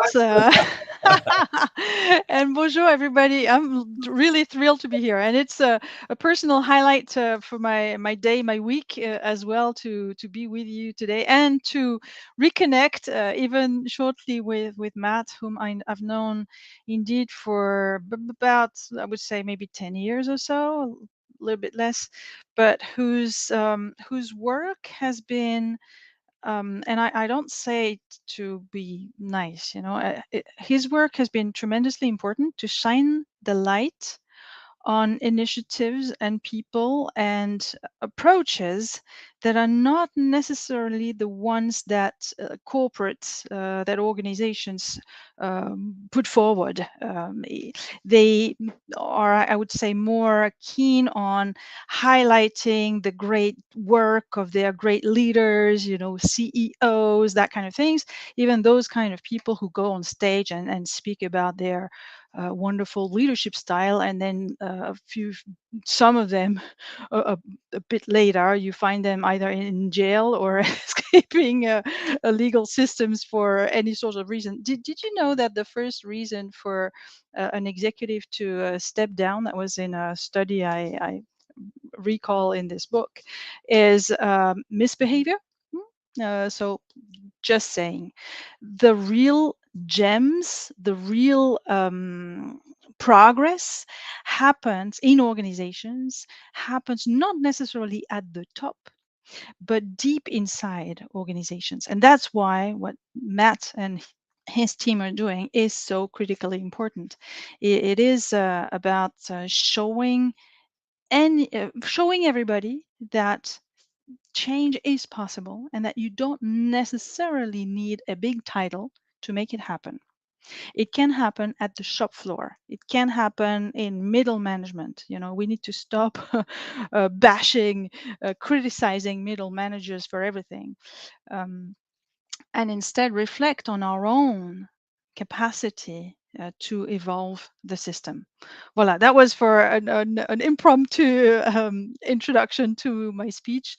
I didn't want to come with slides because you've probably had slides already, and I wanted this to be to remain in conversational if possible. So I'll take a look at comments and feel free to ask questions or add anything to what I say. As Matt said, I published this book. This is my first ever book, and it is the outcome of, I would say, 12 years of activism, trying to change things from the inside, from a large corporation, and then later on for the past 4 years from the outside as a consultant. And change I stumble upon change a little bit by chance, or maybe progressively as I evolved in the corporate world and I tried to conform and I tried to fit in, etc. And I progressively realized that corporations were losing a tremendous part of their potential by imposing this sort of cultural norms and mold onto their people. And it became progressively unbearable, I would say, to the point that I started something a little bit by chance, which became a movement, an employee movement, a grassroots movement. And that's where I discovered the power of grassroots networks, community building, engagement, and a sort of really a new approach to creating collective value that I thought had immense potential for business too. And since that day, I haven't stopped trying to experiment those community engagement approaches in different settings, applying them to different objectives, different business objectives, and every time it worked. I mean, that was quite amazing, but it did. And so it got me thinking, why do these things work? Why did I see this enormous aliveness and engagement and passion among my colleagues when they were involved, when they were engaged in that way, through those approaches, when I didn't see the same behaviors and mindset when the same people were organized, managed, led in a different way, in the traditional way. So I wanted to understand why a certain type of approach to collective value works, and that got me think and write and research, and the outcome is this book. So it's based on my own experience, but also on lots of cross-discipline thinking and exploring. I went into sociology and philosophy and all sorts of studies, even studying like terrorism studies. Like terrorists are super engaged people. Are they, so different from us? Yes, the objective is definitely not the same, but some of the mechanisms are similar. And I think the excesses of engagement in when you can mobilize people at scale, I would say it's not that difficult.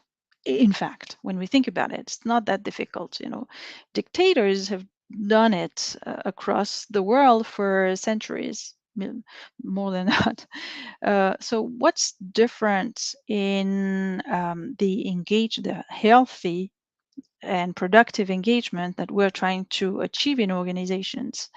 So anyway, this is, I mean, you'll see the result of this research, and I would love if you could connect with me after you read it to share your impressions and whether you disagree with some things in that book. And a friend of mine told me to note down the questions I receive on that book, because the questions are what will help me and hopefully us who are interested in those topics to progress further and keep going. This book is not an end; it's hopefully the beginning of a conversation and a productive thought process. So anyway, in addition to those general considerations about this book, I wanted to share a few, like a really short summary of insights. It doesn't cover all the topics addressed in the book, but nevertheless, hopefully interesting for you today. I wanted to talk about the workplace big disconnect. right?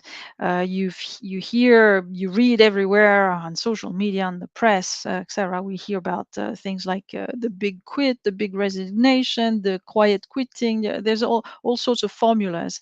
So I thought, little bit as a joke, to come up with mine. Mine is the big disconnect. And so, what's the big disconnect? Well, I think we live. First of all, we live in a world that has become, and that is becoming,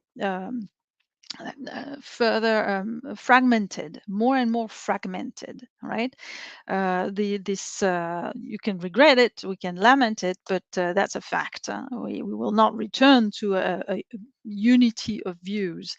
There's globalization that is creating all sorts of tensions, maybe de-globalization to come, migrations, the evolution of social values around the world, the individualization of our needs, the consumerism that is also not going to end up soon. So anyway, all those forces are contributing to fragmenting our common world. And in this fragmented world, the workplace breeds its own forces for division. And part of it comes from its inability to properly handle its internal diversity.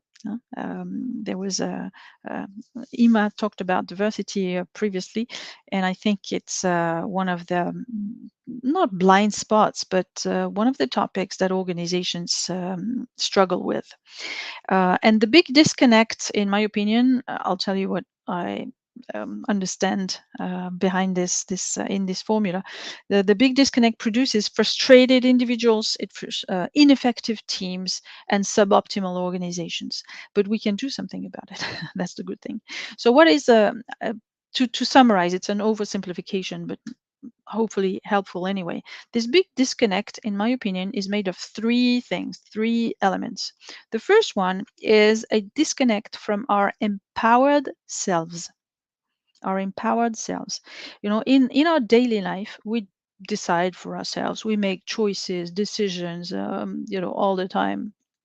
Sometimes, some decisions are really, really important. Who we partner with, where we, buy a home if we can, etc. But in the workplace, it seems like all this power is being stripped out of us, and we find ourselves with the very unpleasant feeling of being treated like children. We have to ask permission for about everything or anything, even for trivial things. We have to obey, to put up with unbearable things, to be humiliated sometimes. The experience of humiliation is extremely widespread in organizations. And this has a cost. It has a cost on people. You see the exploding number of burnouts and diseases, and sometimes death from work, and the amount of disengagement. So it has a toll on organizations as well. The Gallup State of the Workplace report figures are definitely not great. You take a look at them and you see the amount of disengaged people is just skyrocketing. It's huge, and in fact, this first disconnect in our from our empowered selves is aggravated, I would say, by a second type of disconnect, which is the disconnect from one another. We see in modern organizations, especially large organizations, the inheritance from the past, from scientific management invented 100 years ago, Taylor and Gantt and Ford, etc. When what we see largely through org charts, even if organizations have evolved the way they work a little bit, we are still working very much and complaining about having to work in silos, and it's not just the organizational silos, but it's also the mindset, territorialism and this status silos as well. You have horizontal stratifications, in organizations. So it's pretty hard. And the third disconnect we need to cope with is the disconnect from a common aspiration. At least that's what I perceived throughout my corporate career. People are under pressure to deliver, and they tend to do so at the level of their department or their function or even their role or even themselves.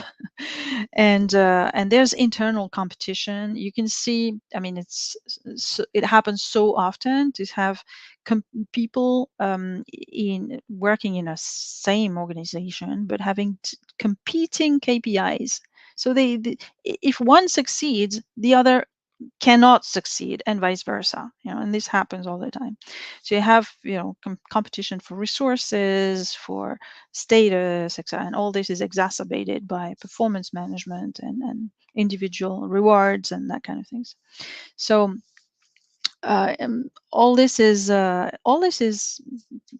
complicated and ruins the lives of many, and that's why you see many people quitting the corporate world and deciding that they've had enough, and they can't take it anymore. And that's a shame. It's a pity, because the workplace is not only where value gets created, hopefully collective value, not just value for a few happy ones, but it's also the place where I think the workplace is a unique opportunity to mend, to reconnect society more generally, more broadly, because it's the place where we have the opportunity to meet different people who are very different from us.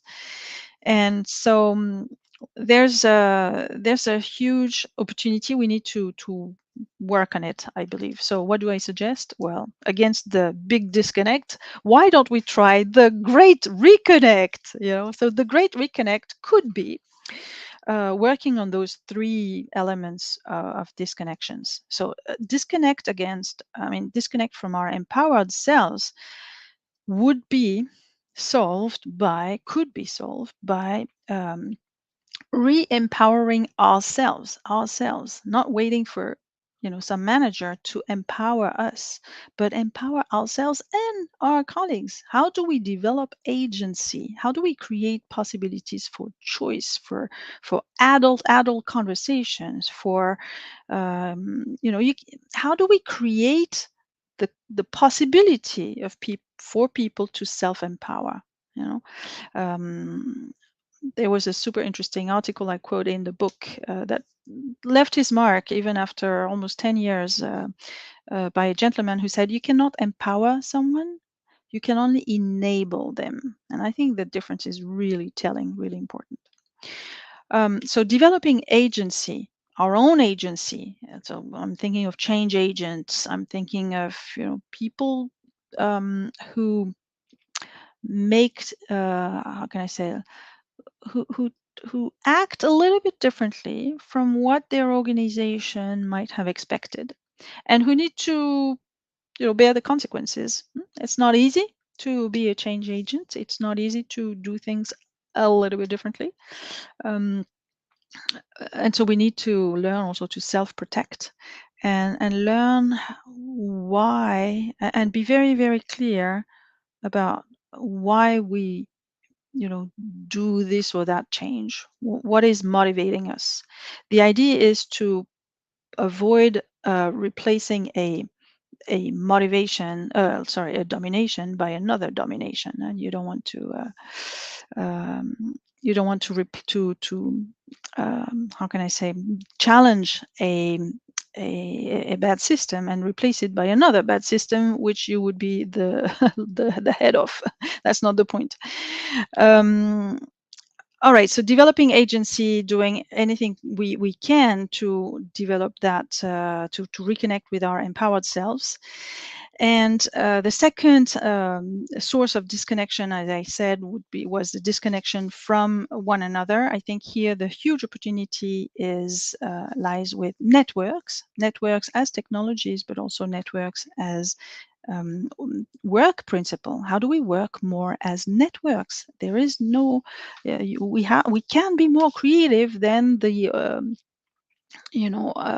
traditional pyramid hierarchy, appointed teams with a leader at the top who decides and everybody else executing. We can do differently. And finally, reconnecting around a common aspiration. So the great reconnect, working on this third source of disconnect, from our common aspiration, would be, in my opinion, to develop, to nurture, to enable activist communities. How do we work more in an activist and in a community engagement mode? That's what I describe a few elements, a few examples in the book, and I'm sure you do have others. I think communities and activism are a huge source of learning, of growth, and of social connection. And all this, in my opinion, enables, produces, but also requires a very different type of leadership. We need to stop worshipping this individual hero, superior, exceptional person kind of leadership, and switch to a different understanding of leadership. I believe leadership is a collective capacity. It's not an individual skill set. It's a little bit of an illusion to think that you can develop your leadership alone by reading books. Leadership is something that needs to be developed together, collectively, by interacting around common work. It's very different. And so leadership is, again, I think a collective experience, not an individual skill set. And since it's collective, it requires much more than logic and clarity and vision, those qualities often attributed or expectations of leaders. But it requires a capacity to connect with each other. That's why I keep talking about connection. But indeed, I think that's the key. It's the key because leadership is relational. It's a relation. Even work is a relation. And voila, that would be the end of my speech here. Yeah. Let's cultivate relations, as Matt and I have been doing, among others. I mean, with us and the people surrounding us. Thank you so much. I feel awful for interjecting. We're definitely going to have a few more breaks in the next year's one to allow us to overrun where needed with such fantastic content. It feels criminal to stop it so soon. No. I was done.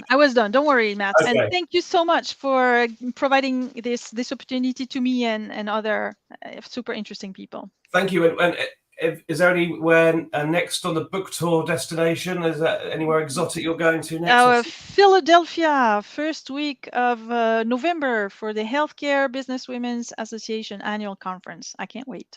Fantastic. Well, safe travels, and I hope to see you in person very soon because it's been far too long.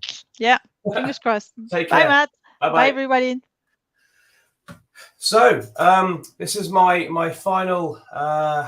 Saving the best till last, as they say. My final story of the Inspirathon until I return in North America in about 15 hours' time. So without further ado, we have a great case study from a fantastic business, a top inspiring workplace, no less. Let's get into it. So Adam and Andy met whilst at Vodafone UK 10 years ago and have worked together in varying ways since until 2019, when they took the leap and formed a business named after a Radiohead record called Kid A. Big Ben's fan myself. Huge experience in telco and consumer electronics, and their ethos is all about simplicity, getting to the biscuits, being different and having fun. Kid A is just over 3 years old and is an award-winning B Corp purposeful company that is making huge noise in their industry, and definitely impressed our judges this year in the Inspiring Workplaces Awards. So Their title of their talk, which is coming up imminently, is called Fake Plastic Trees. And it's all about how we've built up our company, how fragile our culture is, and how easy it is to get it wrong, and maybe where we're headed. So I'm really looking forward to this one. And let me welcome, if I can do this one last time. Hello, Andy and Adam. How you doing? Very good, thank you. Brilliant, thank you. How are you, Matt? All right? I'm good. I've made it. Yeah, well done. So look, I think you have a video you want to a slide you want to share. So I'm going to leave you to it. We've got about 15 to 20 minutes, and looking forward to hearing about it. Brilliant. Thanks, Matt. Well, let us know if there's any if we get any of this technical stuff wrong. So, hi everybody, how you doing? I'm the Andy side of Kid A, and this is obviously Adam. Yes, we did name our business after a Radiohead record, and we'll kind of try and touch on that as we go through. But like Matt said, what we're going to try and talk about is kind of just looking inward at what we've done in our business, and hopefully kind of transmit, the learnings and things that we did and some of those impacts as we go through the talk to try and create the workplace that we've created. Yeah, that's it. And so the video, we wanted to show the video because this was actually it's actually our newest employee. When we had a company get together, we wanted just to get a feedback on what it's been like landing at Kid A, and the usual stuff, some initial thoughts and reflections, and we weren't expecting this, and she stood up and pressed play, and this is what we got. So it's a good sort of gives a good bit of context about sort of who we are, I think. And we hope it works. If it doesn't, then please let us know and we'll move on.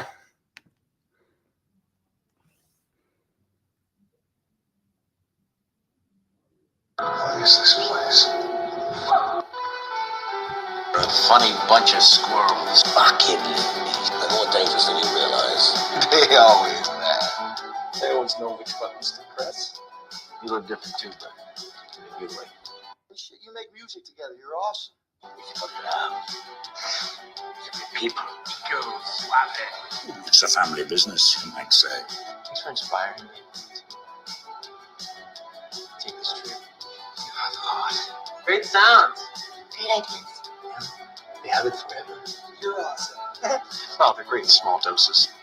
You talk different. I don't know what they're talking about. You know what they're talking about? Nope, but I can tell. It's a pretty inspiring message to the kids. But one last thing. Look, my doctor said that my liver will start failing within the next 2 years. Some will say it's all circumstantial. I still think it's food poisoning. There's a word for hangover I've never had before.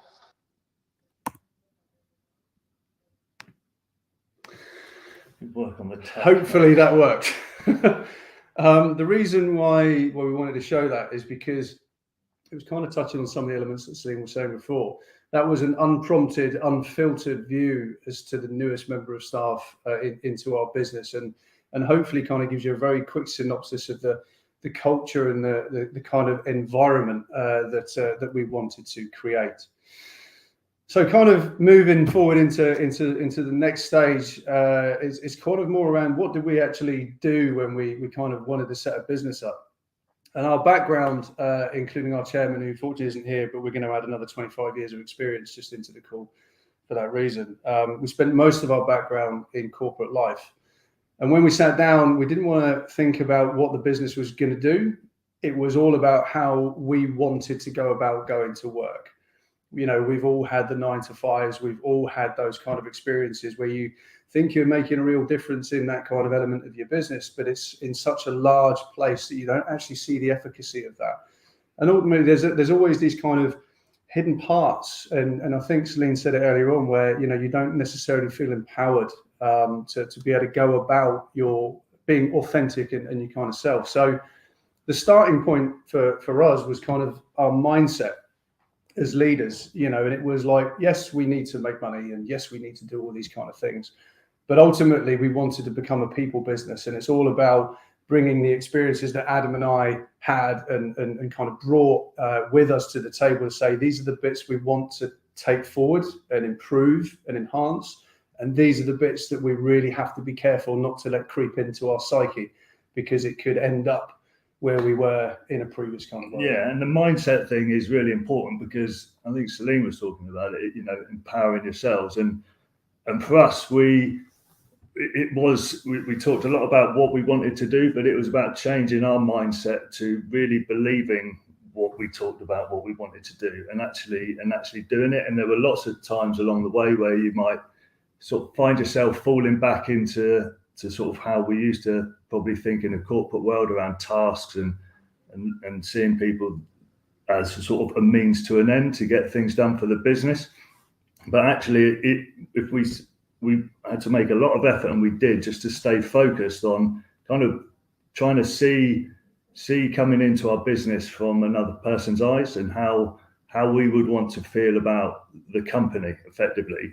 And it's proven to be a bit of a winning formula. We're really proud of it, and it simplifies things for us, to be honest, because we just stay on that mission. And I'm starting to waffle, so no, it's good, because you can find yourself defaulting to type. You can start to see things around the edges, like lateness and things like that, and you have to bring yourself back to always think about the culture of the people, because that will obviously directly impact the output of kind of where the business is.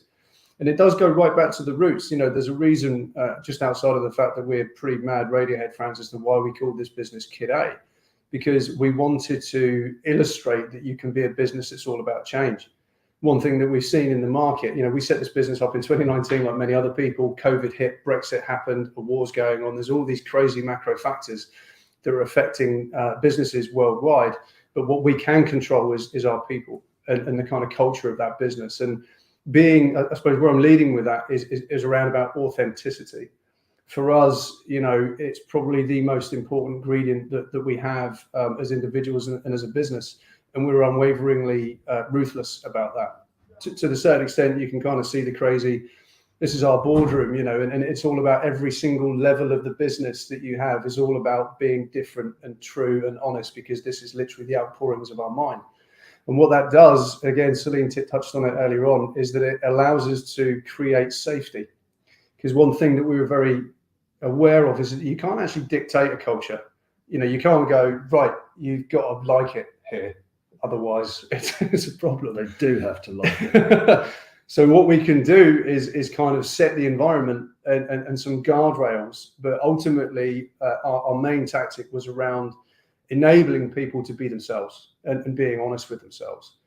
And as our journey kind of progressed, and we saw people coming out of themselves and being more authentic about who they are and what they do, we could then expand what those guardrails look like. So, for example, we've been working on a 32-hour week since, I think, August last year. Yeah, and that's been really actually much harder to deliver than we thought it would be. We thought, right, we'll lead the way. We'll do a 32-hour week. Everyone will love it. It gives back loads of people. One of our sort of thoughts is actually if you cut out a lot of the stuff that is the sort of noisy bits and the behaviors that you pick up along the way in corporate life, you should really be able to get everything done in 32 hours in a week. And when we deployed it kind of didn't work for quite a long time, because most of it was just going on in everyone's heads still. It was like, well, you might feel like you only have to do 32 hours a week, but you're still kind of chained to your inbox, or you're still thinking about work. So we set up a Slack channel actually, and that was quite a game changer move forward, because it just enabled people to say, right, I'm going to, I don't know, do something, walk the dog or whatever. And I think just being able to sort of put it out there that that's what they were doing meant that they could mentally actually have that time back. So they weren't still in work mode, even though they were saying, right, well, I actually only have to do another sort of 3 hours this week. Yeah. So it was a surprise to us how difficult that one was to land. But and like a lot of this stuff around culture, and like Andy said, you can't dictate it. It kind of, you set some parameters and give some comfort and hopefully just let it rip.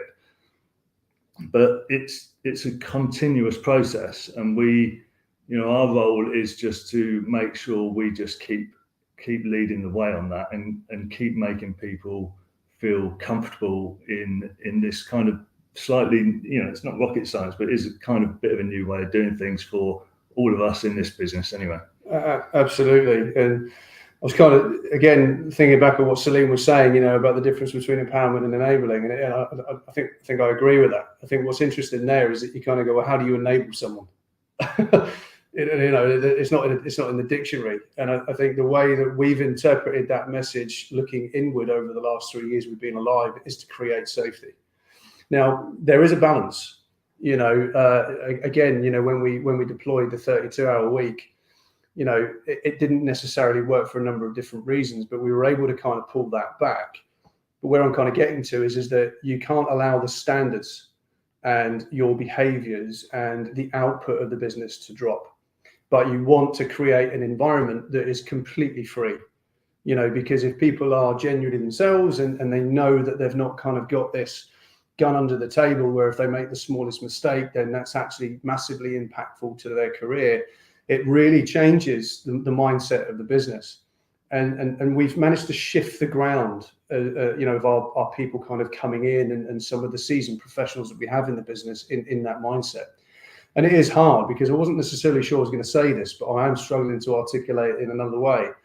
You are effectively trying to reprogram human beings that you, of course, don't own and never will. But how do you reprogram their mindset to move away from a fixed hourly period in their brain where they come to a place to contribute a certain amount of work and then leave and go back to their life?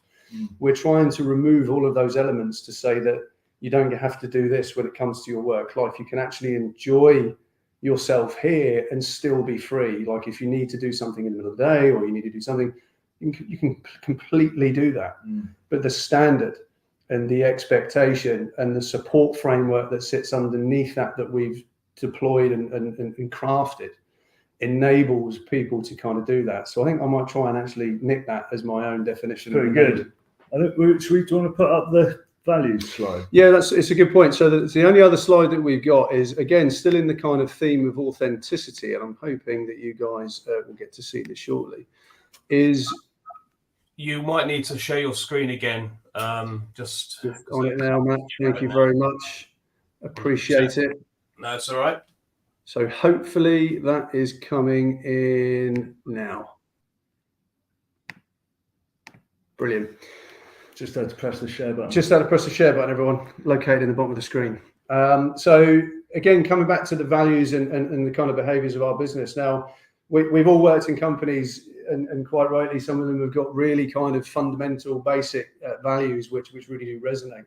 For us, again, the theme of authenticity is that we wanted to actually call out elements of our personalities that we have and that we are, rather than kind of putting something that we actually interpret as an intrinsic human behavior on the wall.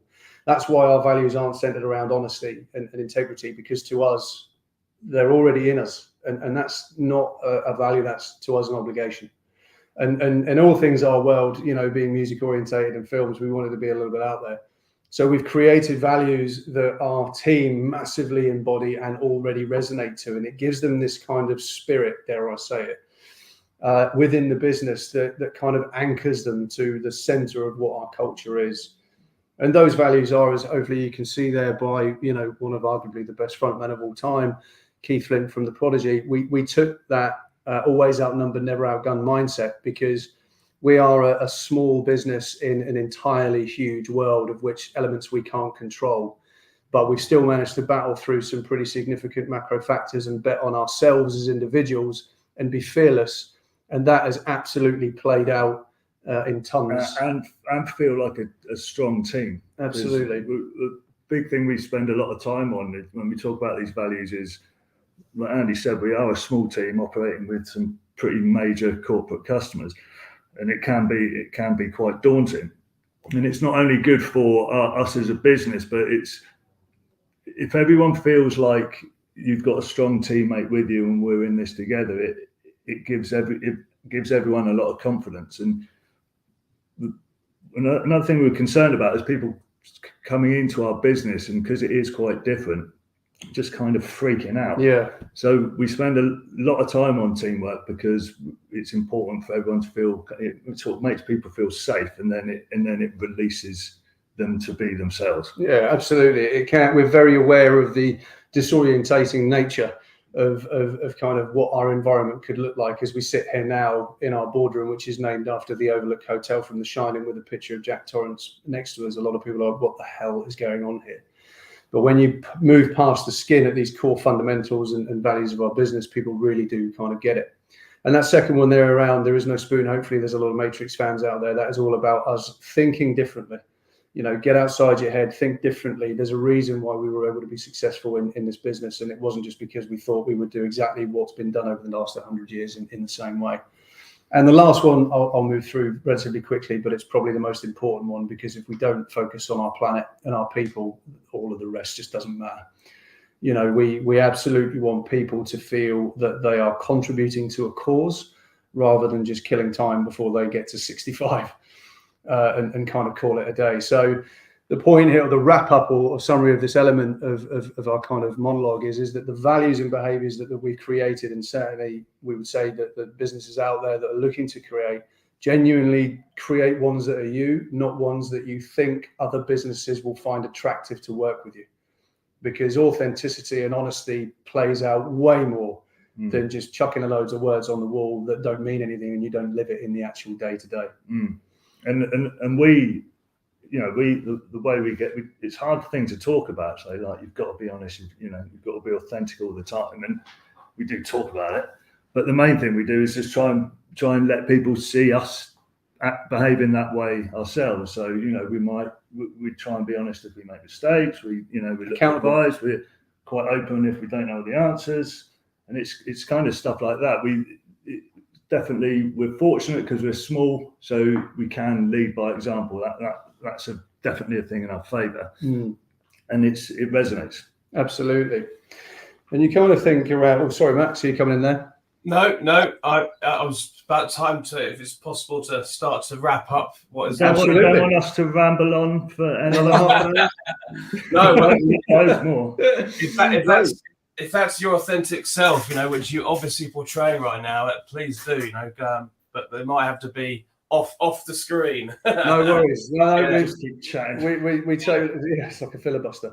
So to sort of bring it all together and certainly link it back to the name of the talk, I think what we're trying to say is it's all about, for us, it was about building trust, safety, and high standards with a certain element of kind of control, but don't try and affect the source too much, and don't be scared to take your hands off of it, because sometimes you can freak out and think this doesn't look like it's working, but actually the more you interfere with it, the more you cock the recipe. Whereas actually if you sit back and just let it, people will come together and will kind of trust it.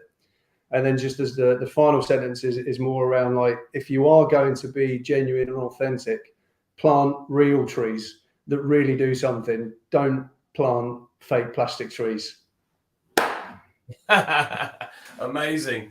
Look, thank you so much, because that really is one of the most genuine stories that we've ever had across in person, online, over the past decade, and I really thank you for that. And it obviously comes through that's what you're doing. Just a quick comment, if I may, before I let you go. But we think two fundamentals of an inspiring workplace is, you know, people that believe in what they're doing at the workplace and feeling like they belong.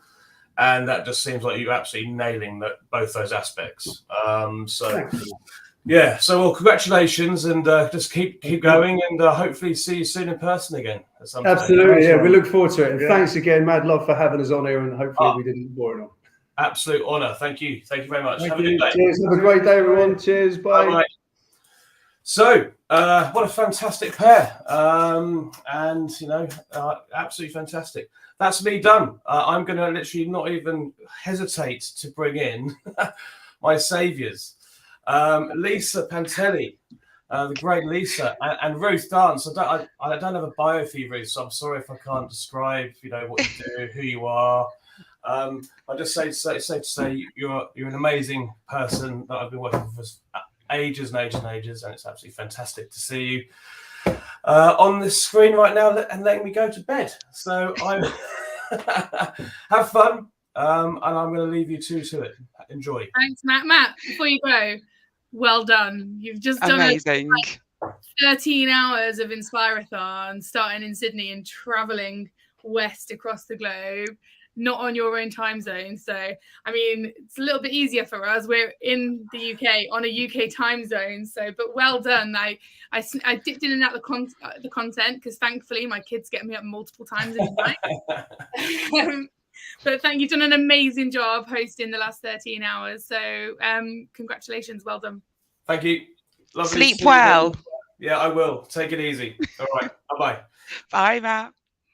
Oh, good morning, everyone who is in the UK. We have hit 9 a.m. and I have to say that I've been on since 7, and what fantastic morning it's been, right, Ruth? Oh yeah, absolutely. It's so much energy just going 24 hours live, like all these amazing speakers who also want to change the world through the world of work. It's amazing. It's nice way to start the day. It is, although we are following Keith Flint and Matt in a shed. So let's just hope we can keep the energy going. So anyway, good morning, everyone. And thank you again for inviting me to co-present this morning. I'm really thrilled to be here. So we are in Brighton as part of the Inspiring Workplaces Inspirathon. So we're Ruth and I'm Lisa Pantelli, as Matt said. And before we kick off, we just thought we'd indulge ourselves and give you some interesting facts about Brighton. Some of you may have heard of it. Some of you might have been here. It's famous for lots of things. But Brighton is a famous UK seaside dating back to 1086 AD. On the south coast, we are just an hour south of London. That's assuming the trains are working, of course. We can never guarantee that, sadly, can we? It's fondly known as London by the Sea. One of the things that I particularly love about it here is that it's got an incredibly vibrant and strong, diverse culture. You know, we are home to the oldest cinema and the world's oldest aquarium. So if you ever visit, definitely recommend a trip there. And it's known throughout the UK for its open-minded and LGBTQ+ population, as well as its bohemian atmosphere and eco-friendly spirit. And in short, really, it's a place where you can truly bring your whole self and be you, which is amazing. But don't just take our word for it, because of course we're biased. We live here. We are home also, or have been home to some very famous faces such as Kate Winslet, Tom Cruise, Adele, Fatboy Slim, Nick Cave, Chris Eubank. All of these incredible public figures have called this area their home at some point. And of course, it is our home too. Now, what that says about us, I'll let you decide. So we are really excited to be here with you today to act as your local tour guides and help give the Inspiring Workplaces global community the much needed inspiration, knowledge, connections, and hopefully energy to help change the world through the world of work, so we can all create our own inspiring workplaces in 23 and beyond. Ruth, enough from me, over to you. Thanks, Lisa. So this 24-hour global workplace Inspirathon is being hosted live. And I remember doing the same thing this time last year and being as tired as Matt. He's been so kind to me, letting me come on at 9 a.m. today.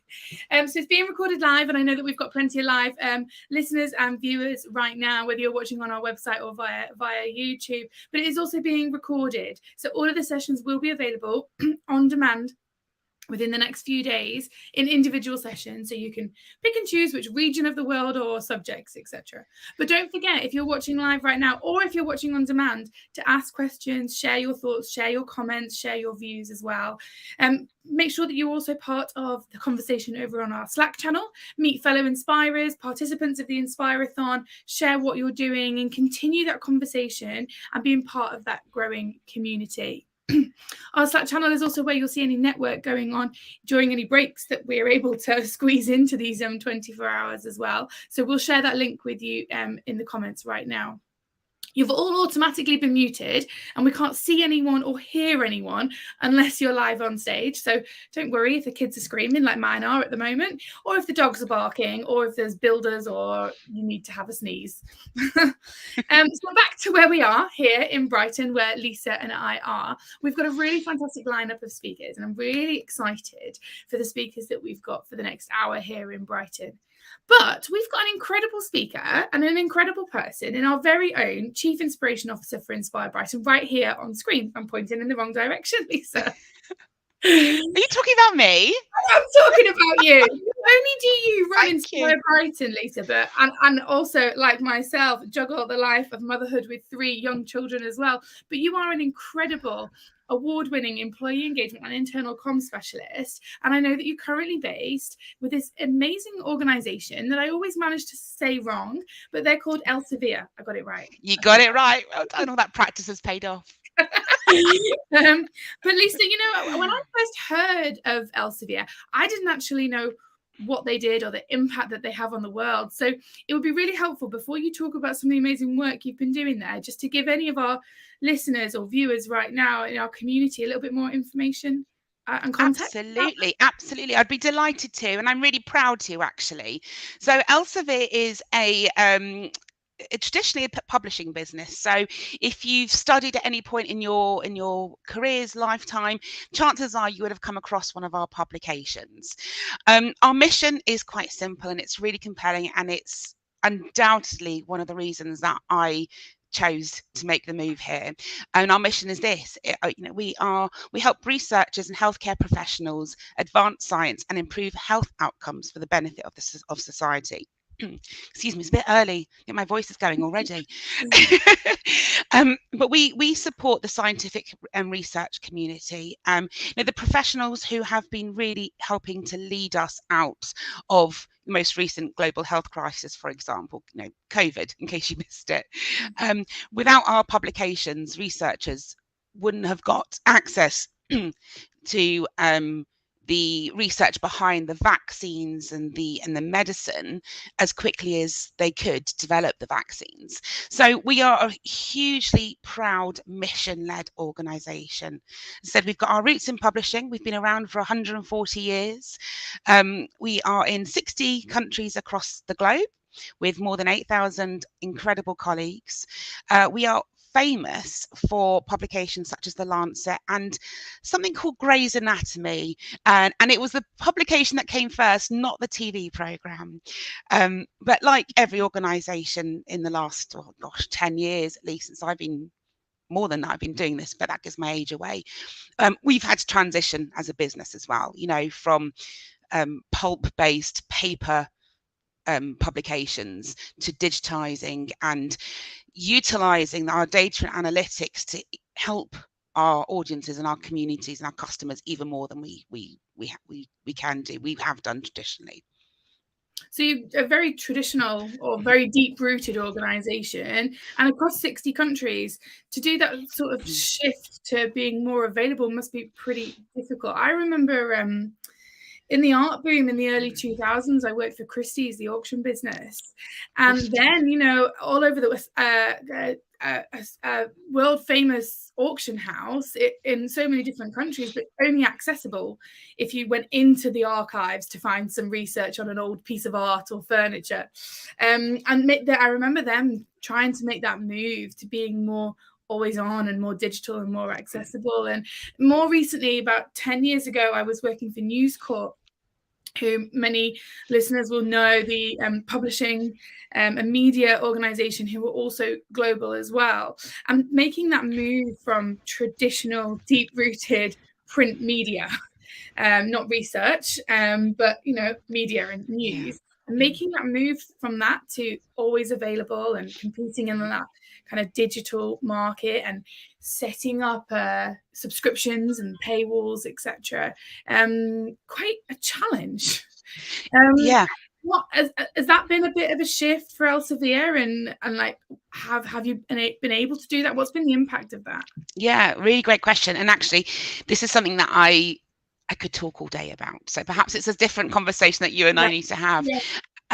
But technology has been interesting. So it's actually the reason why I got into employee engagement and culture, because of that shift. My background, I had been in traditional communications, public relations for many years, but it was at that time where social media was really taking off. This thing called Twitter hit, and we were seeing more employee voice and employee advocacy. So that shift has been absolutely dominant for the last 12, 13, 14 years possibly now. At Elsevier, like every organisation, as I said, it's had the same sort of impact, going from print, like newspapers in your cases, publications, journals in ours. We've had to take people on that journey. So I'm really fortunate in that I partner with our technology team. The technology team here are incredible. 88% of our revenue now comes from digital products. We have more than 2,700 journals online, which is a huge numbers to deal with. And our headcount has increased over the last 5 years to reflect that. So we've grown, just when I say we've grown, the technology team, 20% in 200%, 20%, 200% in the last 5 years. So you can imagine what that's like when you're bringing together so many different people from different cultures and locations and backgrounds and other organizations where everyone does things a bit differently. So we've really had to take people on that journey. And I was listening to Cecile just a couple speakers back, and when she talked about change starting at the bottom and how, it's not something that you can do. Actually, this digital transformational piece and the technology innovation piece has had to start at a grassroots level, getting people behind purpose and their North Star. And how has that gone? Growing by 200%, doing it from the grassroots up, but you are producing research and data and information to people in a global pandemic, and you are providing that crucial information for them, growing through such challenging times while dealing with such challenging information. How has that gone for the people internally? Yeah, so it's been a really fun time, actually. I've loved it. It's anyone who's worked with technologists will know that technologists love to build, create and innovate. The challenge we've had to work to is, what is it? How do we rally people, though, to create and innovate and build and keep customer centricity front of mind whilst focused on our audience and what it is we're trying to deliver? So we've over the last year, we've done a lot of work. We've taken a really people-centered approach. I've spoken to over 25% of our global technologists. So across the globe, to understand, what is it that brings people here? What is it that's keeping people at Elsevier? And what's that sense of pride? So, and actually, when we had a lot of work that went into that listening stage, it was quite straightforward. 2,000 technologists, but one really strong theme, and that was purpose. Purpose in the work that we do, in terms of the products that we're building, purpose in terms of the types of colleagues that we're working with. We work with colleagues who care, and lots of people here have worked with or have got partners in the medical industry, so they can really see that real world impact. And the results of this program so far have been incredible, really fantastic. Amazing. So it's been, yeah. I know that you we've got a couple of minutes before we introduce our next speaker, Lisa, but I know you've got a video that you want to share as well. Does that video need some context? Do we need to give some context to the audience? Sure, this is the first video. We've got another one that I was really hoping to give you a world exclusive of today, but it's not quite ready. So that will have to come afterwards. But this video was put together, which we shared about 6 months ago internally, which was essentially the culmination of all of that work that we've done in that listening stage to say, team, this is who we are, this is what we do, and hopefully instill that sense of pride. So if you've got it ready, let's hit play.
thanks, Lisa. It's really great to see it come to life, everything that you're talking about, so we get a really good understanding. What has been the impact? Like, how has it landed? Are you at a point where you can measure it on productivity or engagement? Do you have any measures? Absolutely. And I'm hoping we might enter one of your awards next year as well. I'm just saying. Yeah, the results have been incredible, actually. We are up 6 points in our EOS, so our employee engagement scores. We have increased the number of internal mobility roles, so people who are applying for other roles within the organisation. So rather than losing any great talent to other organisations, we're keeping them, we're retaining them, and they're going out in other places. Employee satisfaction is up. Trust in leadership and openness in our communication. So we are seeing some really fantastic results. And the one thing I would just say with this, and I know we've got to move on, is that what we've done is rooted in our strategy and our employer brand. It's, although we've created this identity and this language, the shared language for technology in particular, it all feeds directly up into our EVP and our business strategy. So we're really trying to make sure that that everyone can see, where they are today, regardless of where they're in the business, has an impact on where we're going as an organization. Well, I mean, that's just a perfect way to end it and to inspire anyone that is listening and watching right now. Is this isn't about it feeding down. You said it all feeds up. And I love that. It feeds up into the strategy. It feeds up into the EVP. It feeds up into the leadership. So we're doing it from the grassroots. We're listening to our people, and we're then feeding that up into the strategy. I mean, what a brilliant way to end it, Lisa. You're going to be with us for the hour, aren't you? Because I certainly am. For Inspire Brighton. So I'll see you shortly. I'm just going to introduce our next speaker, and then I'll let you introduce the next one. Yeah. Perfect. Sounds good. See you in a bit. Right. See you shortly, Lisa. So thanks so much to Lisa Pantelli from Elsevier, but also the CIO for Inspire Brighton. Our next speaker, in my opinion, needs no introduction, but absolutely deserves an introduction. Mike Adams is changing the disability conversation from one that is traditionally focused on charity, vulnerable people, and welfare to the one that's all about value and contribution and opportunity. And he is doing this on a phenomenal scale across the world at phenomenal speed. And I am so impressed by what Mike and his entire organization at Purple are doing. Mike has always bucked convention and actually still does. He has engaged the business community by introducing the purple dollar or the purple pound, and is providing organizations with solutions on how to unlock that. And I'm sure Mike will talk a bit more about that during his session. Mike's been named in the Shore Power Trust list as one of the UK's top 100 most influential disabled people of 2022. He's also been awarded an OBE by our Queen and now King for his services to disability. He's going to be sharing the story of the 92% and rising. I'm really interested to hear more about that, Mike. I've heard you speak many times. We've worked together on some amazing things. And good morning and welcome to Inspire Brighton and welcome to the Inspirathon. How are you, Mike? I'm good, thank you, Ruth, and delighted to be with you. Hi, we did a marathon last week, so I know your pain. I can feel your pain. It's never so bad first thing in the morning, though. No. Well, I'll be here later on as well. But congratulations on your global virtual conference last week as well. I know that you've got lots of amazing things going on, but also so much to share with our community. So I'll hand over the baton to you now, Mike, and I'll see you in 20 minutes. Brilliant. Thank you very much, Ruth. And I think we might have some slides as well. And I'm delighted to be with you. I talk about 92% and rising, and you'll be pleased to know that it's got nothing to do with interest rates, and it's got nothing opposition popularity for anyone other than the Prime Minister. What we are talking about, what I am talking about, is the number of those individuals who have a disabled relative or someone in their close network who is disabled. And I did a poll at a property conference last year where they had the facility. There was 305 people in the room. I asked the question and 92% knew someone who was a relative or in their close network who had a disability. The official figures from 5 years ago was 50%. So how? So in many ways, if you think about the international sign for disability, the wheelchair, it's the first thing that comes into your mind, but actually it reflects 8% of the disabled population. So you need to think mental health. You need to think post-COVID and lockdowns and the exponential growth in mental health issues. You need to think about the neurodiversity spectrum. Think dyslexia, think long-term health conditions, and even think cancer and those who are fully recovered from cancer. And when you think about it like that, you now might find yourself going, yes, I know someone, I'm in that 92%. And maybe you're now in a statistic that 10 minutes ago you perhaps weren't. And then you translate that thinking into your organization and think about your aunt, your nephew, your cousin, your mum, your daughter, your son. And would you want that individual to be in your organization as a member of staff, or interact with that organization as a customer and have a worse experience simply because they had a disability? And if we go to the next slide, please. So we always have to kind of, why does disability matter? And why, as Ruth said, do we need to change the conversation, the disability conversation? And why do we have to make it real? And why do we have to resonate with people? Because that is the way in which it connects. And I do a LinkedIn post twice a week that tries to connect current stories or my stories to issues of disability, to make that connection. And it's been fascinating this week. I've done one on motor neurone disease because of the Rugby League World Cup and Rob Burrow, which was the program that was on BBC Two, 7 o'clock on Tuesday night.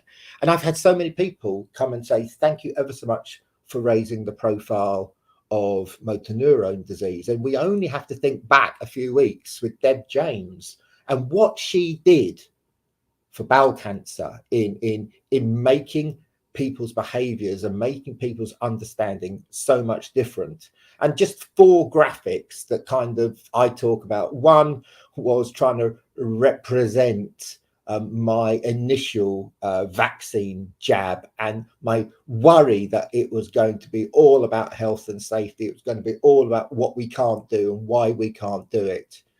I got there, I was in, I was out, I was done in 8 minutes. And do you know what the most brilliant part of that was? The young nurse looked at me and she said to me, Mr. Adams, which arm? And that sense of humor, that being able to connect, made such a difference. And it's that kind of thing for me that inspires, the ability for someone to have a joke with me, use humor. The bottom picture is of my pet rabbit Boo. We came downstairs one day, he was lying on his side, we took him to the vets, very unlikely to survive, but he did. And we put him on medication, and his shed outside, we adapted it, put in reasonable adjustments, and he has a brilliant life. And why do I tell you this story? Because Boo, like you, 83% of disabled people will acquire their disability in a lifetime.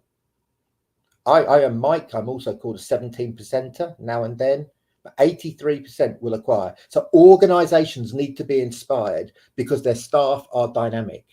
And 10, 15 years ago, what happened? Someone got ill, someone got a disability, and they were straight out of the organization. In many ways now, organizations cannot afford to just let talent walk out of the door. And the lightning fault, which is really good, because I've just heard a clap of thunder and a bit of lightning where I am, reflects the fact that my 2 young daughters that are in the top page, in the top picture, I came downstairs and one of them had the stylus in her mouth, which is what I do and how I operate my phone, and was operating my phone. She knew no different. For her, that was normal. and she was able to operate the phone. So we have to reorientate our minds about what is conventional, what is traditional, and how we think outside the box that may enable really talented people to be a part of your organization.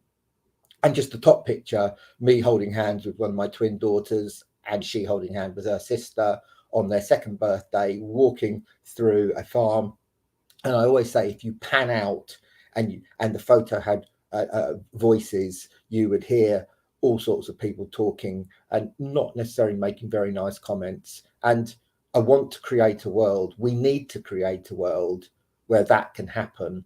And to be honest, no one gives a blind bit of notice.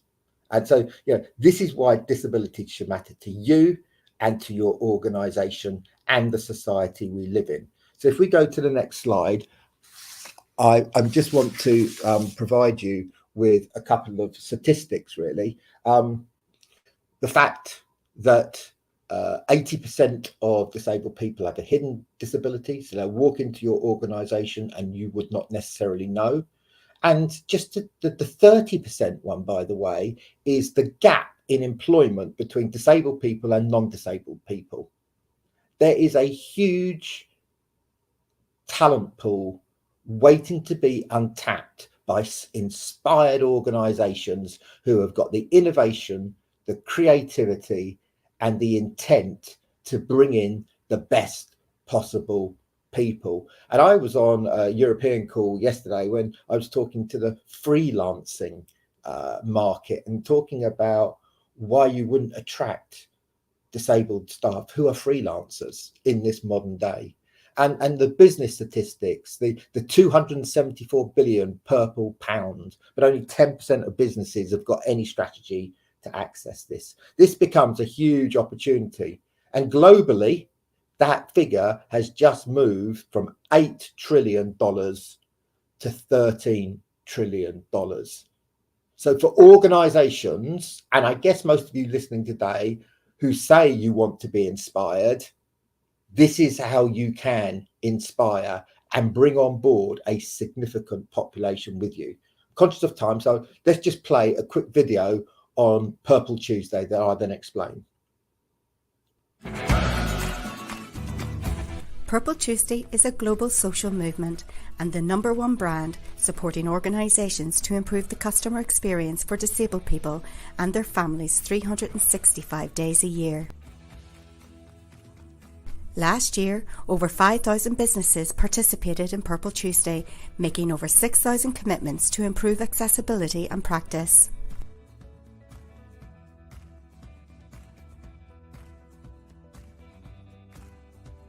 Celebrations for Purple Tuesday reached #2 on Twitter, had 19 million impressions on social media, received over 270 items of media coverage, including national TV, radio and print press.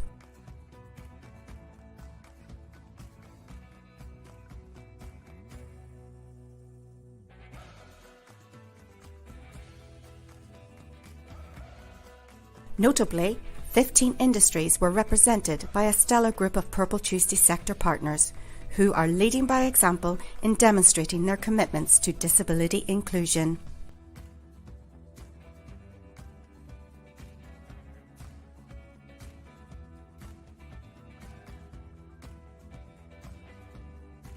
Purple Tuesday connects businesses with their disabled customers, their disabled employees, their wider workforce, other stakeholders on an issue of growing importance.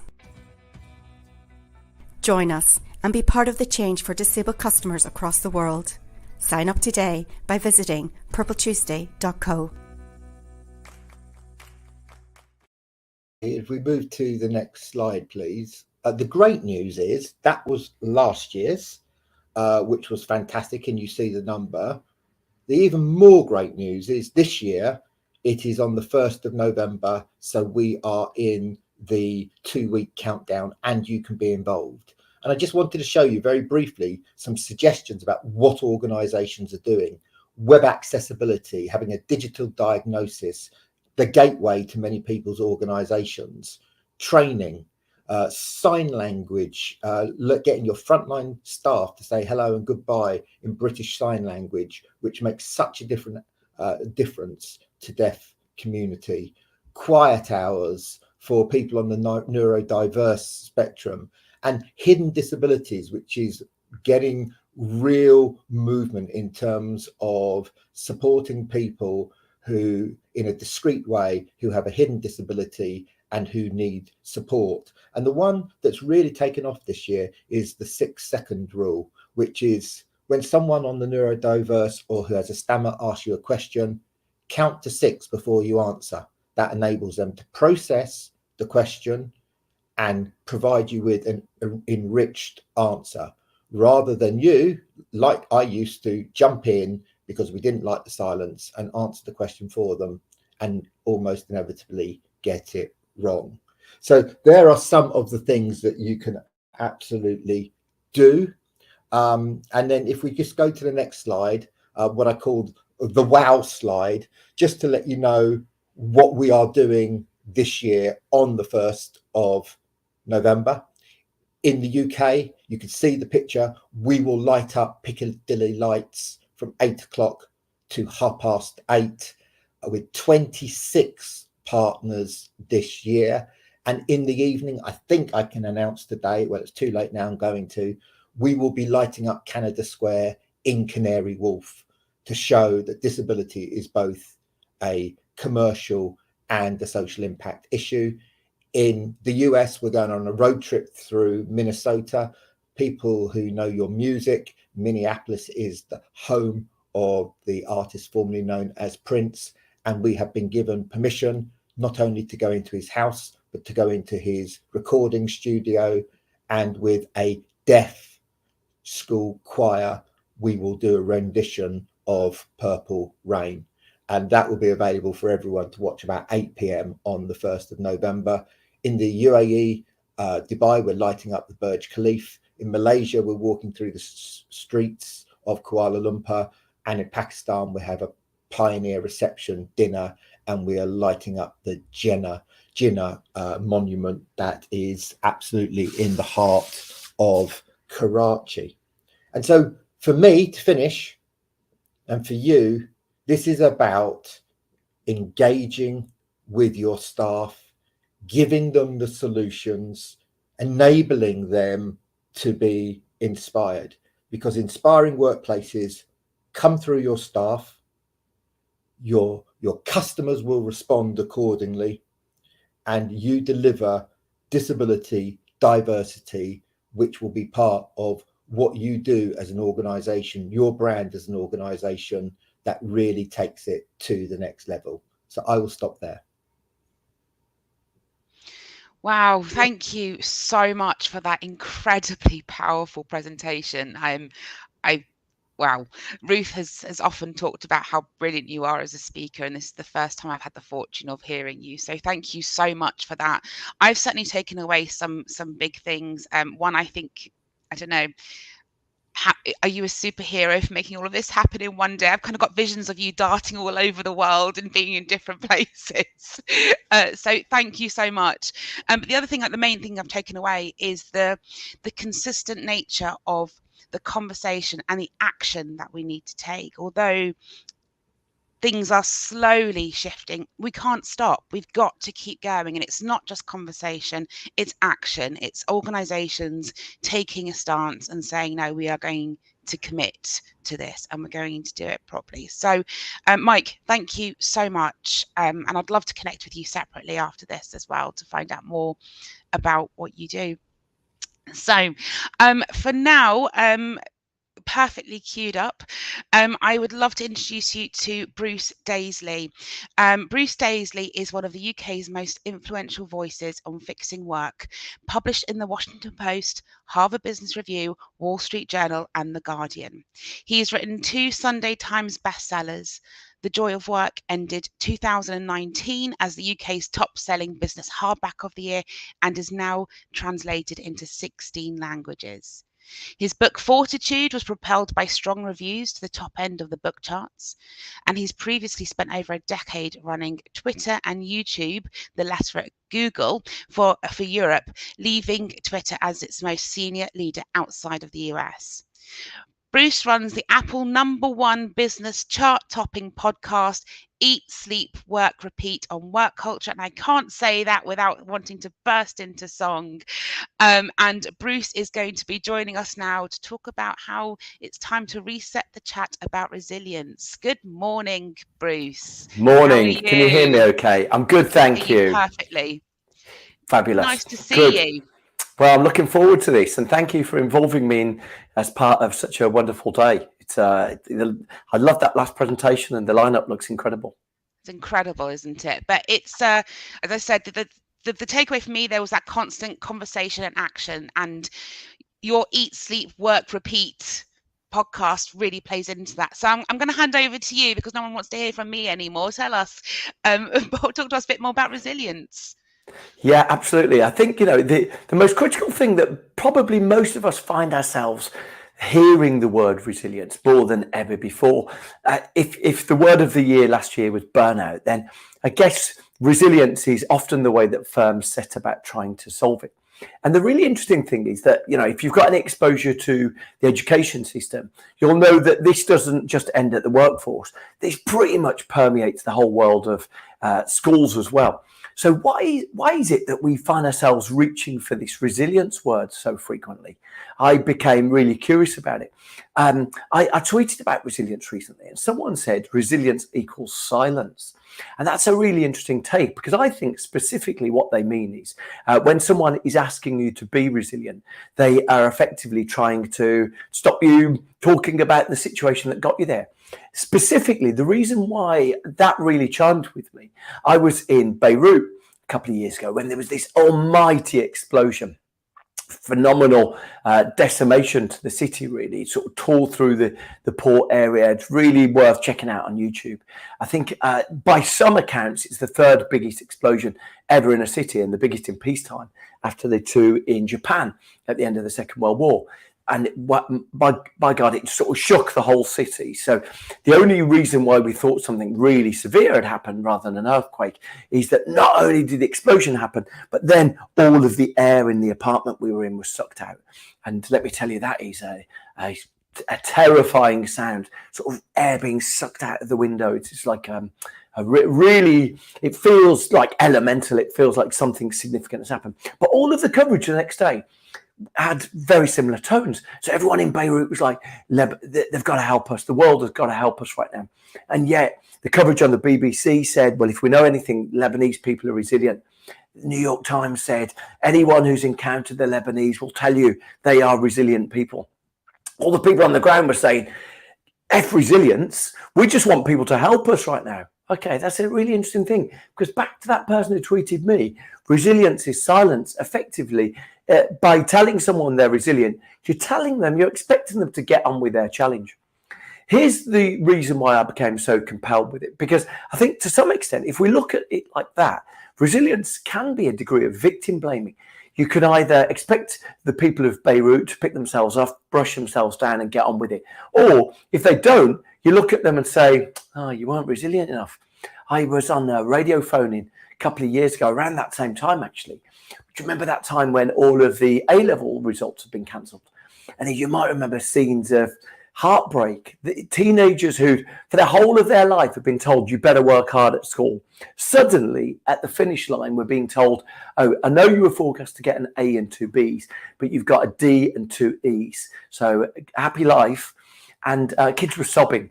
And I was on this radio phone, and Robert Peston was the other guest. It was on Times Radio. And Robert Peston said, well, I think in truth, it's time for young people to be a bit more resilient. Hang on. You've just told kids for 13, 14 years that they need to work really hard at school because this is what determines the outcome of their life. And then when they get results generated by an algorithm, they start sobbing and you say, you better be more resilient. Hang on, you've just changed the rules here. You're trying to silence these kids. And I guess to some extent, when you hear the word resilience, you might question, why are you trying to silence me? Let's think about the application of it in work. Well, most of the time that our work is getting resilience courses for us, they bring us a resilience course. Why? Because we're burnt out. Now, hang on. So if the question is, why are you trying to silence me? Then let's ask what got us the situation that we needed a resilience course. just to put it on the record, because no one ever does this, in the last 15 years, and many people have joined the workforce in that era, so they didn't know this. In the last 15 years, the average working day has increased by 2 hours a day by the fact that we got email on our mobile phones. And so getting email on our mobile phones, let me tell you, as a veteran who lived through that era, we thought getting email on our mobile phones was going to make our lives easier. In fact, work has expanded to fill the gap. But not only that, since the pandemic, the average working day has increased by an additional 45 minutes a day. So this is the thing that no one ever says. This is the recap at the start of the new season that no one ever gives you. The reason why you're being sent on these resilience courses is that burnout is as a consequence of the average working day getting 3 hours longer in the course of the last 15, 16 years. Damn, right. Now suddenly we understand why everyone's feeling frazzled. Burnout is a direct consequence of what's going on. I've got a friend who works at the Whittington Hospital, and she works in the emergency department there. And she said, you know, during the midst of COVID, it was pretty evident to everyone that they were hanging on by their fingernails. They were just about making things work. It was a necessity of things. You couldn't change the circumstance there and then. Everyone knew that what they needed to survive the sickness that was consuming them, to prevail, was a bit more resource. They needed more resource. And yet, one Thursday afternoon, someone walked around the building, blue tacking signs to the wall saying resilience webinar on Tuesday. Now, her response is, she said, hang on, this misdirection has ended up with people who work there saying, if you mention resilience to us, we're going to thump you in the face.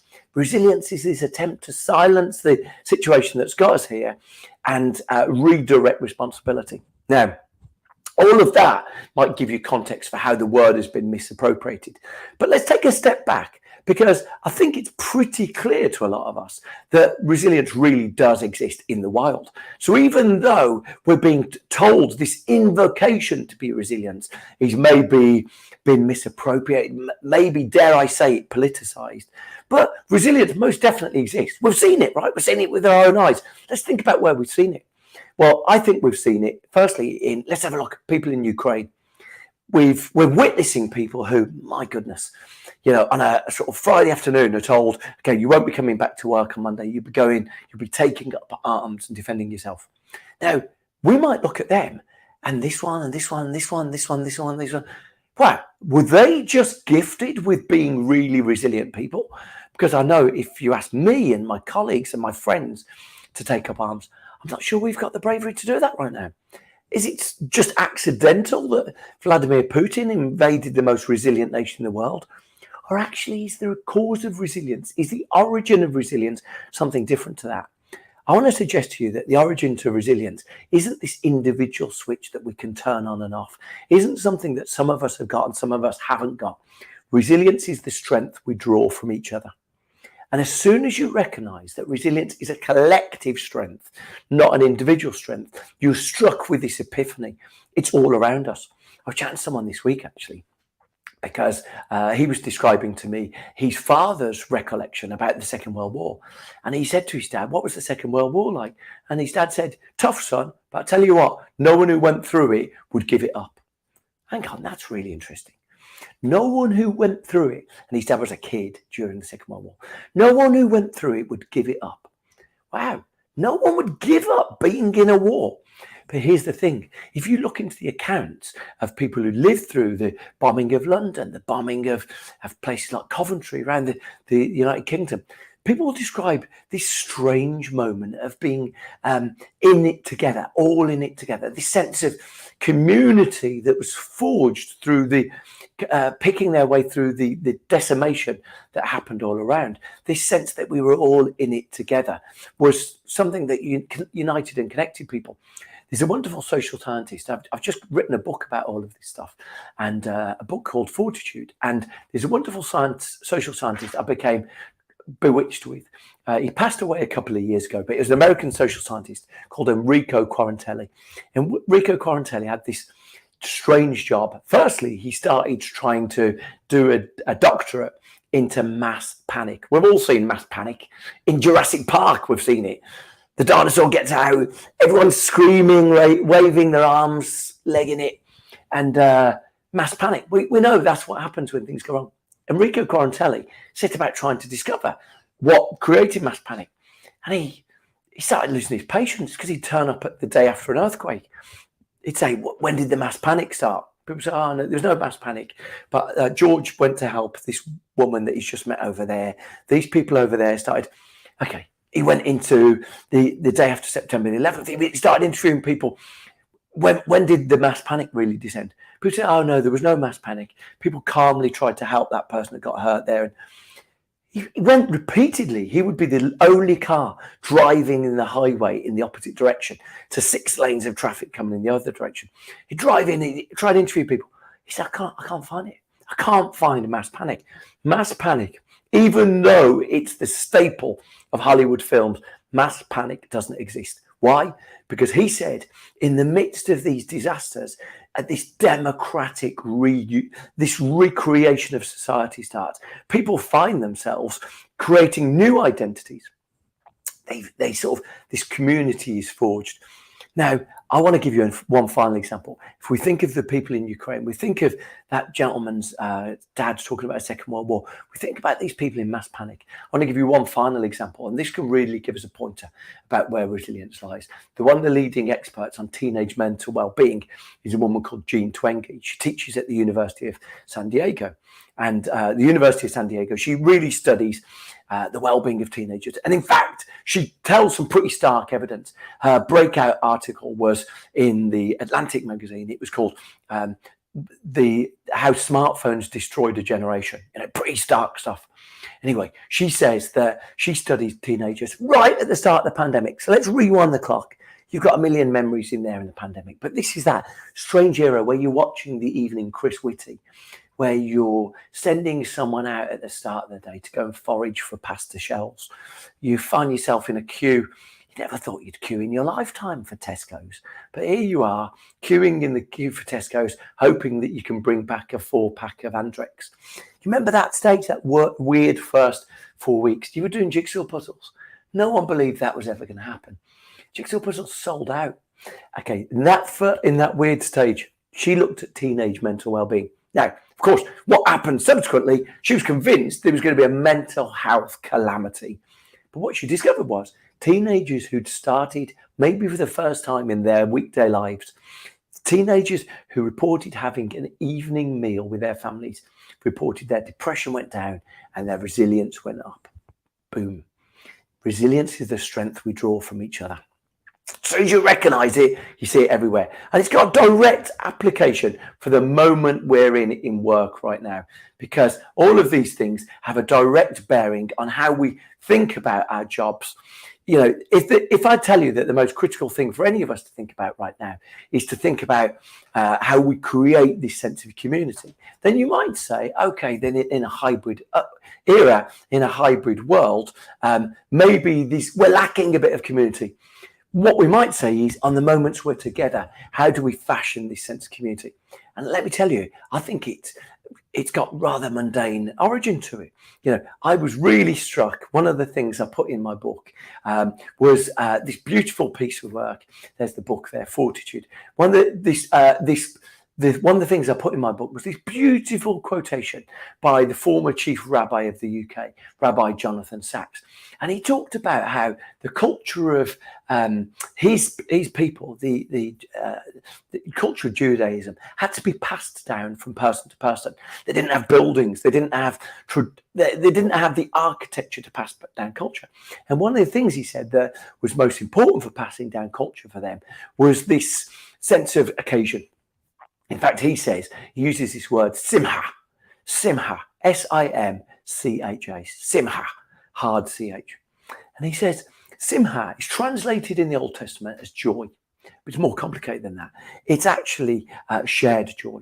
It's these moments of togetherness. And what I'd say to you, if any of us are thinking about how can we create strong cultures in our organization, how can we fashion some sense of togetherness, then thinking about those moments of simcha has never been so important as before. Now, it might have been that when we're in the office every day, then, you know, these things happen by accident. Someone turned up with some cakes. Colin the caterpillar surfaced one Wednesday afternoon. One late Friday afternoon, someone popped a bottle of Prosecco and a collective effervescence descended on the team. But these things now need to be far more intentional. So in the old days where these things happen by accident, now we need to think about these things really deliberately. It really strikes me that that's one of the things that runs through the culture of organizations that are remote first. And they really correct me. They hesitate, they intervene in saying, we're not remote first, we're remote only, we're remote first. Because our culture is we get together every 10 weeks, every 4 weeks, every 6 weeks, every 6 months. They say the times we get together are the times we re-energize. It's like one of those cars that you drag it backwards on the carpet. Those moments where we get together are where we put more energy into the car before we unleash it. And those moments of simha, those moments of collective gathering are the moments where our culture are united. Now, I think that's a piece of what we've talked about resilience. Resilience is the strength we draw from each other. Even though we're often misdirected, the clearest way to understand resilience is understanding those stories that I told you, the teenagers in the pandemic sharing a meal with their families, those people in Ukraine, the people who plucked themselves out of natural disasters and found that they were gifted with this wonderful touch of personal strength. Now, if you do go on to read my book, Fortitude, you'll find there are a couple of other elements. And I've not had time to delve into the importance of identity. I've not had time to dwell on the significance of control. But what I will say, if anyone is trying to understand resilience, actually understanding the importance of control is a vital component. If you open your diary and it's full with back-to-back meetings, it's very unlikely that you're going to feel awash with robust strength. You're going to feel like you're being set upon. So I'm so grateful for the opportunity to talk today. Over the course of the last couple of years, I've worked with dozens of organizations as they try to work out their solutions to culture. And, I both across my podcast and across my newsletter, I try and draw these things together. If you are interested in trying to understand workplace culture and how any of us can make sense of it, you can find it there at my website, eatsleepworkrepeat.com. And if you go to that website, you'll go at the very top of the website. If you just go to the top link on eatsleepworkrepeat.com, you'll find at the top there's the opportunity to go to a small link. Here you go, there it is. Click on that and you can sign up for my newsletter. And each week I'm trying to make sense of how the world is changing and how we can try to pick apart. One of the things that you'll find in recent weeks, I've looked at this phenomenon that some organizations are battling with of meeting-free days. This idea that maybe if we're in the office 1 day a week or 2 days in the week, can you combine that with the idea of having a meeting-free day? What the organizations who tackled that discovered is that it was transformational. Motivation went up about 20%, productivity went up, and people's engagement with their jobs went up. These things often feel really trivial. You wouldn't necessarily insert them into a strategy document. But what you might find is that as you're battling with these things, they actually play a really significant part in increasing motivation. One of the other things that I observed is that organizations said, okay, we're trying to make our culture feel better. One of the critical components we've discovered is that time around each other seems to be one of these critical things that Simha talked about. One of the things that they effectively have talked about then as a result of that is they've said, okay, well, maybe we need to achieve some degree of coordination, some degree of network effect. So one of the organizations I spoke to a couple of weeks ago, they said our culture now is really simple. It's Wednesday plus one. What do they mean by that? Well, Wednesday, we want everyone in the office, this glorious Marrakesh market of everyone being there. Actually, if you got to see George, you got to see anyone, make sure you say, let's meet in Wednesday. Wednesday, therefore, develops a very different character to it. This is one of the intentional things that I think increasingly we need to be architects of culture. We need to lay down the steel girders. We need to say that our culture, probably in the past, it was an accident. It was haphazard. It formed itself. It was the intention paths that laid themselves across the lawn. Now we need to be more intentional about saying, let's put specific ley lines, let's put specific tracks down. And that Wednesday +1 is one way to try and do it, to say that the day is going to look very different based on which day. In fact, to some extent, we're doing some of this automatically. If you look into some of the data, the usage of Fridays is a sixth of what it is on Thursdays in offices. So we're already learning that different days have got a different chemistry to them, a different energy to them. And I think specifically as we go forwards, trying to work out how we can lay these things down is most critical. No one would have anticipated that these things would have had to be reinvented before our very eyes. But I think the lesson for me is that if we want to create resilient cultures, if we want to create cultures that have got a strong sense of cohesion, for the first time, we need to be architects for that. There's some beautiful work that I saw that came out of Italy. And one of the things that was really helpful is that the people who created it asked a couple of questions. They said to team members, when you think about your leader here, do you consider them to be a good example of the people who work in this company? Now, they also asked, when you think about your team, do you talk about them or us? Really interesting, really gentle, soft questions. But what they discovered was the more the team members answered in the sense that they were talking about groups that they felt part of, us, the group of us, we, the more they answered that, the more likely they were to be part of a great culture. So I'm really grateful for the opportunity to talk today. And I'm going to be joining you and watching the rest of the content during the course of the day. Feel free to connect to me on LinkedIn, and I do hope to that we have the company of each other again. Thank you so much. Bruce, thank you. I've been such a fan for such a long time. So it's great to share the stage with you as well. It's so amazing. Thank you.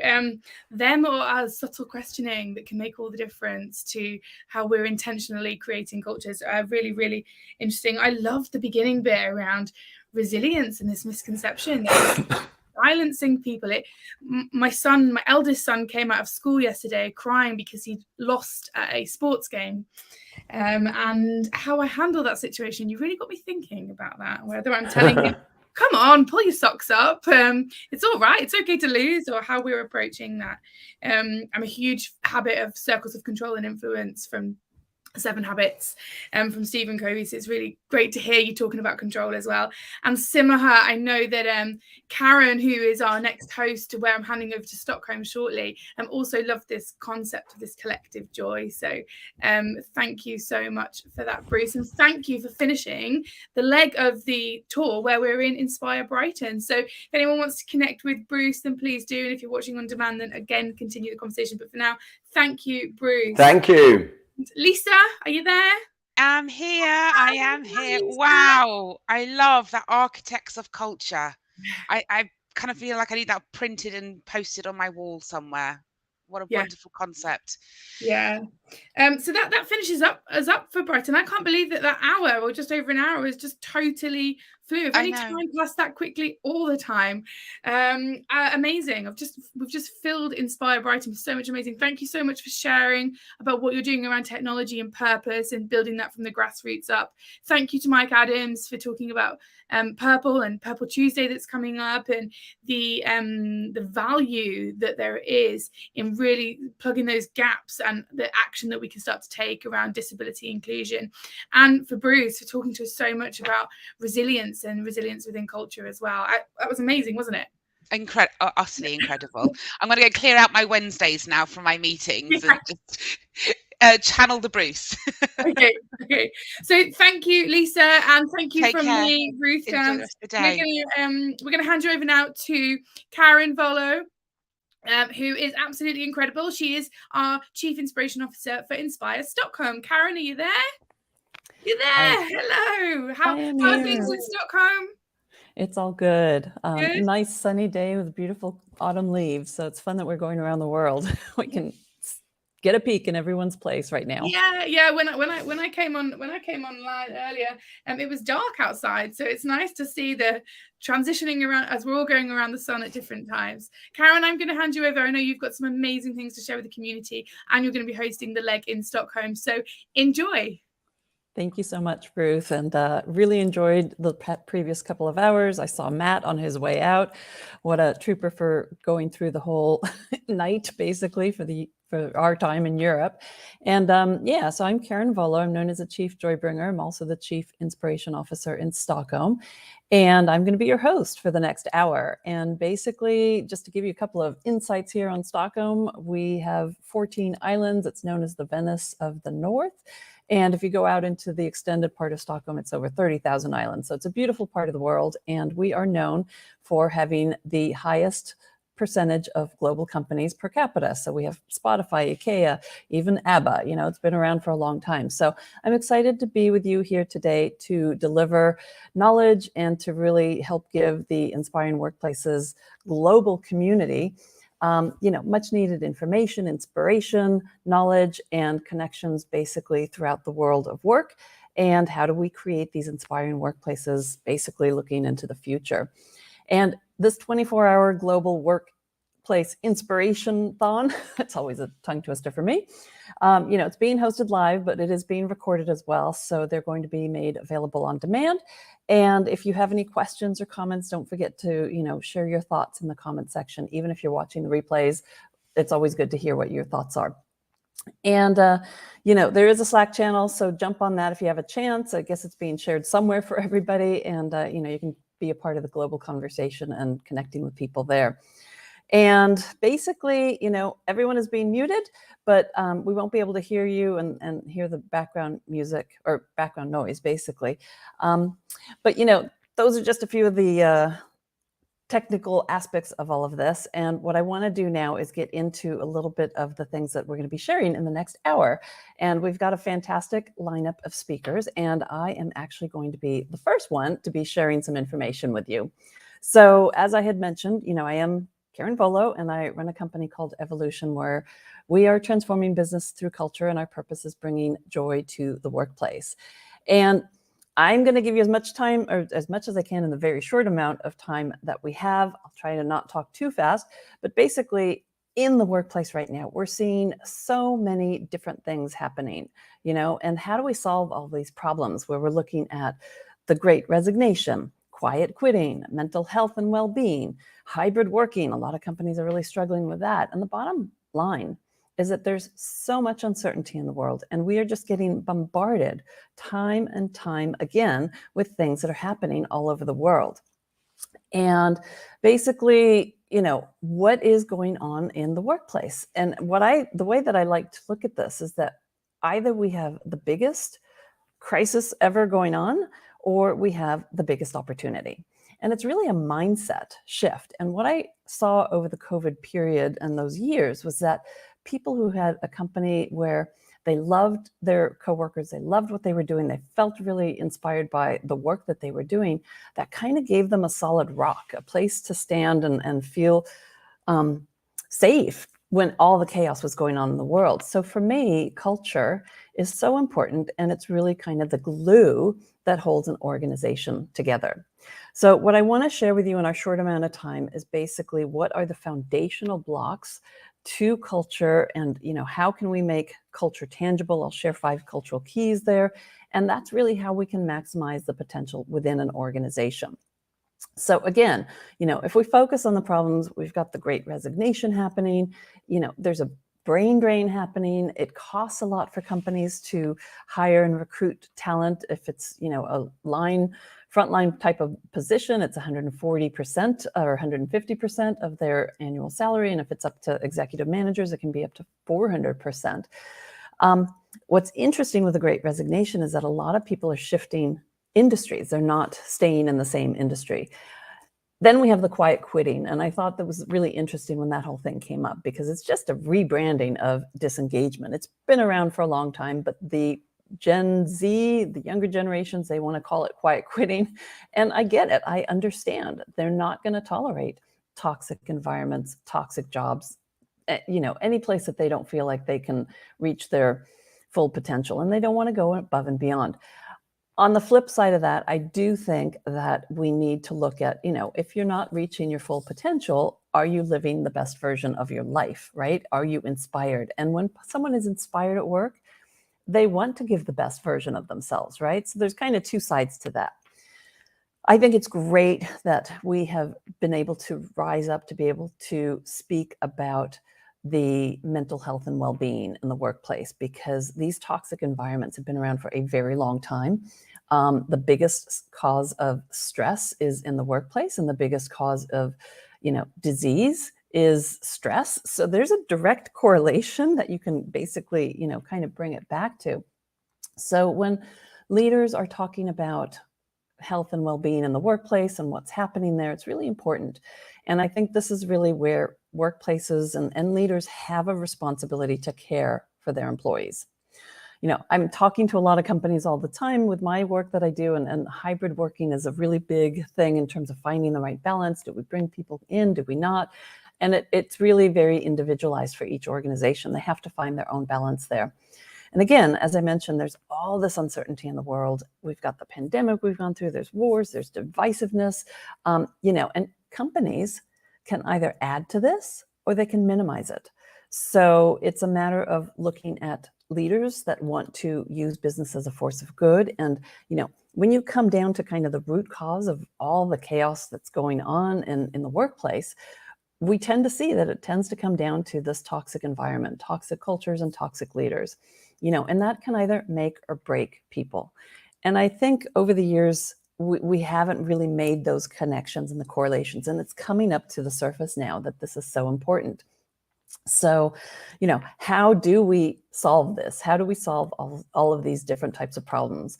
And I definitely believe that it has to do with the culture and actually even building trust. And I'm going to share how I look at culture. There's kind of these three pillars, right? So the three pillars are engagement, purpose, and trust. And to me, if you add those all up together, so engagement plus purpose plus trust, it equals joy at work. And when people are feeling joy at work and they're feeling happy and,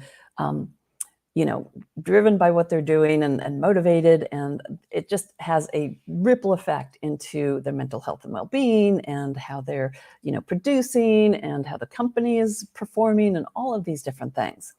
So let's break it down a little bit.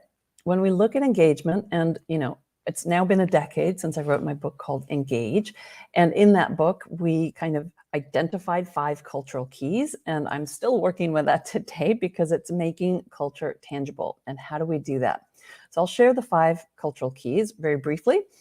The first one is collaboration. So that's taking teamwork to the next level. It's people really collaborating and working together for the greater good of the whole organization or the team. And it's really about, trusting your employees and bringing out the best in the people. The second cultural key is creativity. So allowing the ideas and the innovation to flow from within the organization. The third cultural key is connection.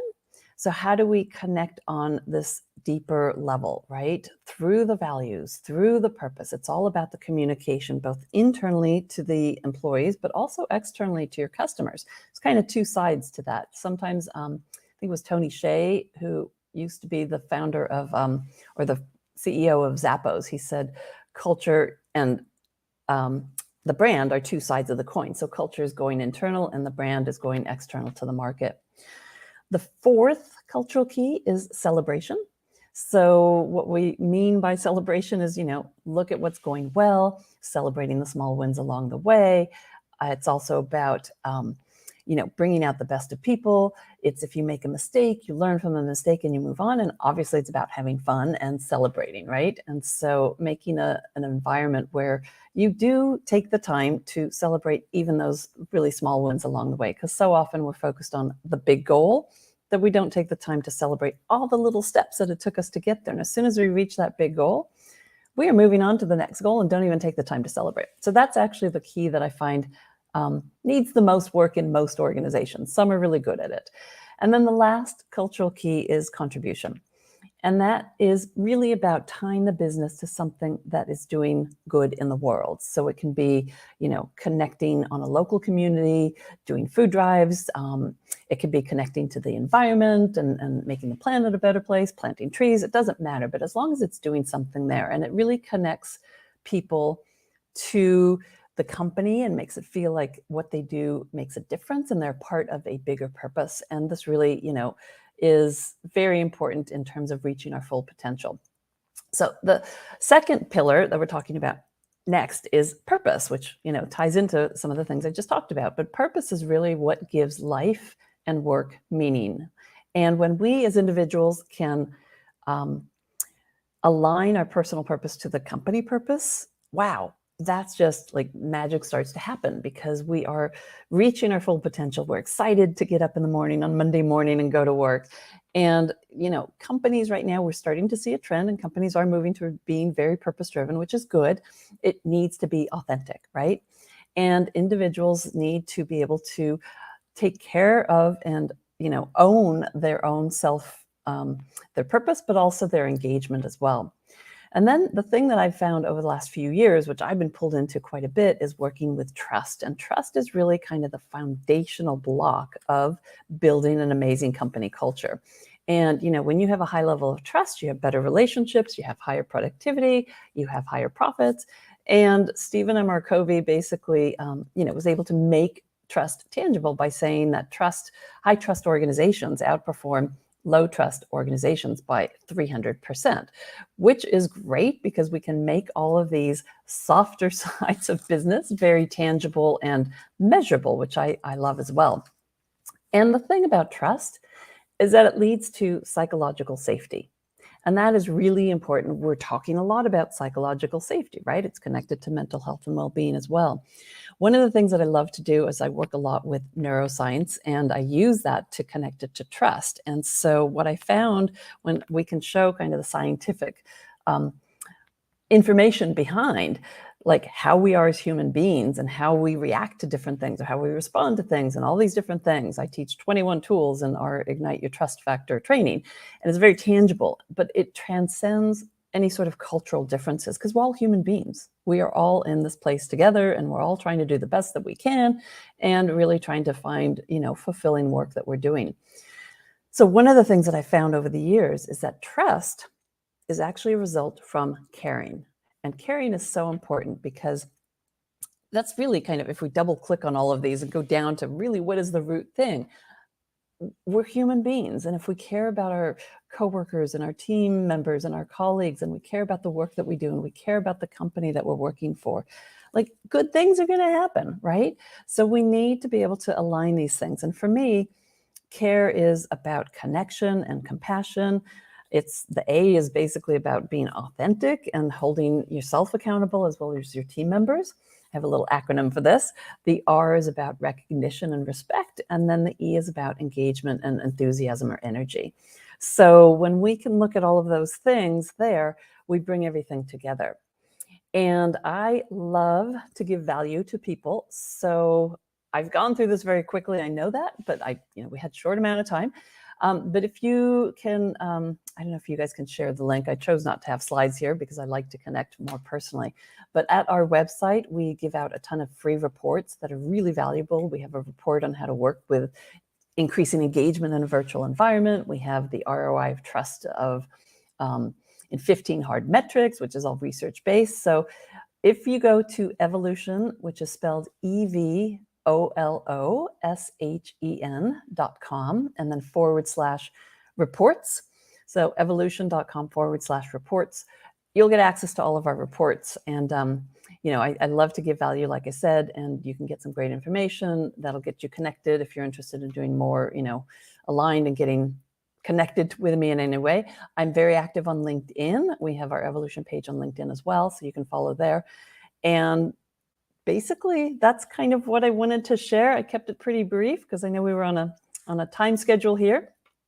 And just want to say that we are going to move on and bring in our next speaker, who is Linda Jonas. And Linda is amazing. She is actually, an employee performance coach. She's an advisor. She's a remote work evangelist and basically is very keen on anything that is very HR related, including culture and leadership. there she is right there. Hello, Linda. Great to see you. Let me finish up here your introduction and I will hand it over to you so you can take over here. But basically, Linda is a coach and a head member of Experience at the Employee Performance Academy. Linda is thrilled to help leaders offering transformative training and lasting and learning experience. And basically in the past, Linda has been a very proud voice of small improvements, having helped businesses grow and succeed from even before the first paying customer. So Linda has worked with over 700 small businesses and is basically helping to improve feedback and performance management practices as well. So with that, Linda, I will hand it over to you. You've got the next 20 minutes. I will pop in after that and be able to introduce our third speaker for this hour. And I'm really looking forward to hearing what you have to say. So hand it over to you, Linda. Thank you very much, Karen. Let me just see how I can, there are my slides. Fantastic. All right, let's dive right in. We have a lot to cover in our short time together. Have you ever wondered why our workday has 8 hours? Or why the cadence of performance reviews is annual? Or why companies motivate people through money alone? Or at least they think that they can motivate people through money alone? These are all outdated beliefs stemming from a long time ago, and these beliefs got stuck and they became habitual, but they don't make any sense anymore. It's not neuroscience that our brains are most productive when they work 8 hours. It comes from factory times when we split the day 24 hours into 3 8-hour shifts so that the machines won't stop working. And the annual performance review, I mean, that comes from a time when people spent their careers, their whole lives at one company. But now the average tenure in the US is about 3 to 5 years and probably more like 18 months in the San Francisco Bay Area. So this is kind of really outdated. And if you add to that a couple of restructures and changes of teams and managers, you'll quickly realize that this annual adjustments do not represent work life. And then money. Latest after Daniel Pink and the book Drive, you probably heard about that, also the talk, The Surprising Truth, What Really Motivates Us. Later since then, we should know and have learned that we simply can't purchase people. And that given if we pay people enough to take money off the table and allow them to have a decent life and make a decent living, there are much more powerful motivators. And I'm not just talking about well-paid engineers or millennials who want more and expect more than a paycheck from work. This is a human desire. My name is Linda Jonas. You heard the introduction. I'm a management trainer, consultant, and performance coach. A little bit more personal background about me. I am German with a Polish mother. I studied in London, lived in Australia for 10 years, and worked mainly with Americans. So if my accent is all over the place, you know why. As you also heard, I spent 10 years building a startup for leaner and easier performance management called Small Improvements. I lived as a global nomad for a couple of years and became, since then, a remote work evangelist. And that was long before COVID made it mainstream and pushed the agenda further for all of us. These days, I get to work with the amazing Jason Lauritsen on reskilling managers and improving the way we work from that angle. Okay. This is me. So why are we talking about this? Why do we need reskilling? The last 2 years only highlighted the issues we had before. Our work construct was breaking at the seams, and thanks to COVID, the future of work came earlier and quicker. We were forced, for instance, to challenge the assumption that work only gets done when we're in an office together, and we had to explore distributed work. Meetings were also broken way a long time before we filled our days with Zoom calls, right? And then so much more. So latest now, we learned to challenge how we work could and should really look like. And this is an exciting time and it has loads of opportunities. I do believe that side of the coin. So it is time for a new approach. And that's actually because of a couple of things that happened over the last decade or more. We have new work. You might have heard of new work. It's very popular in the HR magazines, and that term, in Germany at least, and this term was actually coined in the 1970s by a social philosopher. So turns out that that whole new work thing isn't all that new. But the concept, as you may know, it just doubles down on flexibility and self-actualization of people. And many of us have the luxury today to look for a deeper sense of purpose and meaning in the work beyond being able to pay the bills.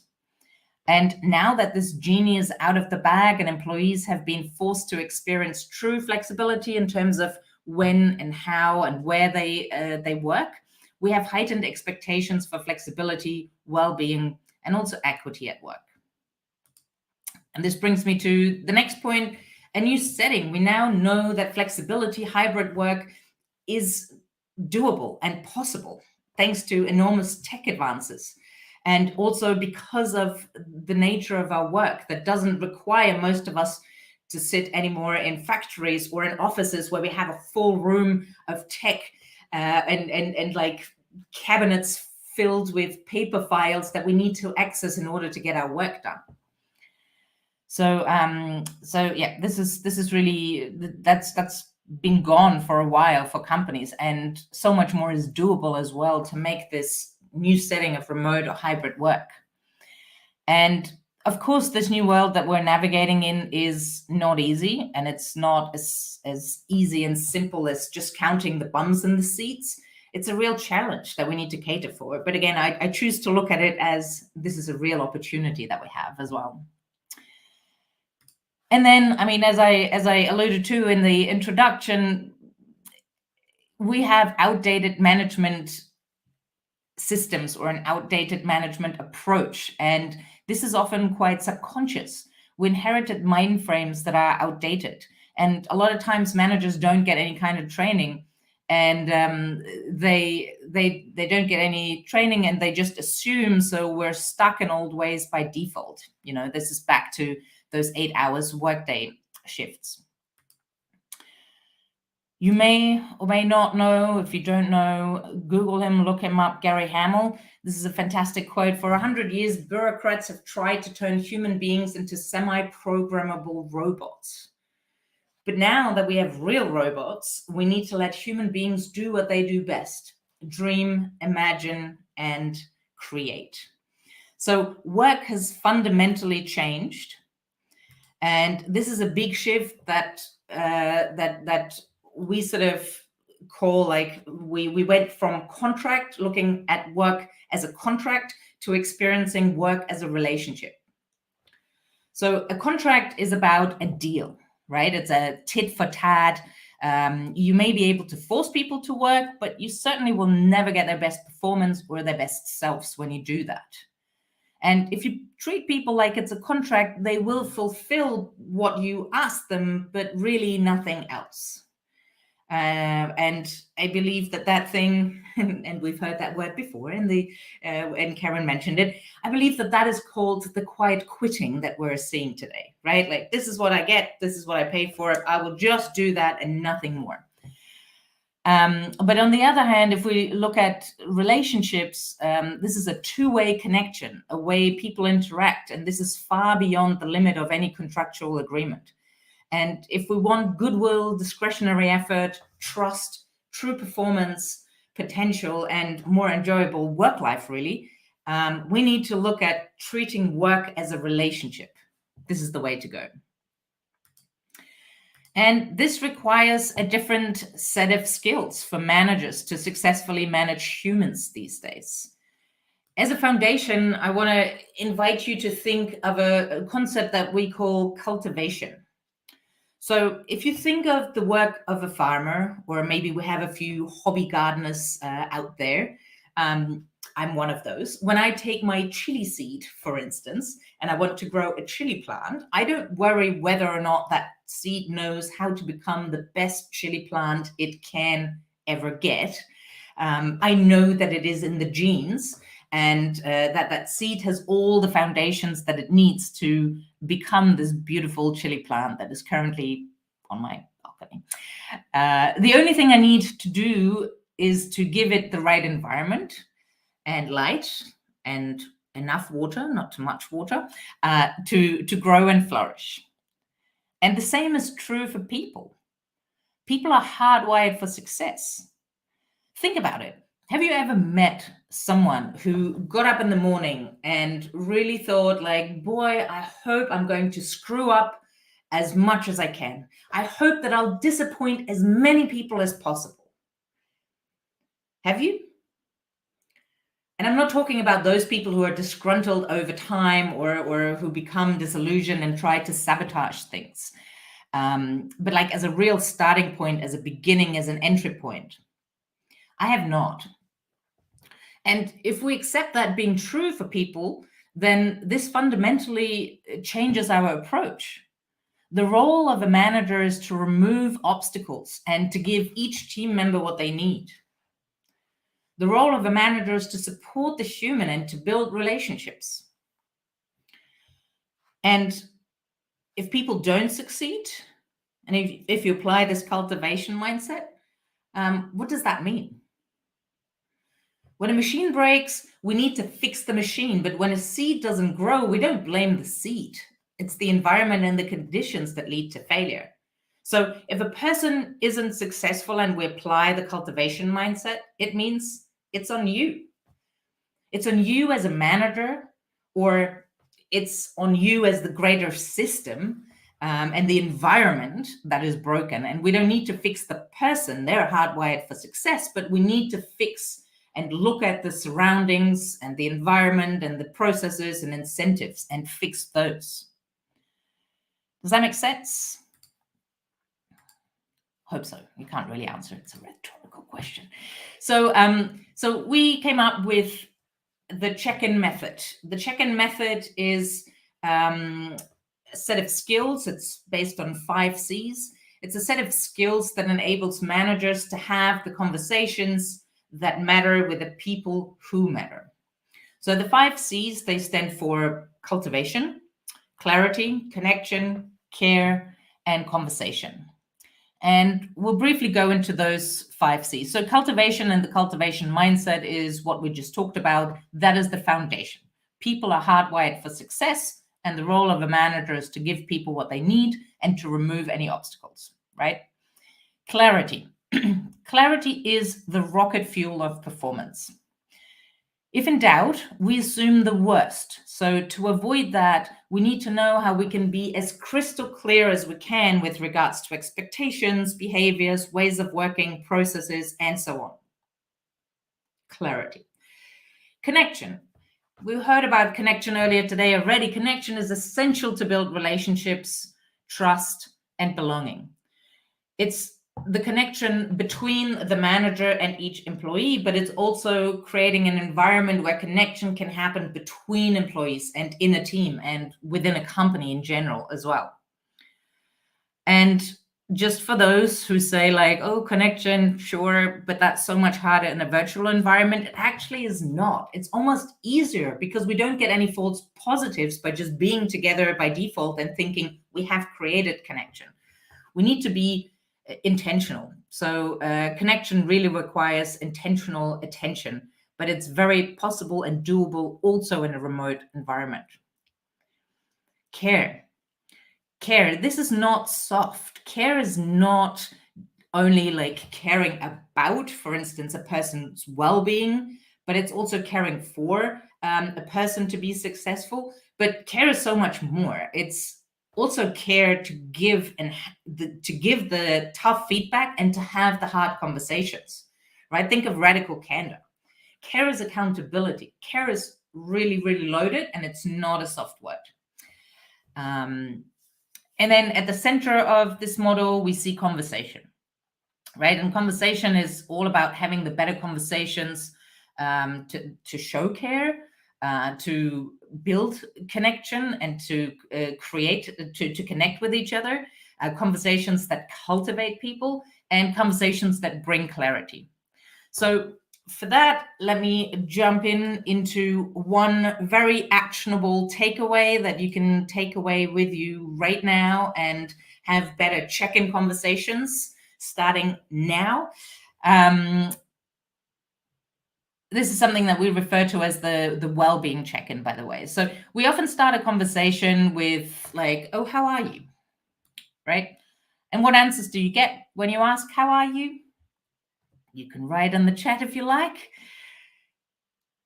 We often get fine, great, or any of those answers. I mean, this is not a real question as much as it is a phrase.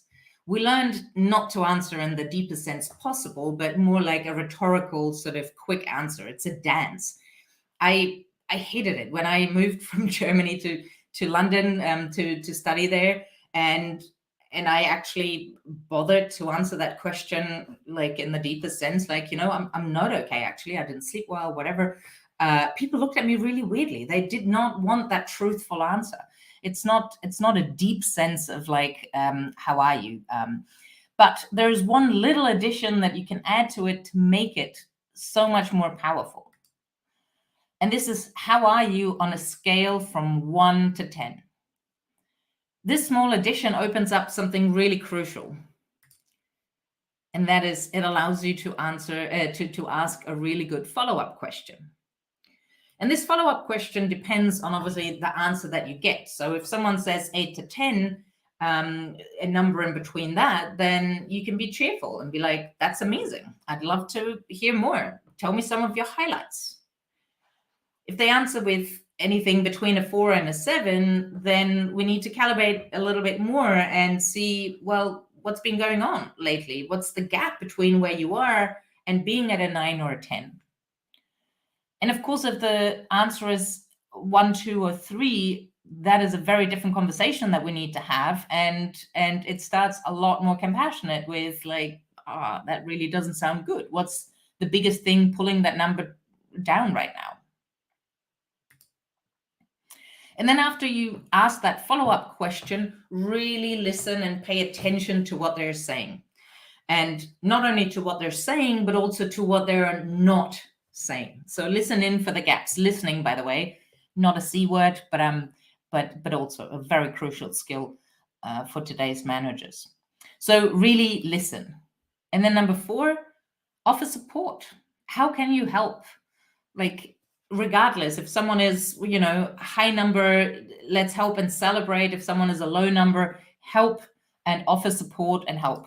And then, of course, not only in the moment, but also a follow-up, like follow up with people afterwards. This is not like a check a box, right? I've done my points, but this is a continued relationship, and you need to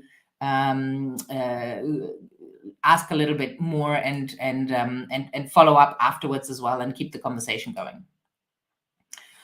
Couple of pro tips for you: schedule your check-ins. Don't leave them by chance, and don't just do them whenever like the time arrives for you to accidentally check in with people, but actually schedule them in. Do them on a regular basis. Practice first and then teach.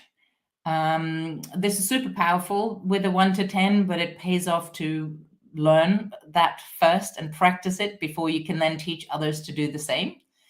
When in doubt, you can add the 1 to 10 to any kind of question, like how is your project going, or how likely are you to finish that project on time? Like, you know, 1, not at all; 10, absolutely.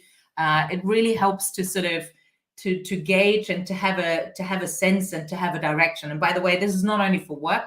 This is another pro tip that is not on the list. This is not only for work, but I also do that with my nephews. And in the beginning, they sort of started with like, oh, everything's 10, everything's great. And then after a while, they start to calibrate, and we get like much better conversations through it. Another pro tip: if you don't care, don't ask. People will see if this is just like a, again, check the box sort of exercise that you're doing, or if you actually really care. So please only do that if you really care about people. And then bonus points, do the check-in challenge. The check-in challenge is finding 5 people to have 5 check-ins within 5 days. So if you're game to try this and practice, and it's a great habit to do that, please join the check-in challenge. You can post about that on social media as well, and put the hashtag the check-in challenge there, and try it, because the best way to master it is to practice, and the check-in challenge will help you to practice it. So that is the check-in challenge. Are you ready to level up? If you are, and I believe we will get this link in the chat in a second as well, here's a great download for you. Here are 18 more great and highly effective questions for check-in conversations that you can download and just make your conversations better. With that, we're also at the end of our time together. Thank you very much. Please connect with me on LinkedIn if you'd like to learn more about management training and what we're doing at Cultiveo with my partner Jason Lauritsen. Then please visit us there. Happy to help reskill your managers. And just as a sort of summary, 3 things. Number 1, don't forget the 5 C's. And teach that in organizations. Number 2, always check your mindset. And remember, people are hardwired for success. And number 3, take on the check-in challenge and practice this very easy looking but super powerful technique of just adding a 1 to 10 to the question, how are you? On that note, thank you very much. Have a fantastic day or night wherever you're joining us from, and enjoy the rest of this. Is it, Karen, Inspirathon? I don't know how to pronounce that. Really sorry. Thanks, Linda. Inspirathon, I think is how you say it. So okay, thank you so much for your insights. It's funny how aligned our work is with all the C's, and you kept it simple. I love the check-in and the check-in challenge, 5 people, 5 days. So I hope people follow up on that. That was great. Thank you so much for sharing. I know Jason is going to be speaking a little bit later, so it'll be fun to see him on board too in these 24 hours. I don't even know what hour we're on in these 24 hours, but anyway. How cool. What a great initiative. Really pleased to be here and loving this. 24 hours of inspiration around the world. Awesome. What an impact. So thank you so much for sharing. And I will get going here on our next amazing speaker, who is Asad Duna. And Asad runs a company called The Unmistakable, and it's a consultancy made up of minorities. And the company is making organizations and campaigns that are more representative towards the modern society, both inside and out. With the work, and he works with companies like the England Cricket Board, Barnardo's, Openreach, Unilever. He was previously the director of communications for Pride in London, which must have been a big organizational thing. And he's held very senior positions in a number of marketing and communication agencies. So I would love to bring Asad here on the camera. If we can get him up here, that's great. Welcome, Asad, and I will hand it over to you. You have basically 20 minutes, so good luck. 20 minutes. Thank you for having me. And so, as mentioned, I run a consultancy called The Unmistakable, and the work that we do is about creating more inclusion and less confusion. I think we could all agree we're living in a time, and if you're sat in the UK, a very rainy and wet UK, the level of confusion that we have right now around who is in which government position, what might the economy look like in a week, in a month, in a couple of months, in a year, what will the world of work look like, all feels quite confusing right now. And at the core of that, we look at, well, how can we dispel and clear out some of that? And what does that look like when you apply the lens of diversity, equity, and inclusion? So the question that I always ask to people that I'm speaking to is, well, how confident do you feel when it comes to applying equity, diversity, and inclusion into what you do? And the what you do bit here is really important, because I think people understand the terms and the concepts of ED&I, and I know that there have been speakers today who have talked about what the diversity part means, what equity, equality, and inclusion means, but actually when it comes to applying it into the day-to-day, whether that's who you're hiring, how you're leading, what you're creating, what you're building, what you're selling. That's the hard part, and that's the bit that can feel really confusing, because not only are these different ways of operating, but also we can get it wrong. And that ability to get things wrong is heightened today through the sense of being cancelled, the culture wars. And so just thinking about that number of where you might be from 1 to 10, many of you here might be, well, I'm an 8 to 10, and this is going to be a good refresher talk. If you're somewhere between the 5 to 6, I'm hoping there's something in here that will move you up 1 or 2 notches. And if you're down at a 1 or 2, then don't worry, we'll take it easy. But there should be a way to move up in there. So what I'm going to center the next 15 minutes, I can see the clock ticking around, is 4 questions, which is: where are we at with ED&I today? How are organizations adapting? What is needed on the inside when it comes to who you are in your business? And what could it look like on the outside when it comes to brand and marketing? And as you heard, that's what we do. We look at inside out, the whole mechanism and organizational ecosystem. So to touch on where we're at with ED&I today, well, the first thing is that we've all got to be the I in D&I. Oftentimes people think, well, EDI is for someone over there. It's for someone whose job role it is, or it's perhaps someone in HR or someone in the people team, and it's not really for me. But actually it is for everybody, because this is about a big societal shift and a big awareness raise that's happened over the past couple of years. And what we've seen in those couple of years is that we're in a state of diversity and confusion. This state of, well, what are we meant to do, and might I get it wrong, and how do I apply this into supply chain management, or how might I apply this into marketing? It's making people think, well, what do I do? But fundamentally, it's about people. It's about how we as people and humans are evolving and changing. And suddenly we've got language around this. Suddenly we've got the information that we didn't have before to start to talk about these changes and these facets of what make us who we are. Now, when we talk about who we are, I think language matters a lot. And we hear a lot around the word diverse. So we hear people saying, well, we've got to hire more diverse candidates, or we need to hire for diversity, or we need to be more diverse. And actually, one person cannot be diverse. I've often been told, well, you know, you're a diverse person. What does that look and feel like? But I can't be, because the very definition of diversity means you need more than one. You need a plurality of individuals. And that in and of itself gives you a sense of where some of the confusion might be coming from, because we're using this language of be more diverse, but are we necessarily qualifying and quantifying it and really saying what we mean? So are we saying, well, we really want to be a better workplace for people with disabilities? Or are we saying that we want to be a better workplace for people who have experienced racism, or we want to be anti-racist? Getting more granular in the terms can help to dispel some of the confusion. What can also make people confused is this sense that it is for someone and not someone else. So diversity and confusion is the name of the research report that we launched last year and will be launching again next year.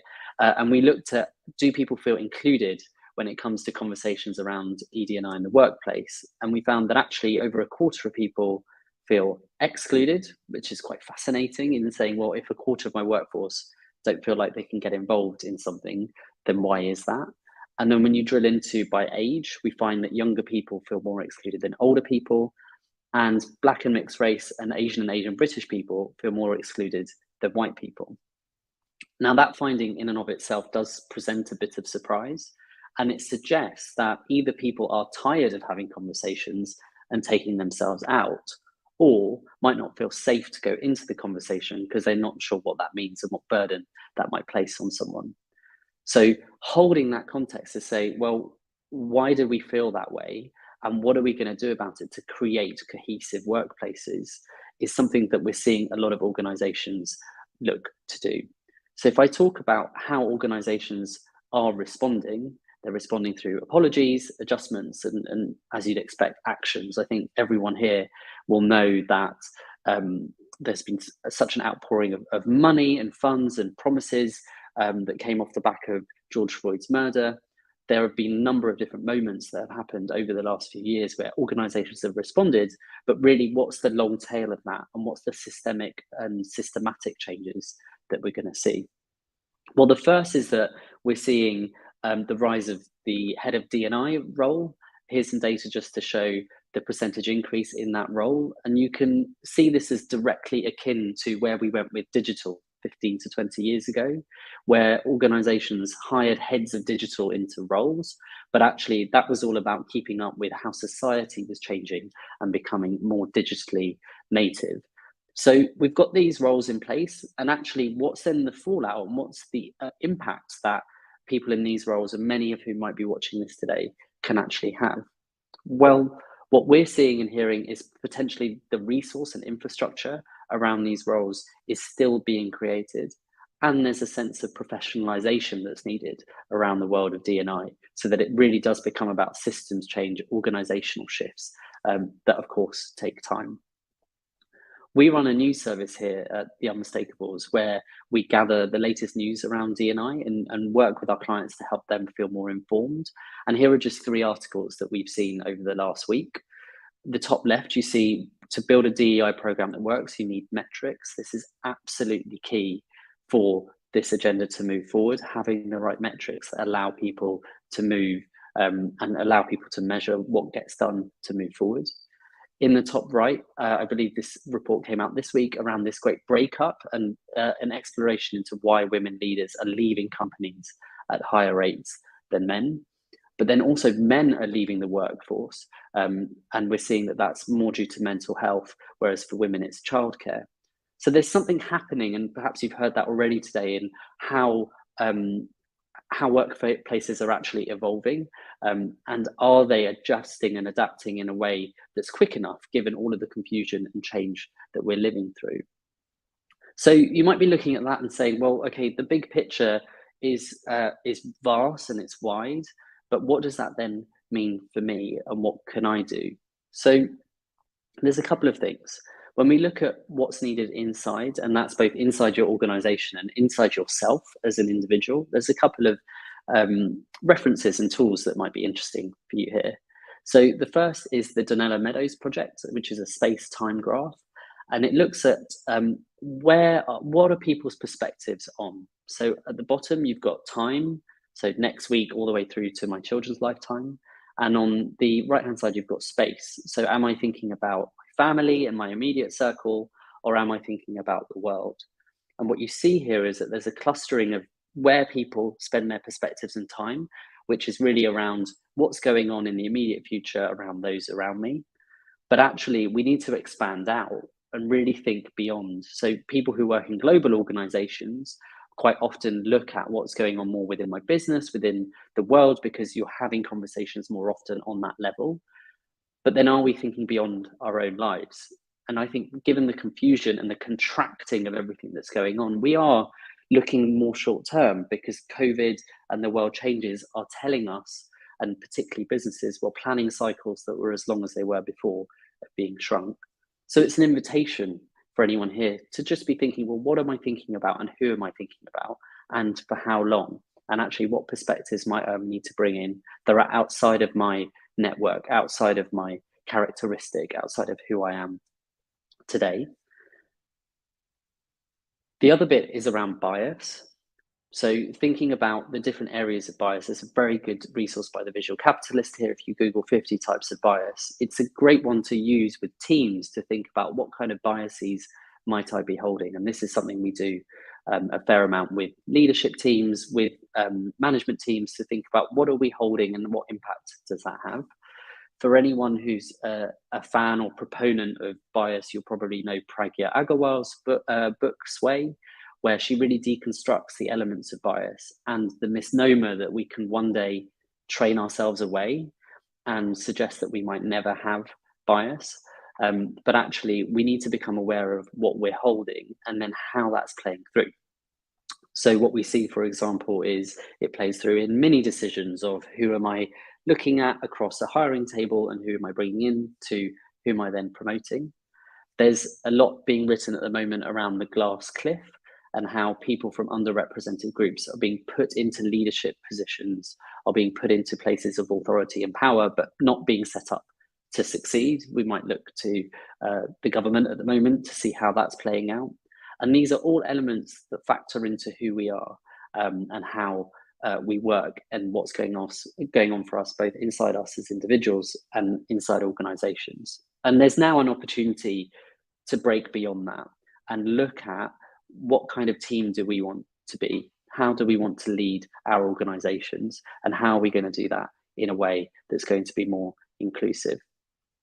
And that inside part is really key, because I think so much focus around that, led by people teams, forward-thinking HR individuals, forward-thinking CEOs, thinking how do we really walk the talk that we want to create? But what is the talk? And actually, how do we showcase this on the outside? As you heard, my background in marketing comms and having led the comms for something like Pride in London has given me a really acute understanding of how communications plays out, both within underrepresented groups, but then how that plays out into a mainstream environment. So what is needed on the outside? What I wanted to show you here is a snapshot of the type of work that we also do here at the Unmistakable beyond the culture building work, which is really working with marketing teams, their agencies, to think through how do we showcase inclusivity and diversity out in the world. There's one school of thought that says it's all about casting and who we show in adverts, and there has been a real shift in that over the last couple of years. But actually, a lot of it is about the depth and the storytelling opportunities that you have within marketing. So if you're in the UK, you may have seen this advert by Tesco and their ad agency BBH, who we worked with this year, to look at how do you represent the Muslim community when it comes to something like Ramadan. Now, historically, Ramadan would be marked by supermarkets, by product shots and advertising around different types of products that might be on sale during the month, a month where for 29 to 30 days, the Muslim community fasts from sunrise to sunset. And that is an opportunity which is as big as, for example, Christmas is for the Christian community, is a big moment for Muslims. But for advertisers and their marketing teams who may not have Muslims within their team or may not have the cultural confidence and understanding, there's an opportunity to build that and build it in a way that allows people to create better work. So we partnered with BBH and Tesco and looked at every single detail around this campaign. So from the very insight of what were we trying to do, we were trying to actually showcase and bring in Muslims into the process. So that played through in the team that was behind the scenes, creating the shot. And what you can see here on the right-hand side is a shot of empty plates. And as the sun set, the plates would fill up with food. So we brought in a Muslim photographer, we brought in a chef, we had a consultant from our team, all there on the shoot, helping to make that happen and helping to make that as authentic as it could be. And then we really looked at the details of how did that look? How did it play out? Did it feel like it would in the Muslim household? And this is where you're really bringing that inside of building a strong culture and the ability to have conversations in a psychologically safe way into the work. And then the playthrough was a work of art, which was the video that then transitioned and showed the food and was widely acclaimed, both by the advertising industry, but particularly within Muslim communities who said that they felt seen. And that wasn't just Muslim potential consumers, but a lot of Muslim colleagues within Tesco who, in the context of the job market, saying, I'm so pleased and glad that I work for a supermarket and a company that understands me and puts this kind of effort and energy into it. And that's why clearing that confusion that I talked about at the beginning and really looking into who are we inside and internally, both as people, teams and companies, and how do we translate that in a nuanced and accurate way externally is really where the future needs to go when it comes to D&I.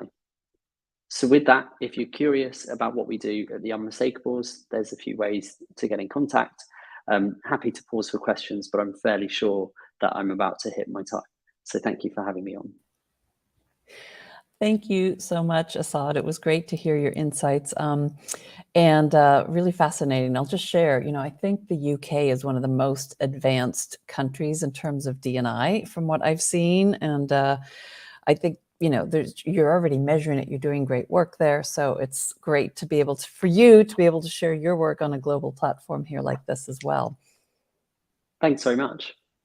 Yeah, it was great. And, I really enjoyed like the perspectives and all the different angles that you brought into this talk. So I hope that you are continuing to do great work out there in the world. And, you did a great job with your time limit. So thank you for that, because we're all on a very tight schedule here. But thanks again for sharing your brilliance. And we'll start heading it off.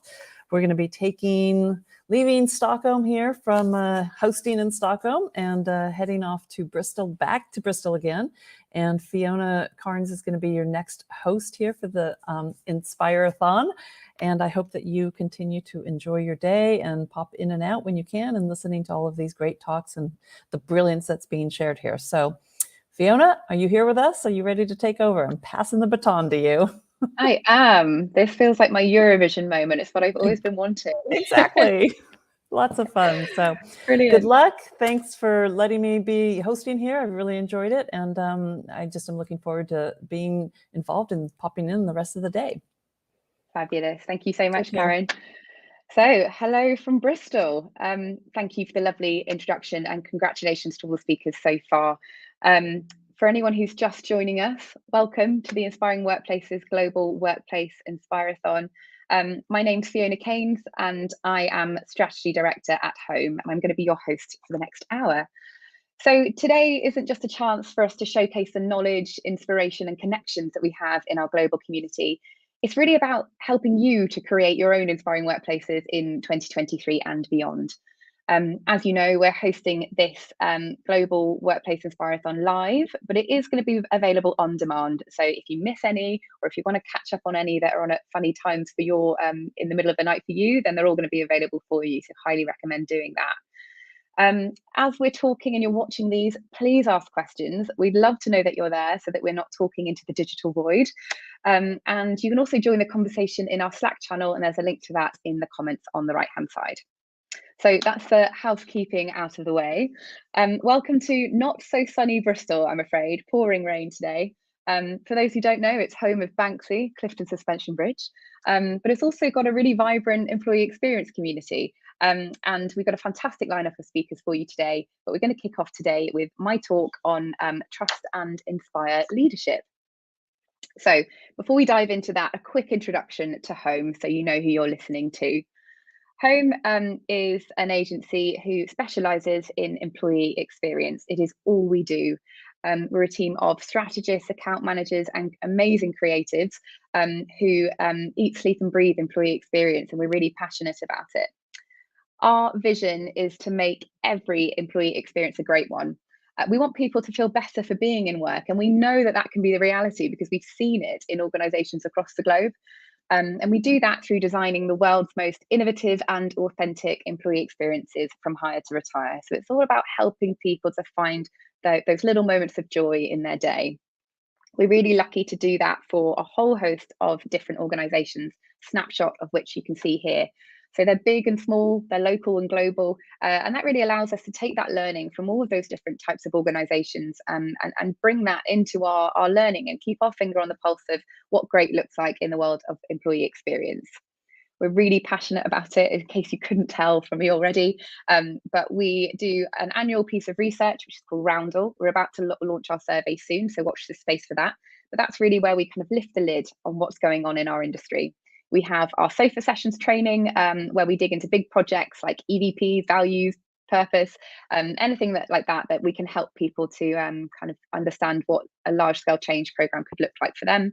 We also have HomeyX, which is our subscription service, which is a bank of tools that people can access to help to design great employee experiences for themselves. So I think often we can feel a little bit like this little bearded man on the screen here, where we work in our world, in our bubble, and we're thinking, okay, I know what I'm doing, but what else is going on out there? What's going on in the world, and what can I learn from others, and what should I be kind of taking into my working day. And that's what I'm hoping to give you a bit of an insight into today, with a specific focus on leadership. Now, the key thing, and this isn't going to come as any surprise to anyone here, but is that the expectations of work are fundamentally changing. They fundamentally changed. And I want us to kind of take a bit of a trip down memory lane and think about how we've ended up where we are and what that really means for us. So if we look back, well, employers and employees, when they first started to think about what their obligation was as an employer, they cared about utility, the basics. Am I giving my employees the tools they need to do their job? Yes, fine, that's enough for me. And that was where we began. It then moved into productivity. So, okay, I've given them the tools, but what can I do now to kind of optimize that? How can I make improvements that will really get more out of people? Then, thankfully, we moved into the space of engagement, although let's not celebrate too soon, because potentially some of the intentions behind it weren't quite there. It was, how do we keep people happy so that they stay longer and do better work? Then we had the tech boom. The Googles, the Facebooks, the Apples of the world came and started to dangle shiny packages, slides, free food, and all of those perks into the workplace. And that really became all the rage for a really a kind of short period of time, where I think ping pong tables popped up in offices around the globe. But organizations quickly realized that actually that wasn't quite cutting it, and the benefits were short term. What people really wanted from work was meaning. And that was really when we started to move into that world of employee experience. We start to think about this as a deal between employee and employer. They understand that there are expectations on both sides of the table, and people starting to take an active role in doing interventions to make that better. And then it came to what we're calling the age of EX, the age of employee experience.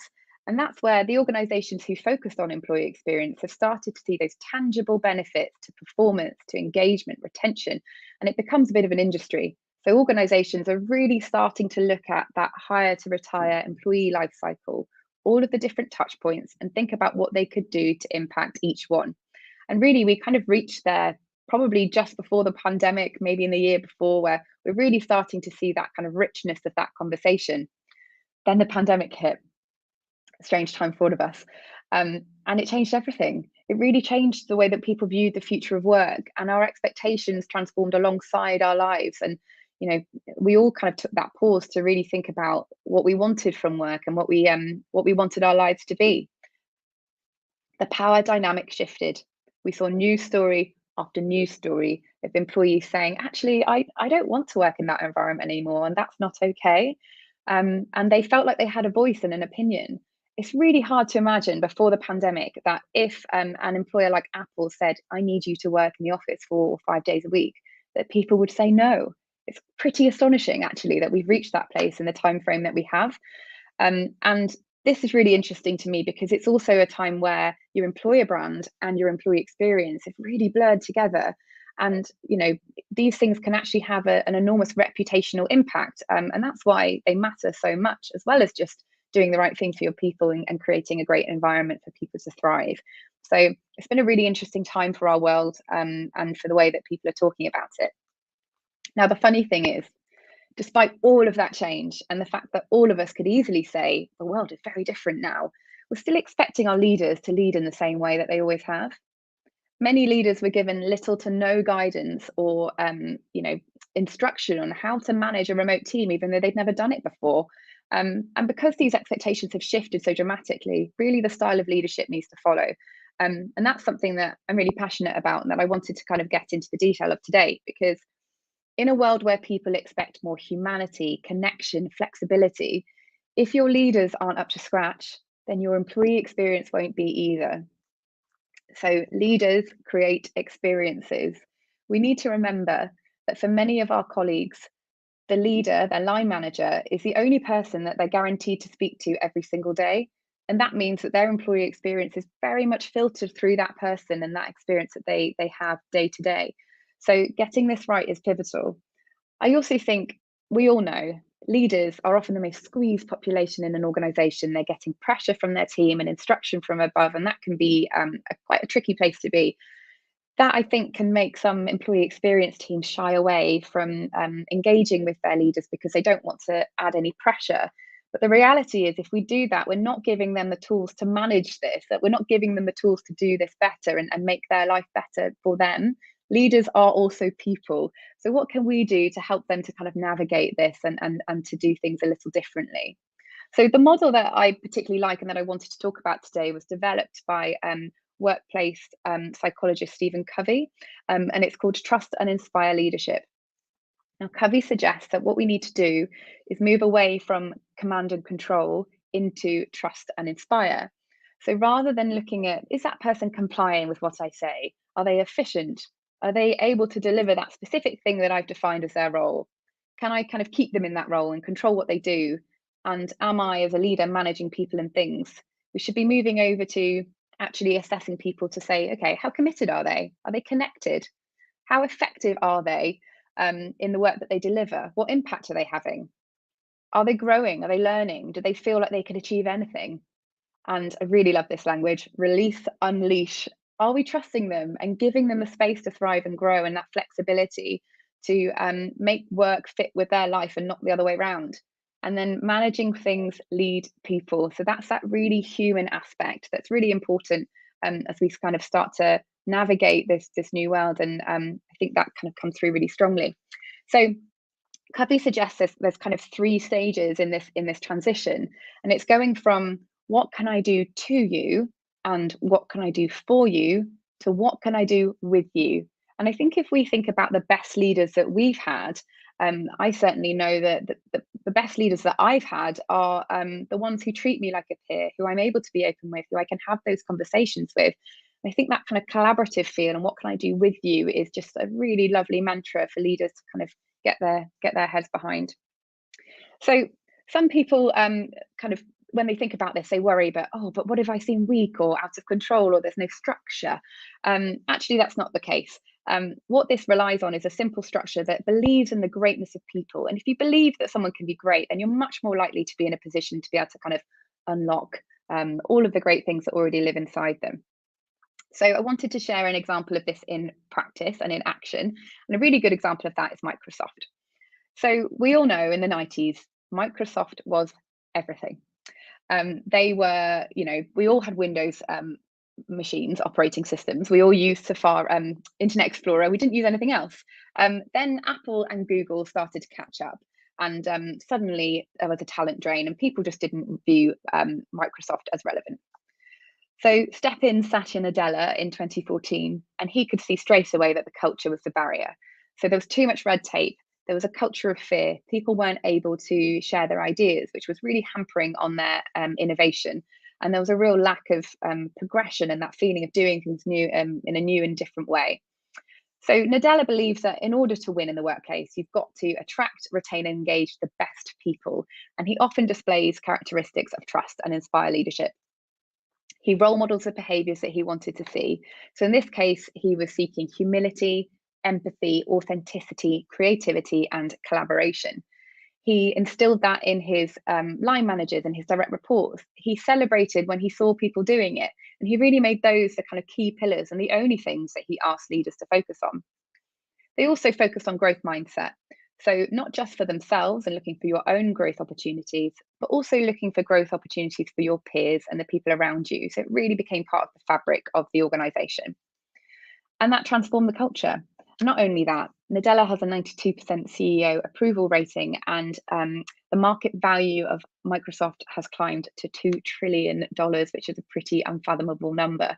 But it had real world impact, and a lot of that was down to the way that they reshaped the culture. So you're probably listening to that and thinking, okay, well, I'm not Microsoft, so where do I start? So I wanted to give a bit of a framework. So some of the things that I think you could think about so that you could start to kind of put this into motion in your own organization. Now, no surprise here, it starts with leadership training. So the way that we tend to do this, and we have a lovely Dell example here that we did for them, which is a toolkit, but essentially face-to-face training for leaders, or virtual, obviously, but a space for two-way conversation where you can introduce the topic and then explain what it means for them and what you would expect to see a shift of in terms of their behaviors and their ways of working. So be really clear about that. The two-way conversation piece is really important because people need to feel like they can voice any concerns that they might have. And for some, this will be a very different way of operating. So let's give them that space to talk and really explain what's expected of them. Follow that up with a toolkit like this one. In that toolkit, you can have all that reference information, but it should also really be practical. So team exercises, give them conversation starters of how they can start to weave this into their feedback practices or even into their performance reviews. And alongside that, a lot of this is about creating communities. And I think often the best leadership training involves having some kind of follow on afterwards. So could you create a Yammer group or a Slack channel or something like that, a space where people can get together and say, so I tried this part of Trust and Inspire today and it went really well, you should try it too. Or I tried this, it didn't quite work. Does anyone have any ideas of what I could do differently? And that way the leaders are supporting each other and it becomes a community and you get that collaboration and connection that's a really important part of creating that kind of trust and inspire environment. So you could also look at, we often update these toolkits quarterly to keep the content fresh, to make sure that it becomes a kind of constant part of the conversation. Now, I don't think I'd be able to get through today without talking about hybrid, I'm afraid, but it really comes into play in Trust and Inspire and in that conversation, because I think when the pandemic first hit, many leaders defaulted to command and control, a bit of a panic reflex where they thought, oh, I can't see my team, I don't know what they're doing, I don't know what they're working on and what the expectations are here, and it kind of caused a bit of a contraction in that. So what we would recommend here is to make sure that there is complete and total clarity between the line manager and the employee about what's really expected of them in this new space. This will allow trust to flourish. Without this, people just don't really know what's going on. And we've met with lots of clients recently who are saying, I think I'm meant to be working 3 days a week, but we only do 2. And that clarity and that woolliness is actually, if your culture isn't robust enough and if you don't already have that kind of trust and inspire environment, it can cause real friction, not just between line manager and employee, but also between teams as a whole because of a lack of consistency. So in this example here that we worked on with BNP Paribas, it was all about helping to explain their happy balance and just give total clarity to their team. And obviously there was a much broader campaign that sat alongside this, but if you are thinking about that trust and inspire approach, then we need to make sure that we've got that clarity in place. Now, because growth mindset is a really big part of this conversation, I just wanted to be absolutely clear that before we start talking to people about growing and doing things differently, we first need to make sure that they're in a good space with their mental health and well-being. So what you're seeing on the screen at the minute is actually something that we've done for ourselves at home, and it's called Be Kind to Your Mind. So it's a toolkit for leaders that helps them to understand exactly what mental health and well-being means and what it can look like. It gives them practical tools that help them to spot and identify where people might need support. And then it's got self-reflection exercises and things that they could do to help their team members to kind of identify anything that they could do to positively impact on their mental health and well-being. Those conversation starters there, it's a really important thing because this isn't something that everyone feels finds easy to talk about. So the more that we can do to give them that, then the better. And then very quickly on the last two, in that Microsoft example, we talked about how part of the benefit for them was about attracting and retaining the right people.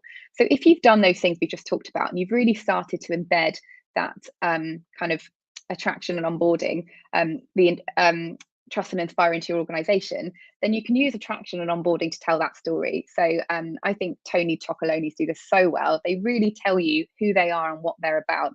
So surface that through your employer brand, surface that you're a trust and inspire organization so that you'll attract people who operate well in that environment, and also set that expectation of how you expect them to work on an ongoing basis. And then lastly, storytelling and recognition. So I think as I was pulling this together, there were so many examples I could put in here because I think we do storytelling with pretty much every single client we have. And that's because we really believe in putting the employee voice at the center and really surfacing that. So if someone is displaying great trust and inspire leadership or trust and inspire behavior, then let's celebrate it. Tell that story, explain the impact that it had, because that way you're positively reinforcing the behavior, but you're also really unpicking what great looks like and helping people to behave in a similar way and kind of reap the benefits across the organization. So there's lots of different ways to do it, but those would probably be the 5 things that if I were thinking I wanted to create a more trusting and inspiring environment that I would start with. So That's a lot of information for 20 minutes and through what's been, a bumper day and a bit of sessions. So if you're going to only take away one thing from today, I thought it should be this, and that is that your leaders are the key ingredient to a healthy workplace culture. You really can't do it without them. Employees expect trust. They've had trust. They come to your organization with a baseline of expecting you to trust them. It's really important to retain that. And then leaders have the ability to inspire. So your role as an organization is to help your leaders to do that, give them the tools to do that, and help them to create that kind of positive environment that they can bring the best of their people and the best of themselves to your organization every single day. Thank you very much. So I'm very pleased now to welcome Perry Timms to the virtual stage. Perry is the founder. Hi, Perry. Nice to see you. You're right. You too. Perry's the founder and Chief Energy Officer of PTHR, a growing consultancy with the mission to create better business for a better world. That's something we can absolutely get on board with. PTHR is in its 10th year of operating. It's a B Corp certified organisation, a gold standard 4-day working week, an accredited living wage employer, and a climate positive organisation. Fantastic. Perry's an international and 2-time TEDx speaker and award-winning writer on the future of work, HR, and learning. And he's going to talk to us today about how we can start to show, measure, report, and prove how valuable people are in the world of work and become more soulful in our economics. So over to you, Perry. Thank you. And what a beautiful kind of handover from the things you were talking about. I've even got a Stephen Covey quote myself. So yeah, I'm actually talking to you in the control room of a podcast studio, because that's what I've just been doing. So hopefully I'm soundproof, but I daren't touch any of the buttons right near me, because who knows what that might do. But yes, I'm fascinated by how we value things, people, objects, and companies and organizations. And how we often value companies and organizations is something called market capitalization, or market cap, and how much profit they make. It's all very money oriented. And we also see us being critical of like the amount of money that government departments spend. They've bust their budget. We can't give them any more money. I mean, it's like, when did it all become just about money? Probably a long time ago. Why are we still obsessed only about money? Well, let's have a look at how we can probably broaden the nature of what we look at in terms of what's valuable. So thanks for the introduction. I've been to the Inspirathon a couple of years ago. I love it. Hats off to everybody who's putting in a 24-hour shift to either set this up or take stuff in. You're like Olympic conference athletes. I've got a Covey quote as well. So I'm going to sort of double up the Coviness. He said this quite some time ago. People are your most valuable asset. Don't like the word asset, but I knew what he meant. Only people can be made to appreciate in value. I mean, some might argue that real estate appreciates because, you know, it kind of goes up and so on. But that's only in monetary value. People appreciate in all sorts of ways: more commitment, more clever, more creative, more together, more inventive, more adaptable, whatever it might be, right? We in the workplace take people at a point in their lives, and part of the trade, I think, is where can you take us? What can you do with us? But instead we try and squeeze them into a job description and say, we're going to contract you to do this. And we think that's great. It's not. Listen to what Covey said. We are an appreciating asset if we're an asset at all. Okay, what is value? We've got loads of metrics and data pools. We've got lots of things that we can probably coalesce into the concept that's a little bit human capital. What that means, though, that phrase, is actually how do we do things through people's brilliance and skill and ingenuity and collective endeavors. We call that human capital. It's like, you know, the bank of goodwill, the endeavors and the toil and the muscle on a building site, whatever it might be. So sometimes that's in what we make. Sometimes it's in new orders and customer sales and customer satisfaction. We've got a number of ways we can measure that. But human capital is something we kind of spend and invest in to realize what we've got. But it's really difficult to measure properly and you know, with any consistency and fairness, because how do you measure culture? I mean, like, you know, what does culture get you when it comes to performance? I think we all would say that if you've got a crappy culture, you can still be a kind of high profit organization, but you also spend a lot of money in the wrong ways because you've got a rotating door of people who leave you because you're horrible to them and your reputation's not great. But I think we're seeing a different pressure. I think consumers are saying, but you're a nasty company. You don't look after your people. I'm not going to buy your goods. And you might feel the pinch in profit as a result of being awful to your employees. So culture, equity and inclusion, psychological safety, these are really, really important things to us in the workplace. We value them, but is there a causal trail that says it's impairing your profitability? Not yet, but we should look to try and create that, I think.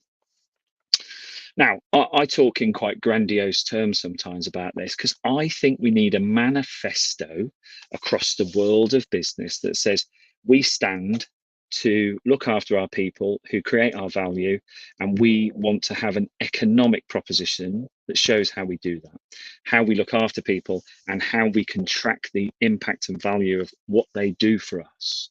I think we should start that kind of process, and often you start that with a manifesto.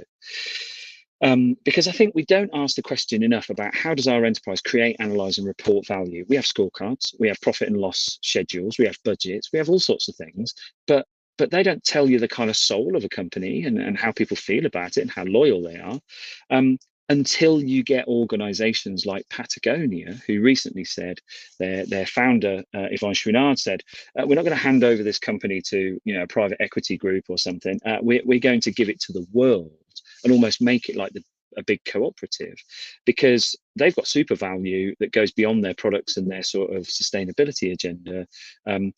They're a flag waver for how you can be an absolutely wonderful corporate citizen and also a viable business. But let's stop this zero sum stuff, like people, wage bills. I mean, we talk about it like we could do without it and dispense it. It's just a cost. It's like you're nothing without your people. So therefore, why would you rate them as a cost? Like, yes, you have to pay them, but like without them, you can't deliver what you've got. So anyway. What do we mean by value generally? It's the total contribution an enterprise makes within the organization and outside it. It's not just the sales that you have. It's how you treat people, how you set out to look after the world and communities and do good.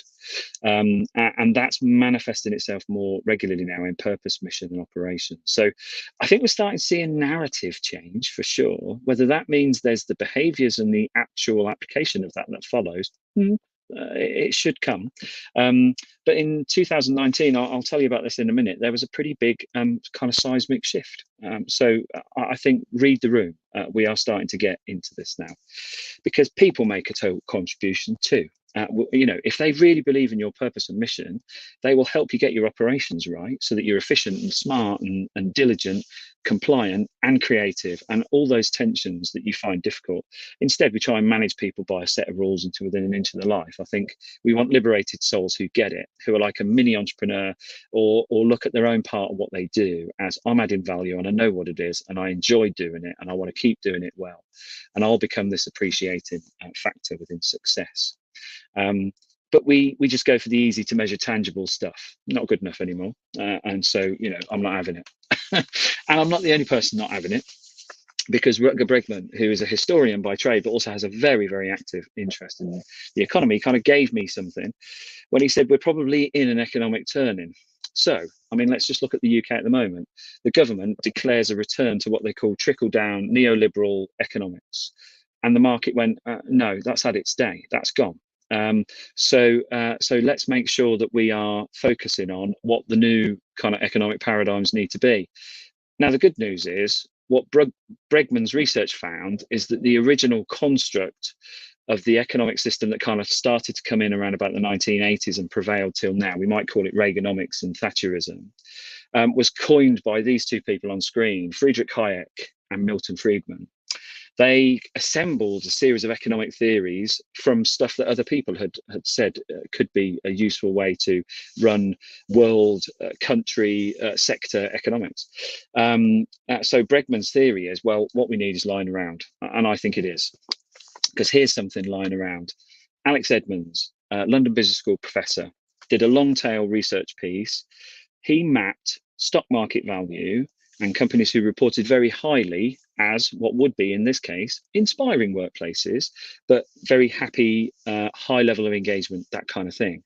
And he found a kind of causal but maybe correlated connection, that those companies who their employees would say, I love working here, I'm very happy working here, it's a great place, and also perform very well, consistently outperformed, sustainably outperformed, were better for the environment, and actually were wasting less money on things like recruitment costs and so on. So, you know, just some down budget impacts, to the point that it, you know, 32 times more taking risks and opportunities, 11 times more innovative, and 6 times higher levels of performance.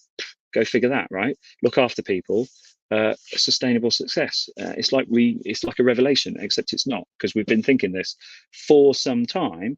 And Alex Edmond's research and his current book, Grow the Pie, which is not what Liz Truss said, totally different one, absolutely proves that. You look after society and the people as a consequence and a key thing of what you do, and the rest follows. So time to shift that one for sure. Now, this is that 2019 revelation combined with a report from the sort of consultancy firm Korn Ferry. So the 2019 revelation is something called the Business Roundtable in the United States. It's 100 of the biggest companies in that part of the world, but also globally, so like Apple, Disney, Nike, etc. They all committed as a collective of companies to move from shareholder value to stakeholder value, which included the planet as a stakeholder, communities as a stakeholder, employees as a stakeholder, not just investors. And what good's that, you might say? Well, it's a big declaration for a start, but this report talks to what's happened since. Stronger investment in non-profits and partnerships and community activities to the tune of billions of US dollars. Much more working with small and medium enterprises from these large organizations, because they're committed to creating an ecosystem that's good for all, not just that they'll, you know, kind of work things out themselves or go to the usual suspects. So these are commitments that actually are starting to impact tangibly on the business world, in the US particularly. And Korn Ferry's research just kind of backs this up. It says, look, we're seeing a trend in recruitment, we're seeing a trend in retention, we're seeing a trend in performance, that companies who've got a strong purpose, who are ethically sound, who are sustainably aware and active, and who look after their people and can report engaged individuals, are performing brilliantly well.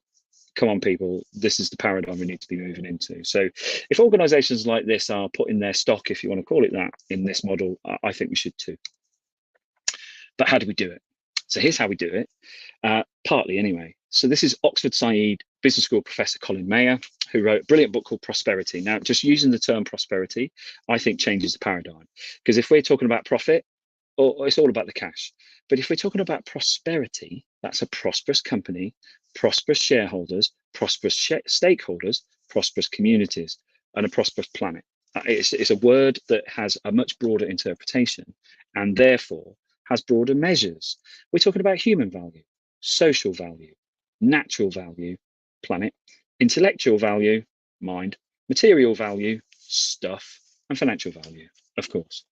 And so this has been introduced already into the work I do and into some of the organizations who've worked with me, because it's a much richer, broader, and more sensible way to think about what success looks like and how we value humans, the social element to us, etc., etc. So that's the kind of starting point, right? A bit of a framework, because we've got to go up against this. So this is Gary Hamel from London Business School, and his research tells us we're literally wasting about $18 trillion per year in the business world across the world by stuff we've invented that doesn't add value. Bureaucracy, decision making, lots of meetings, all this kind of stuff. So if we invented it, we could uninvent it because it's not value added. And I think in order to do this, we've got to be absolutely brutal on non-essential bureaucracy. So, you know, if finance say you've got to fill in that form, it's like, why? You've got that information. And, you know, I'm talking about a little bit of corporate rebellion here, but we just invent stuff. We don't need to do that. So let's purge some of our bureaucracy because it's getting in the way of human value. And I love this reframe of Gary's. So he said in the past, and he's right, an institution kind of owns an individual to generate income. And that's when human resources really has its kind of negative impact. But human beings are resourceful, and what we're seeing is that the individual through an institution is having the impact on the world that they want, whether it's in non-profit, whether it's in profit. If they're making a difference, they're designing better products, they're helping repair the planet, they're looking at ethical money management, whatever it might be, individual through an institution has impact. Changes the whole game in my respect, I think. And we're seeing this with quiet quitting and great resignation. If they're real or not, people are kind of going, I don't believe in this enough. And that's the kind of paradigm I think we've got to start to think about. How do we do it?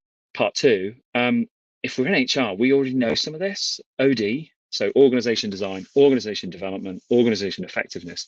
That little trilogy has everything we need. Recalibrate the machinery, align things differently, build more responsive systems, liberate people away from restrictive job descriptions, set up better project teams, measure things more effectively in a prosperous sense.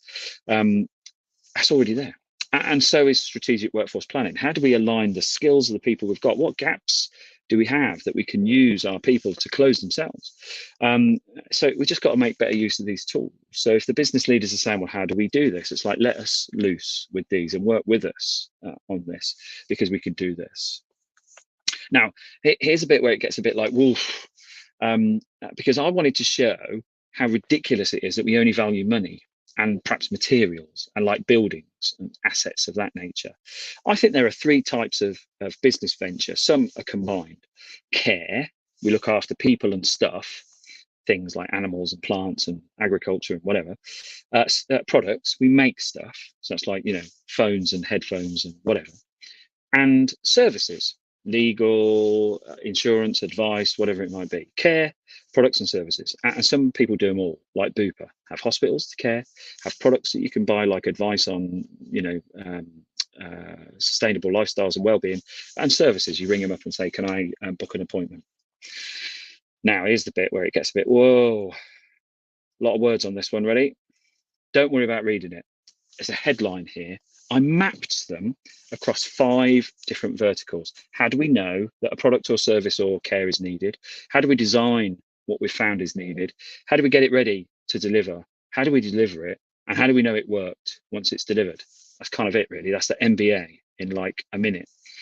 And I mapped all the human touch points. So you don't need to read them all, just take my word for it. There's 109 touch points in total across these 3 business kind of horizontals and the 5 verticals, of which 93 of them have a human touch. So the money bit, the asset bit, the material bit, it doesn't even come to 20%. Over 80% of value in organizations created by people, but we don't measure it well enough. We've got to change that. So there's an example of a human economic manifesto. I'm not going to read it out. I'm hoping the slides will be made available by the Inspiring Workplaces team. And if not, you can find me on LinkedIn and I'll send you them. But I think we need a declaration of what we intend to do. We want to be sustainable and ethic. We want to be humanist and pro-planet. We also want to create brilliant services for customers while we're doing what we're doing with those brilliant people and our ethics, and be responsible in financial and capital management. But it all starts with looking after people and unleashing HR from a bureaucratic administrative function to a caregiving, enabling, learning, and effectiveness measuring function. That's the kind of thing I'd want to step into the working world in if I was currently studying and not knowing what to do. And I think we've got an opportunity to create that departure from financial obsession to prosperous ways of doing everything we do. How long does it take? It could take a year. It depends on the size, but I just thought I'd map out, declare it, review what you've got, measure what you've got, start thinking about what you don't measure, start thinking about how we can shift to a more holistic set of measures, and then see what comes out the other end, and just report on it and share on it, and be absolutely crucially focused on valuing people, because without them, you're nothing. And Inspiring Workplaces exists to promote that, doesn't it? Like, you know, do you want to work in a mediocre workplace or an inspiring one? Because an inspiring one will look after you. Mediocre one, might not care. And that's me. I think I'm on time. You want to know more about where we are, you'll find us online, and I'm on LinkedIn. I'm not difficult to find. Thank you for that. Excellent. Thank you, Perry. That was fantastic. I love that we both went down the Stephen Covey route. That's really funny. Must be a sign. Exactly. I love what you said about prosperity. we're actually in the process of becoming B Corp certified ourselves too, and I can really see how it totally shifts the way that you work. So really nice to see that. Yeah, and I think we're celebrating a very, very growing demand for B Corp, which to me is very encouraging, because it says it's not just, you know, recycling schemes. It's like, do you look after people and planet? And I love it. So thank you for that. Absolutely. Well, sign me up for the manifesto too. Alrighty. Thank you, Perry. Good stuff. Thanks. Excellent. Right. Well, now we're about to be joined by Mark McCormack. Mark is RVP of Enterprise Sales at Fuel 50 for the UK and Europe. He's worked in technology sales for the past 12 years, supporting some of the world's leading organizations, primarily in the HR and L&D space. And he has a passion for delivering solutions that support the employee experience and provide career development opportunities for all. He's joining us today to talk about why talent optimization it must be your 2025 imperative. So welcome, Mark. Thanks for joining us. Thank you. Thank you very much. Perfect. Wonderful. Okay. Good morning, and thank you all for joining the session. What I wanted to do today is really share some findings, some data, and some valuable information as to why talent optimization is so important, and really hopefully give you some golden nuggets to take away with you today. So to kick things off and really set the scene, we're in the midst of a talent crisis. There's a talent shortage across Europe, and in fact, we're at a 16-year high. And this recovery is unlike anything we've ever seen. There's a demand for skills at record highs in many markets, as you can see on the screen here, and unemployment levels remain high.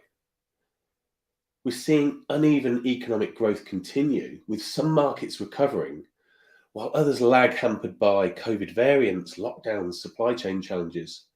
I'm sure we've all seen and experienced this over the last couple of years.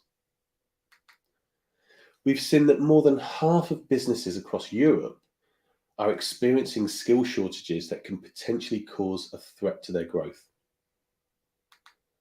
78% of employers are having difficulty filling jobs due to a lack of skilled talent. That's a huge number. What we're also hearing is that 65% of L&D leaders are concerned about their ability to meet the skills demands of their organization, with a lack of career development being one of the key factors that their employees have stated for leaving. So offering skills and education is one way for organizations to mitigate that risk. And something to think about within your own organization. How ready is your organization for the skills you need in 5 years' time? And how are you preparing your workforce for the future? Now, we're entering the era of talent optimization, and there's going to be 3 driving imperatives for the next 5 years at least, which is reskilling. We need resilient workforces, and retention is going to remain top of mind. How do we retain and grow our talent? Now, whilst retention is a focus for many organizations, resilience is a huge topic and focus area, really taking what we've learned from the pandemic. How do we build more resilient workforces? How do we support the well-being of our employees? So what we're seeing is the key risks today in these 4 interrelated topics that combine create kind of a perfect storm for talent risk. Reskilling. This is the current talent risk that we're all seeing today. Succession planning risk. We're all still facing that. We're experiencing increased costs associated with people leaving and new hiring. And employees are demanding better health and well-being. But then when we look forward 5 years, what do we also need to anticipate when we look to future-proof our workforce? The rate of innovation will continue to accelerate. It's been accelerating for decades, but with this level of innovation that we haven't seen before is accelerating. Just as an example, if we think about the tools that we use in our work daily, we're getting new tools all the time. Using Slack as an example, some people love Slack, some people are hating it and have trouble adapting to it. And with this increase in new tools and digital adoption, we all need more digital skills, and these skill gaps are getting bigger and faster the more we implement. As I've already mentioned around retention, this has got to remain top of mind. And talent is going to be the key competitive differentiator as we go into the next 5 years. It's your people, it's your talent that are going to allow you to compete and win and grow a successful business and maintain a successful business. And we're experiencing a compressed economic environment. And with this current climate, there's a degree of uncertainty that we're having. So we absolutely need to take care of our talent because our talent is uncertain about their future. I'm sure many of you follow Josh Burson, one of the leading industry analysts. And what Josh has told us is that there are 5 imperatives for the future of talent. It has to be a personalized experience in an experience-centric HR system. Skills have got to be at the core because reskilling is so important. You need to have data to help you make great talent decisions powered by AI. We need to remain agile and resilient, as we've talked already. So we really need to build this into our business and operating methodologies and our HR practices so we remain agile. And that goes right down to your career framework and your skills architecture that needs to remain agile. And what we've learned in the last 5 years is that transparency around our decision making is so important. We need robust data to help us make great decisions about talent because DE&I is so important. So now more than ever, our decisions about our people need to be robust. They need to be based on good skills. They need to be based on good intelligence, and they need to be defensible. Now, in terms of our talent strategies, we've got 4 key areas that have always been a key part of our thinking. The first is buying externally. Now, the challenge here is it costs at least twice as much to hire externally. And actually, from what I'm hearing all the time, that's probably underestimated, and it's more likely to be 3 times or 4 times. Some other interesting facts that you may or may not know. An external hire is 61% more likely to be fired. They take twice as long to get up to speed. And our own internal data is telling us that internal mobility and internal hires have much faster time to productivity because they know their way around the organization. They know what's what. They've got that institutional knowledge. They're useful to you from day one, as opposed to an external that has got all that learning to do. So buying is possibly your least investable strategy right now. Building your talent is probably your best strategy. I'm going to talk to this as we go through. We're also entering the era where you can borrow talent. And the gig mentality has been well and truly established now. And by gig, I mean short-term projects and secondments. Now, we saw this back in 2018 with Abbott Laboratories. It supported internal talent mobility there. When the COVID outbreak hit, they had to rapidly redeploy people to those projects to solve the problem of a global COVID-19 test. And they were the first to market. But they were using gigs to get the right people into those project teams as fast as possible. So a fantastic example of why borrowing talent internally is so important. And then creating a bridge strategy where you've got a really engaged approach to your talent community. And that's part of our work today.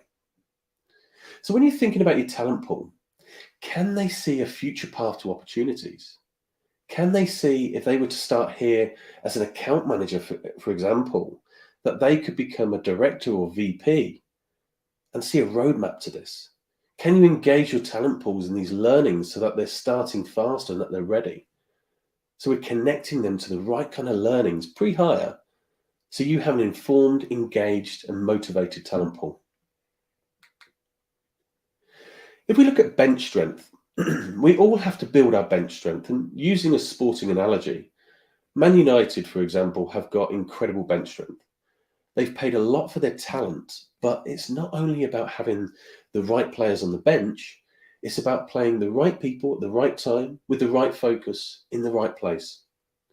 And one story I love about bench strength from the work that Fuel 50 has done is at Allied Irish Bank, Brigitte Walsh is the strategic workforce planning manager. And the way that she describes it is that 5 years ago, she had the luxury of doing succession planning for the top 100 people across the bank. But as a result of the pandemic, she now has to provide contingency planning and have a talent pipe for every single person across the business, because all of a sudden a branch may be closing. 5 years ago, they didn't have to think about that kind of contingency planning. And yes, they're post-pandemic, but they're seeing all sorts of other things happening. So it's a continuous way of having to do agile workforce planning. So how are we responding as an industry to help solve for the immediate need of creating a reskilled, resilient, retained, and engaged workforce? And Josh Burson has described the talent marketplace as being the most significant in how we're helping solve this. And last year, Fuel 50 conducted some research internally. We went to around 250 global HR practitioners, and we had a really good spread of company sizes and good geographic response. And we found some really good indicators. And actually, I really encourage you to pick up our research after this session. It can be found on our website. And really, there's some gold dust there in terms of the best strategies that are going to help you with our DE&I imperatives, your internal mobility, and how to create an engaged and retained workforce. One of the key findings from our research was that if an employee believes that the organization is prioritizing values and rewarding learning, they will stay. So if you can provide that learning to them, make it easy for them to access that learning. And if that learning involves stretch assignments and projects and experiences and coaches and access to mentors that fit the skills they want to build, it's going to be even more valuable to them. And then they're likely to stay. So what does career development need to look like in this new era of talent optimization? Now, in the olden days, people had a staircase to their future. And what I mean by this is they joined an organization and every 2 years they got a promotion. An example of this is my grandfather. He joined straight from school and stayed with the one organization for his entire career. He moved up until he was running the entire operation over a 40 or 50-year career. But that doesn't really exist anymore. It went out the last decade. It went out the last century. It's gone. That staircase mentality where people can have promotions regularly just doesn't happen anymore. In today's reality, today's career path is really characterized by what we call longer runs and steeper rises. So there's longer runs, there's no promotion. There's a long time you're at the same level. You might get a parallel move if you're lucky, but there's no vertical move. You've got to do a longer service before you can have an opportunity. And that's why the younger generation today are more likely to move, because there's no opportunity. And when there is a promotion, people often have that step rise and don't have the skills that they would have learned in the old staircase model. Instead, we've got this massive rise. So our challenge today is, how do we create learning and growth and career momentum and a sense of career acceleration through those longer runs? So we've got to do that through projects and stretch assignments and mentors and coaches and learning to create that sense of career growth. It's going to give them the learning experiences to prepare them for the future. So in today's career, the ladder's gone, the staircase is gone. Today's career is much more like a lattice. It's like a climbing wall. You've got to be agile. You've got to move left. You've got to move right and make connections. Today's career approach has got to be about a networked organization where people are working cross-functional, knowledge sharing, and internal opportunities, assignments, project work becomes as critical to building your network more broadly. And this is what that looks like with the talent marketplace. And this is a relatively new concept in HR technology. These marketplaces have been used by Amazon and eBay, connecting you to stuff you want to buy.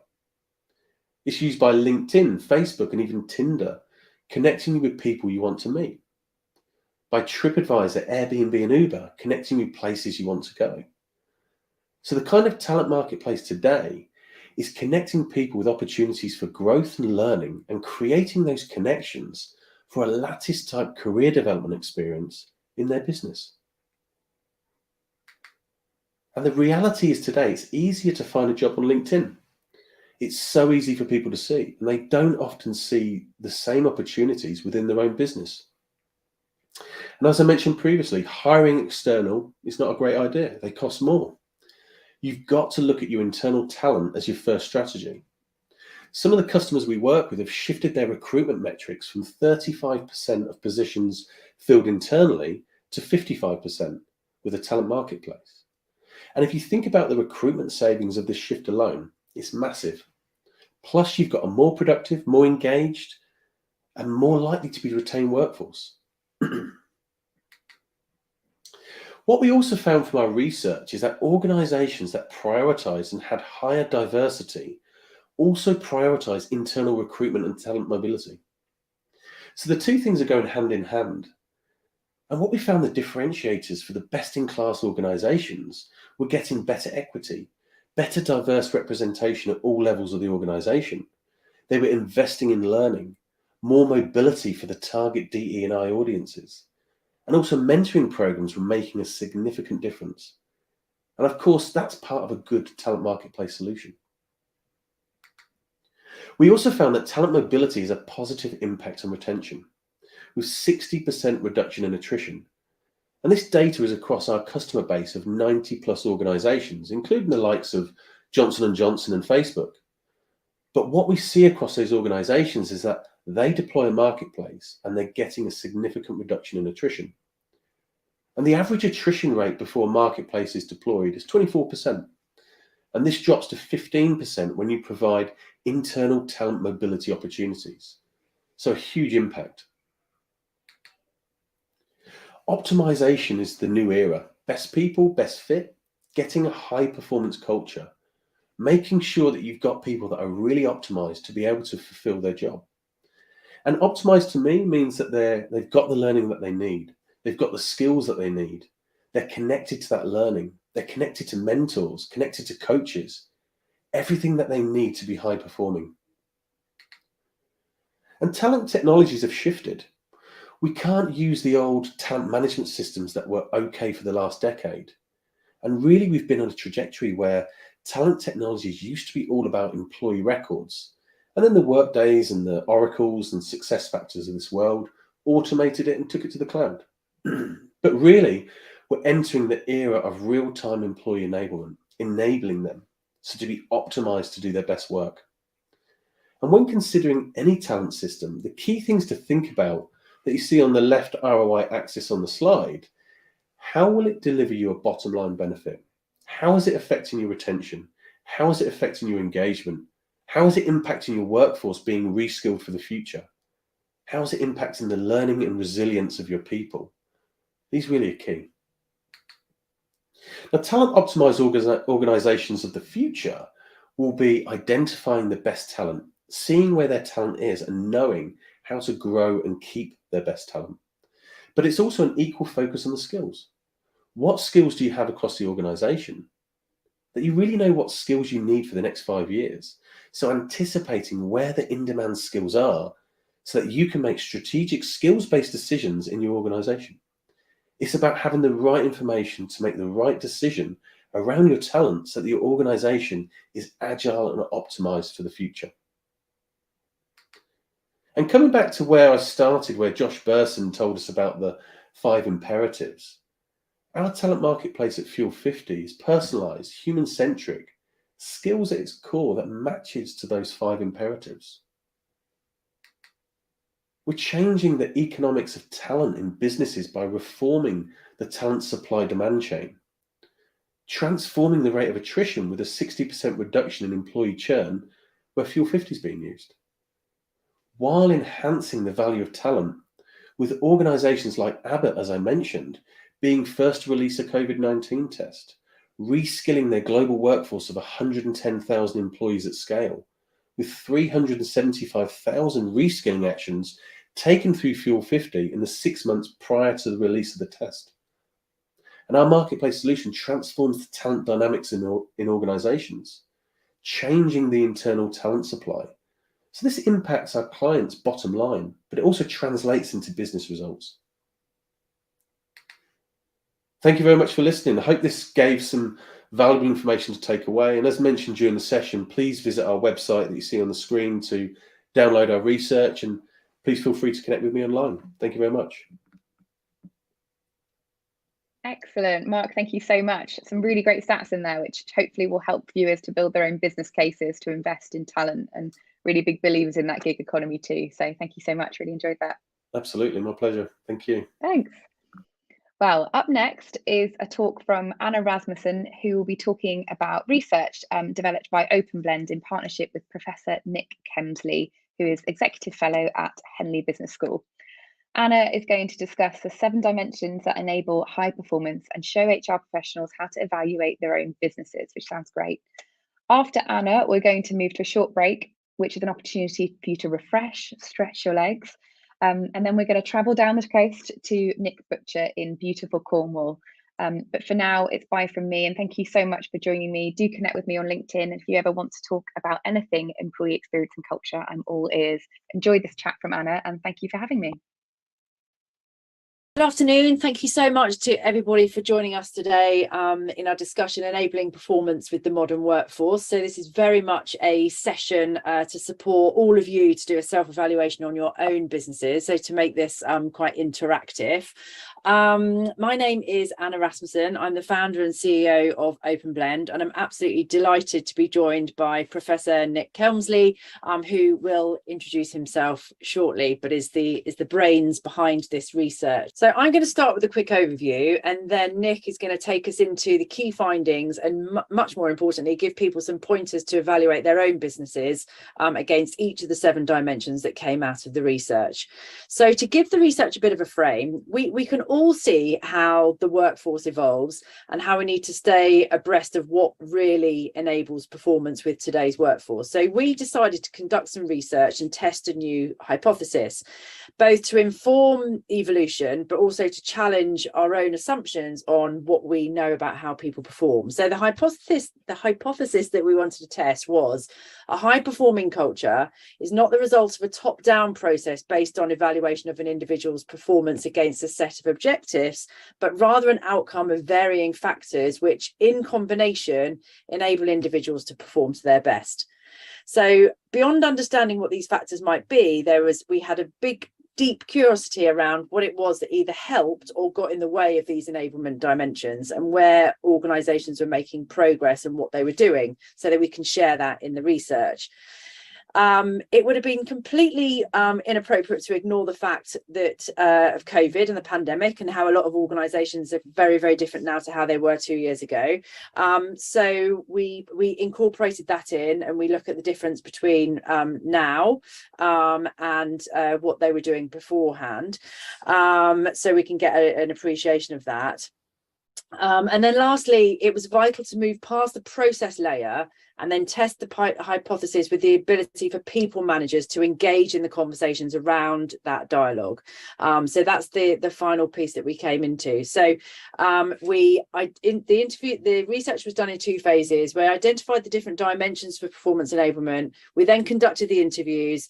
Then we used Nick's amazing brain and perspective on performance to analyze it, and we created a maturity model, which we're going to share with you today. So I'll hand over to you, Nick. Lovely. Thank you, Anna. My name's Nick Kemsley, and I guess my background has led me to this area of performance enablement, I guess, in a number of different ways. I've had a corporate career working in HR for many years at senior level, and that included responsibility for elements like performance, L&D, talent, and so forth.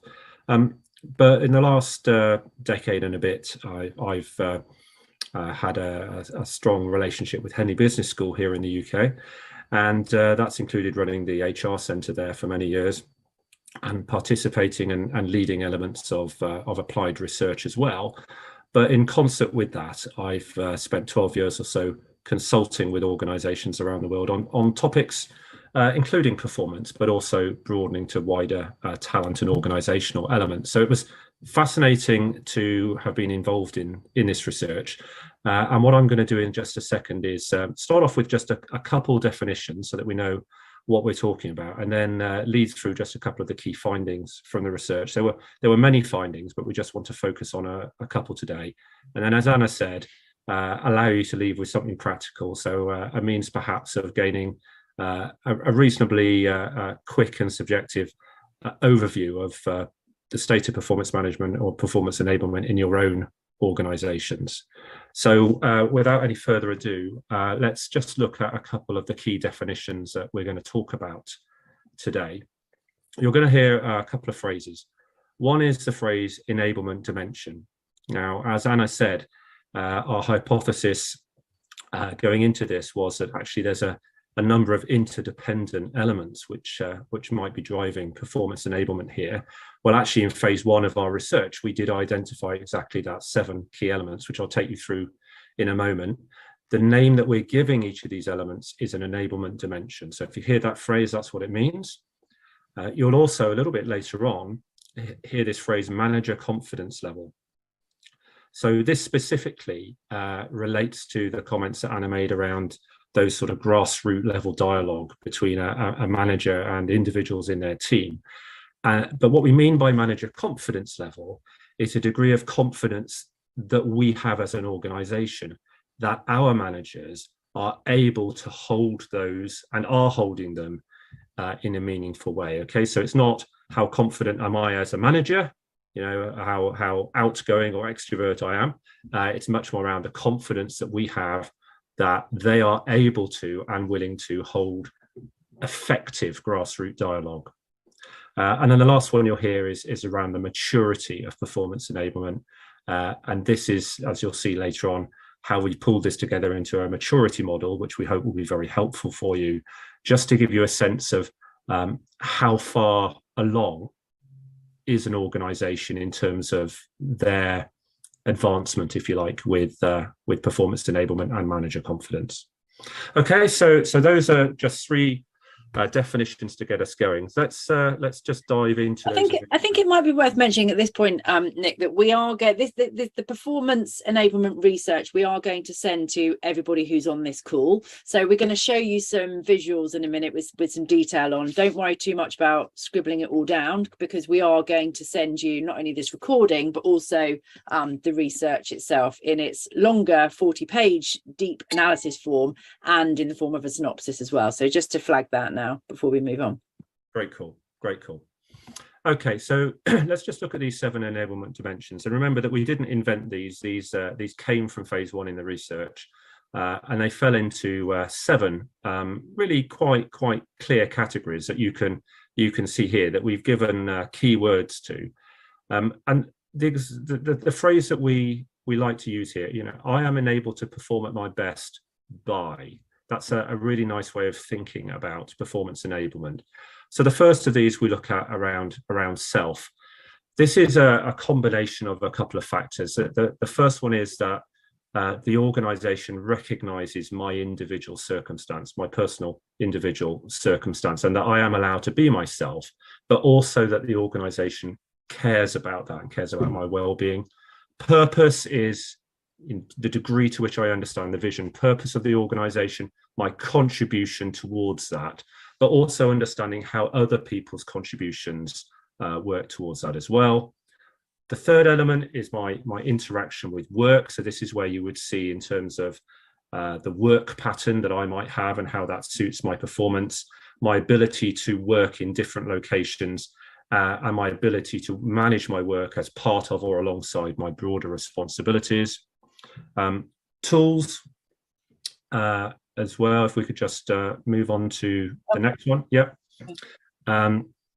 Tools need to be part of it as well. And am I equipped with the right things to enable me to do my work, be they systems, equipment, or work environment? Development is really looking at 2 things. First of all, relevant training to just make me more effective at my job right now, but also that piece about career growth and access to career advice and discussions. Expectations is possibly the one where we see the greatest relationship to traditional performance management approaches, because this is about clarity around the expectations and objectives that I have, but it goes beyond that into a consideration of how realistic or achievable they are and how I feel that, and that my performance will be evaluated fairly versus others. And then finally, my manager, their ability to provide me with really high quality feedback and coaching, that they're talking to me regularly, and very importantly, that they care about me. So those are the 7 performance dimensions very briefly. Isn't it fascinating on here that all of these enablement dimensions all need to be addressed with all people. If you think about it, because sometimes it's easy to look at this at a really high level. When you look at this in terms of an individual, these are the components that will enable an individual to perform at the best of their ability, which I like that in the research. It kind of goes higher level and is completely relatable much lower down as well. Yeah, I think it makes sense as well. And what we've got here is we just put those on a page, and you can see here that we've talked about low, medium, and high enablement, and these were just the way that we conducted the survey. We were able to ask questions about these different dimensions and plot those responses on a spider graph that you see here. And interestingly, if you look at the overall results for all organizations across all of these different dimensions, so if you like their overall performance enablement score, it's just going to appear in the top left hand corner, you'll see that it's actually reasonably low. That most organizations, as you can see from the diagram, are fairly low in the medium level of performance enablement. So a lot to play for here. And you'll also see that we've grouped now the 7 dimensions into what we might call informal and formal. So the ones that the more informal something is, the more it's really led by the manager and the individual. But there are some elements where they're perhaps HR or organizational led as well, for example, development and career pathways, these kind of things.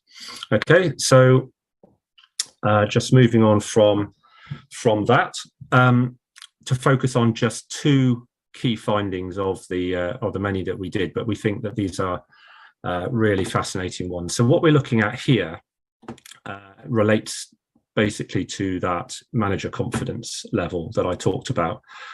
What we've done here is to look at those organizations and categorize them by their level of overall performance against performance enablement, their maturity, if you like, that high, medium, and low that we saw in the previous diagram. And we've correlated that with the degree of confidence that those organizations have that their managers are able and willing to have these kind of conversations around these different performance enablement dimensions. So the key headline is that actually this effective and this regular grassroots dialogue between a manager and their team members is super powerful in an organization's ability to drive performance enablement. And if I just relate you to the pictures, what you can see here, if I summarize it for you, is when you look at those organizations who categorize their performance enablement at the highest level for any given performance dimension, you can see that coming on for 30% of those organizations would also say they have high confidence that their managers are holding these effective grassroots dialogues. You'll see that 30% or so decreases to just over 10% for medium performance and is completely absent for low performers. I mean, this to me was quite a striking set of pictures. Yeah. That really demonstrates, a very strong correlation with manager confidence level. And just to point out the obvious here is that you can with a top-down approach say these are the performance enablement dimensions that as an organization we're focusing on, but unless there's confidence that a manager is able to talk about those, then it doesn't move the needle. Yeah. And another really interesting finding was when we look at the distribution of that manager confidence level around the different performance dimensions, and the spider plot that you're looking at here sort of summarizes those results for all the organizations who were part of the research. And what you can see is a real skew, a real bias in terms of the manager confidence levels toward those more formal elements of performance enablement, and that to a degree is expected. But I think it's very interesting given what we've talked about in terms of the importance of all of these in isolation. So there's I guess a danger that we become one-trick ponies in terms of some of this, or at least 3-trick ponies out of a total of 7. But I thought that was a very very interesting finding, that managers find it, or are perceived to find it, harder to deal with these less formal elements of performance enablement, such as purpose, was particularly weak.